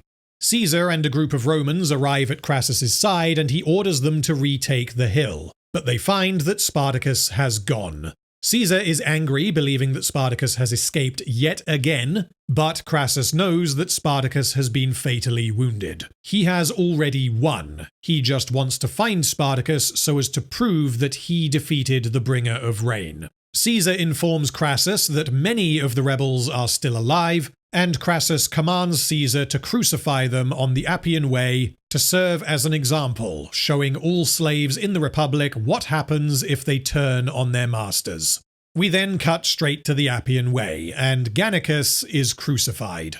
As he starts to lose consciousness, he hallucinates Enemeus standing in front of him, waiting on the shores of the afterlife. Gannicus smiles and closes his eyes. The screams of those around him being crucified gradually turn into cheers, and he opens his eyes to find himself back in the arena of Capua, still nailed to this cross. The crowd cheers his name, and he roars at them with a mad look in his eyes. This is a perfect ending for this character. Gannicus finally accepted himself as a hero. He sacrificed himself to protect those who could not protect themselves, and his afterlife shows him returning to what he enjoyed so much, putting on one hell of a show. Rest in peace, Gannicus, you magnificent bastard. But I did feel bad crucifying Gannicus as the great warrior. But that's why I think that ending that we end up with is so great. Because it takes him back to the one place he's free, which is in the arena. This show, obviously its roots were in the arena with gladiators, and it's great to see that arena for the final time. And this is just so epic. I know, because it brings the show right around in every way. You know, this is where the show started, in the arena. And it has one last little moment. And he goes out happy in a way. Yeah, exactly. he wins. You know, everyone has their little victory in some way. Except for Coria. We also see that Kore has been crucified along with the other rebels, which means that yet again, Kore's words have led to unintended and unfortunate ends. She told Crassus that he was a good man who does what he must, which is what she truly believes. Crassus then realized that he had no choice. His romance with his slave was a dream, and through no fault of his own nor Kore's, that dream has ended. He tells Caesar that he has forgiven Kore for fleeing, but because she was known to be of the rebellion, he did what he had to. The position he's in now is that he does forgive her, but there is no way he can go lenient on a slave that was known to support Spartacus. Yeah. No. It'd be political suicide. This is, of course, a tragic ending for Kore, and it means that she paid the ultimate price for getting revenge on Tiberius. When, had she let Tiberius go, she may well have escaped across the mountains. However, there was never going to be a happy ending for Kore. The point of the character is that she was a slave, and although she was treated well, her position under her masters resulted in her being abused freely, and this trauma led to her understandably seeking vengeance, which is broadly very similar to what happened with Spartacus. Then Senator Metellus shows up, accompanied by Pompey, who claims to have defeated Spartacus in the north. Metellus explains that Pompey encountered the rebel army attempting to cross the mountains, and they have already dispatched word informing the Senate that this was Spartacus's army, and Pompey defeated him. Crassus seems to realize that even though this is a bold-faced lie and everyone present knows it, I mean, in the background, Crassus's men are literally crucifying the remnants of Spartacus's army, he doesn't have any means of proving this because he was unable to locate Spartacus's body. Crassus therefore decides to support this false claim that Pompey was the victor, believing that such a political move would lead to further glory for himself and Caesar. Pompey welcomes Crassus's support, and this means that although Crassus allowed the glory to be snatched away, he has used this as an opportunity to form a new political alliance with a man who has just returned from what is now 2 victories. Evidently, forming such an alliance was worth more to Crassus than the credit for defeating Spartacus, which makes sense given Pompey's reputation and respect within the Senate. This did happen historically, although the sequence of events is slightly different. Crassus defeated Spartacus, Pompey mopped up the rebels who escaped that battle as he returned from Spain, and then he was like, oh wow, look how awesome I am, I just defeated Spartacus. The Senate then awarded Pompey with the credit and glory for crushing the rebellion, and so Crassus, doing his best to prove that he ended the rebellion, decided to crucify 6,000 rebels on the Appian Way as a fuck you to the Senate. Crassus tells Caesar that the past cannot be altered, the present holds but regret and loss, and it is only in the days to come that a man may find solace when memory fades. This is a great summation of what this character has been through, it speaks to his ceaseless ambition, and it helps to explain why he decided to accept Pompey's lie. We then say goodbye to Marcus Crassus and Julius Caesar, 2 absolutely fantastic characters. Here's the important part with Crassus, where he's won but he's lost. He's lost his heart and he lost his son. And now he's lost the victory to a certain extent. Yes, which at this point he doesn't even care about. Yeah, totally. Ultimately. Yeah, totally. Such a testament to Simon's portrayal of the character, because he just lets it go, and he's left playing the long game, and telling Caesar, well, let's wait a little longer, and we'll get there, which I guess happens with the triumvirate and stuff like that. Right. Bringing in Pompey here was a lot of discussions. Oh boy, what a Megillah. We had 9 different versions, and at one point they actually showed up on the hill after Spartacus got away. That's right, yeah. It was really tricky. We talked about cutting it, but it's this really interesting little historical note that Pompey did run afoul of like 5,000 slaves that were running away, slaughtered them, and sent word to Rome that he had ended the rebellion. And it also really shows that Crassus is turning his back. He wants to forget this ever happened and move forward. We then cut to Spartacus as he fades in and out of consciousness. It turns out that Agron and Nazir have managed to regroup with the other rebels at the foot of the mountains. What happened off-screen is that Pompey attacked these rebels and killed many of them, but some escaped and made it to the mountains, and this is where Agron and Nazir have brought Spartacus. I don't quite know how this was possible given the distances involved and Spartacus being mortally wounded, but this decision was presumably made so as to allow Leiter and the other rebels to be present for Spartacus's death. From the start of the series, you know, when I was doing the research and read that historically Spartacus, they'd actually never found him on the battlefield, I thought this gave us a great opportunity to get him off the battlefield and actually have a final moment with him. And again, that was one of the things I was fighting. I'm like, he's got to die with his people on the battlefield. But again, absolutely the wrong choice. It was so right to have him do what he did. And I think the trick there was to make sure he was mortally wounded and did not want to leave. Realizing that Pompey still potentially poses a threat to the remaining rebels, Spartacus tells them to leave him because he will slow them down and he is going to die anyway. Leiter says Spartacus's name as he drifts in and out of consciousness, and Spartacus tells her that this is not his name, and he will finally hear it again when he reunites with Sura in the afterlife. He has spent so long as Spartacus the gladiator and then Spartacus the rebel leader that he has drifted so far from the man he once was. But now he is ready to go back. Do not shed tears. There is no greater victory than to fall from this world a free man. There were conversations with stars way back in the beginning of the series about, you know, well, you're really going to kill him? How is the audience going to feel? But again, it goes to that victory with your line about there's no greater victory than a fall from this world a free man, and the fact that you're returning to the arms of your wife, and there's that glimmer of hope that no matter what the outcome, you have to stand up to oppression. As the light fades from Spartacus's eyes, it starts to rain, which is a reference to his title as the bringer of rain, but more importantly, this is the end of the legend of Spartacus, the legend that was born when he defeated Theocles and the heavens opened.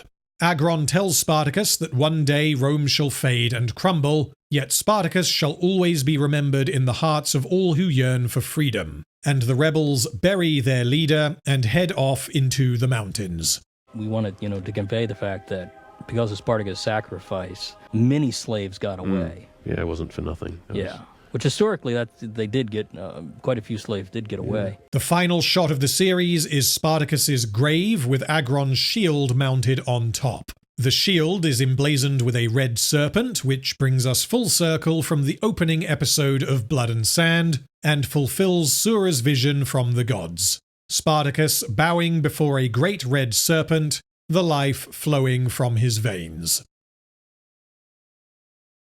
If it wasn't clear by this point, War of the Damned is not as good as either Blood and Sand or Gods of the Arena. Most of the big emotional beats have some kind of problem peripherally related to them that somewhat dilutes their impact. However, War of the Damned is really, really good.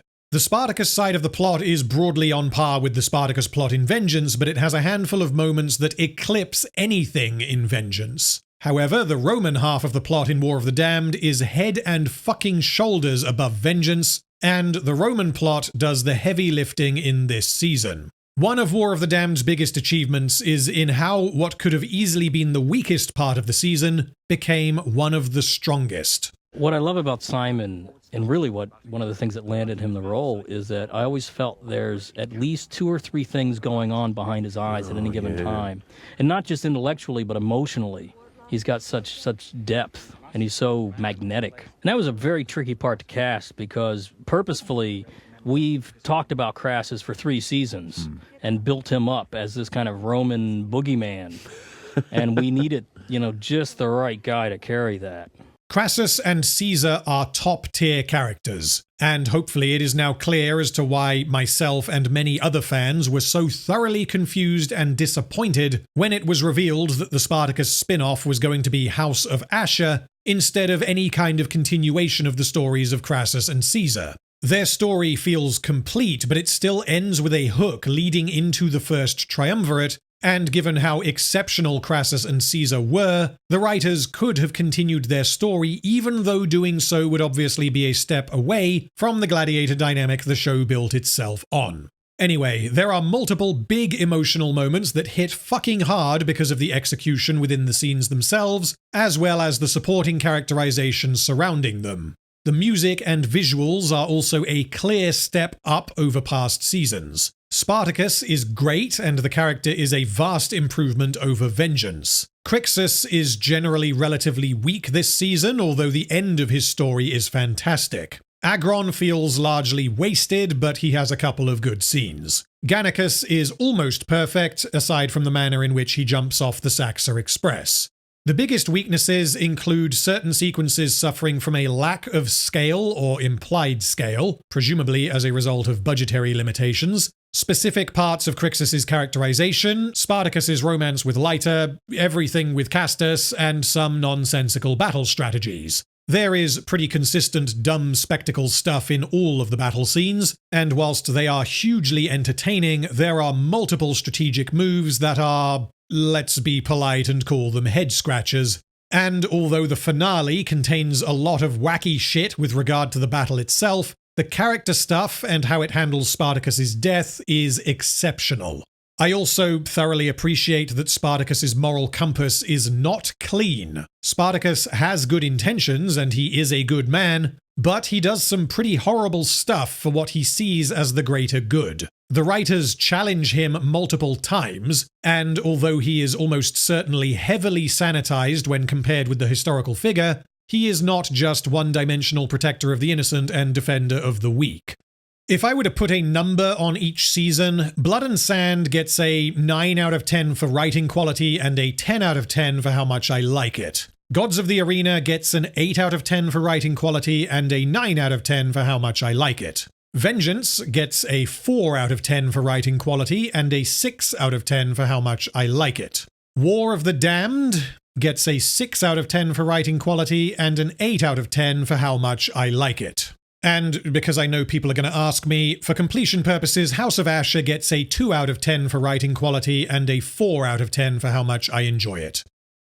So now that we have reached the end of the series, I am going to rank every episode. Rating these episodes is always going to be somewhat arbitrary, but particularly so in War of the Damned because the same episode may contain some excellent stuff but also some crap, which means the quality is not consistent. The worst 10 episodes are the entirety of House of Asher, which leaves us with 39 episodes to rank. The weakest episode in the main series is Vengeance Episode 3, The Greater Good, Into the mines! followed by Episode 1, Fugitivus, And the gods shall weep for their suffering. and Episode 2, A Place in This World. May the gods bless you. These are followed by Blood and Sand Episode 1, The Red Serpent. Dismissed! Then we have Vengeance Episode 8, Balance, and Episode 4, Empty Hands. I would but sever dangling thread. Then comes the weakest episode in War of the Damned, Episode 7, Mors Indecepta. I will not die with a Roman sword in my back! Then we have Vengeance Episode 5, Libertus, I'm not the fool you and your daughter think me. Episode 9, Monsters, Let us have sport! and Episode 7, Sacramentum. Is this what you are? Followed by War of the Damned, Episode 5, Blood Brothers, You took something from me. I would have something in return. Vengeance Episode 6, Chosen Path, What I seek of the Egyptian is none of your concern. and War of the Damned, Episode 2, Wolves at the Gate. You move to take the fucking city. That covers all of the episodes I consider either bad or mid. These are generally entertaining, but they all have pretty serious problems either in the plot or character department, or they are simply forgettable and inconsequential. Next up is Blood and Sand Episode 2, Sacramentum Gladiatorum, Welcome to the Brotherhood. and Episode 3, Legends, Behold, Spartacus! followed by the strongest episode in Vengeance, Wrath of the Gods. I am a free man. Next is War of the Damned Episode 3, Men of Honor, and Episode 6, Spoils of War. I have no fucking idea. Next is the weakest episode from Gods of the Arena, Pater Familias. I'm old, Quintus, not dead. Next is Blood and Sand Episode 4, The Thing in the Pit, Gods are not.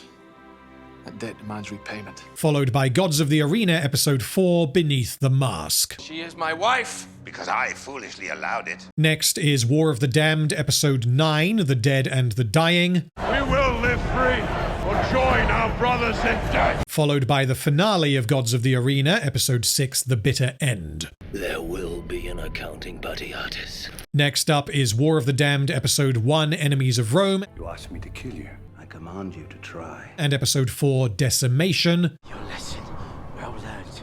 followed by Blood and Sand Episode 7, Great and Unfortunate Things, and Episode 8, Mark of the Brotherhood. Who should I choose? Some of these episodes have moments of greatness, and some of the best moments from the entire show are in these episodes, but they generally have minor weaknesses of one form or another. These are not bad episodes in any sense, but nor are they the best in the show, and if Spartacus consisted entirely of episodes of this level of quality, I would be like, damn, that was a pretty good show. Now we are into the best episodes in the show. There are 2 episodes from War of the Damned in here that I struggled to place, because they have some insane stuff going on in them that doesn't make much sense, but they also contain some of the best character work in the entire series. But, aside from those 2, these episodes consistently display peak writing, and they deserve to be praised not just as the best episodes in Spartacus, but as some of the best episodes of TV. Starting with War of the Damned Episode 8, Separate Paths. Then we have Blood and Sand Episode 9, Whore. Is that why the cousin of Marcus Crassus lies dead in our fucking house? Next is Gods of the Arena Episode 1, Past Transgressions. And Episode 2, Missio. You counsel to suck the cock that pisses on me! Next is Blood and Sand Episode 11, Old Wounds. A loose end, no longer needing to be tied. Followed by the best episode from Gods of the Arena, Episode 5, Reckoning. I'm far worse. This is followed by the best episode from War of the Damned and the finale for the entire series, Victory. Would that you'd been born a Roman. That stuck beside me. Although the best parts of this episode would place it higher, the worst parts would place it much lower. As you might expect, the absolute best episodes from the show are all from Blood and Sand. Episode 5, Shadow Games. Theocles is beyond flesh! Episode 6, Delicate Things. My word is kept. They're reunited. Episode 12, Revelations. Do not turn from me! You forget your place, Lannister! Episode 10, Party Favors. Proceed. And Episode 13, Kill Them All. Together, we shall see Rome tremble! And because, fuck it, why not, I decided to assign a numerical value to each of these episodes based on their placement in this list, and if I plot these on a line graph, you can see the relative quality of each season, and the general quality of the show as the seasons progress. Spending over 8 months making 35 hours of long-form videos on a show from 15 years ago about scantily clad chiseled men and women leaping around in slow motion screaming at each other was probably not the smartest move, because this is my job, and Spartacus is a pretty niche show. So I want to say a special thank you to you. It has been super satisfying to go through the entire show and pick apart why certain parts are virtually flawless, whilst others are somewhat less so. And I want to say thank you for accompanying me on this journey. I will be doing a live character tier list as I did for Rings of Power, The Hobbit, and Arcane, so if you want to participate in the live stream and cast your votes, make sure you are subscribed to the channel. I do hope you have enjoyed the video, and if you made it this far, please do like the video because it does help the channel. In the video description, you will find links to my second channel where I upload various bits of extra content, including the cover of the Spartacus theme that I made for this video, as well as video game streams and other assorted goodies. You will also find a link to the community Discord server and my Patreon. Thank you again so much for your time, and I will see you in my next video.